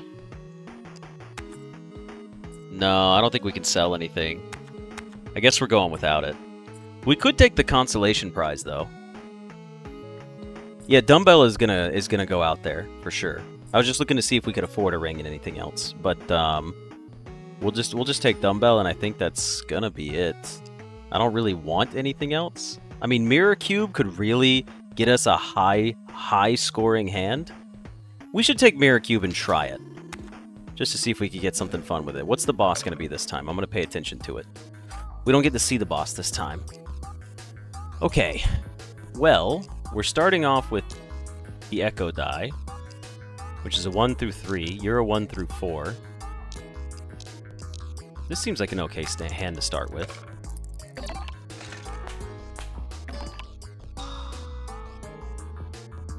It was an okay hand. It wasn't that great. We gotta get 1,000 and we got 100 on our first roll. Yikes. Okay. You. Roll. Nothing from the peanut. We got a bomb play hand. It's 150 points. As much as I hate it, I think we do it.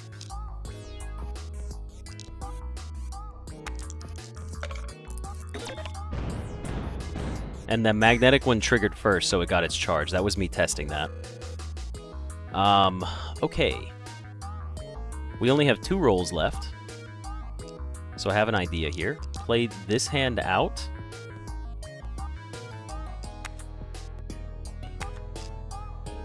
Play this hand out. Keep these. I'm glad that we played this hand out and they were 1s this time around. And now we have our last one.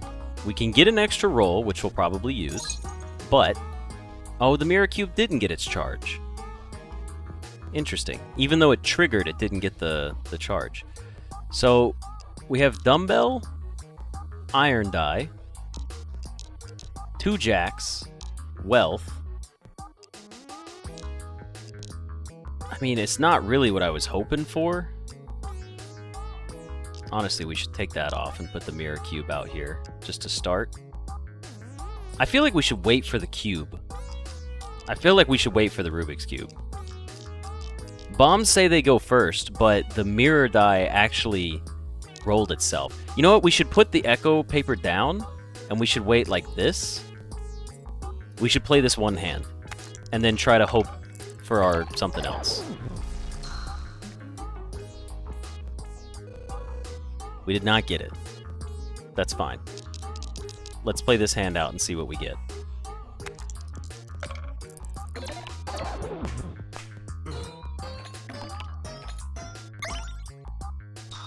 I did not get to... I couldn't see the numbers there, but I definitely think that's not enough. It was enough. Holy cow. It was enough. That's incredible. Okay. I don't think we take any of these. I think we skip for the extra 100 points. Oh, if only we could have gotten another ring. Wow, we got nothing in here we can use. We need to thin out our deck, but we can't. That's tough.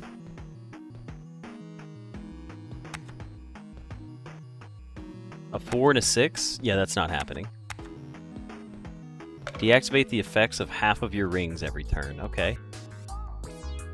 Well, we have a mirror cube, a peanut, a D3, a paper die, and a jack. Good starting hand.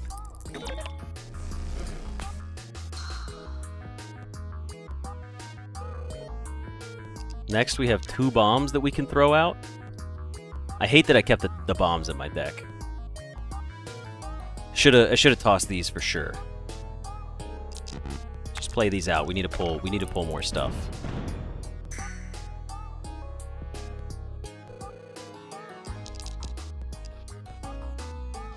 You can actually stay. You need to go. And 3 rolls, are we likely to draw you again? Probably not.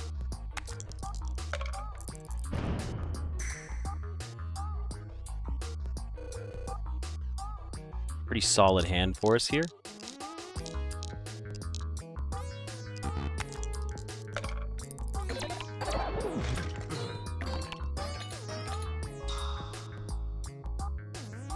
What was that? 361? Ladies and gentlemen, we're toast. Not a chance. It is over for us. I did not build well enough, unfortunately. Most rolled die. Total obtained 6k points in pips. Alright, well that was a pretty rough run for me, not gonna lie. Ugh, excuse me. One of these days I'm gonna figure out something. I'll figure out something and my run's gonna take off and we'll just go ham. And it'll be a blast. But until then, I hope you guys enjoyed this episode, and I will see you in the next one. See ya!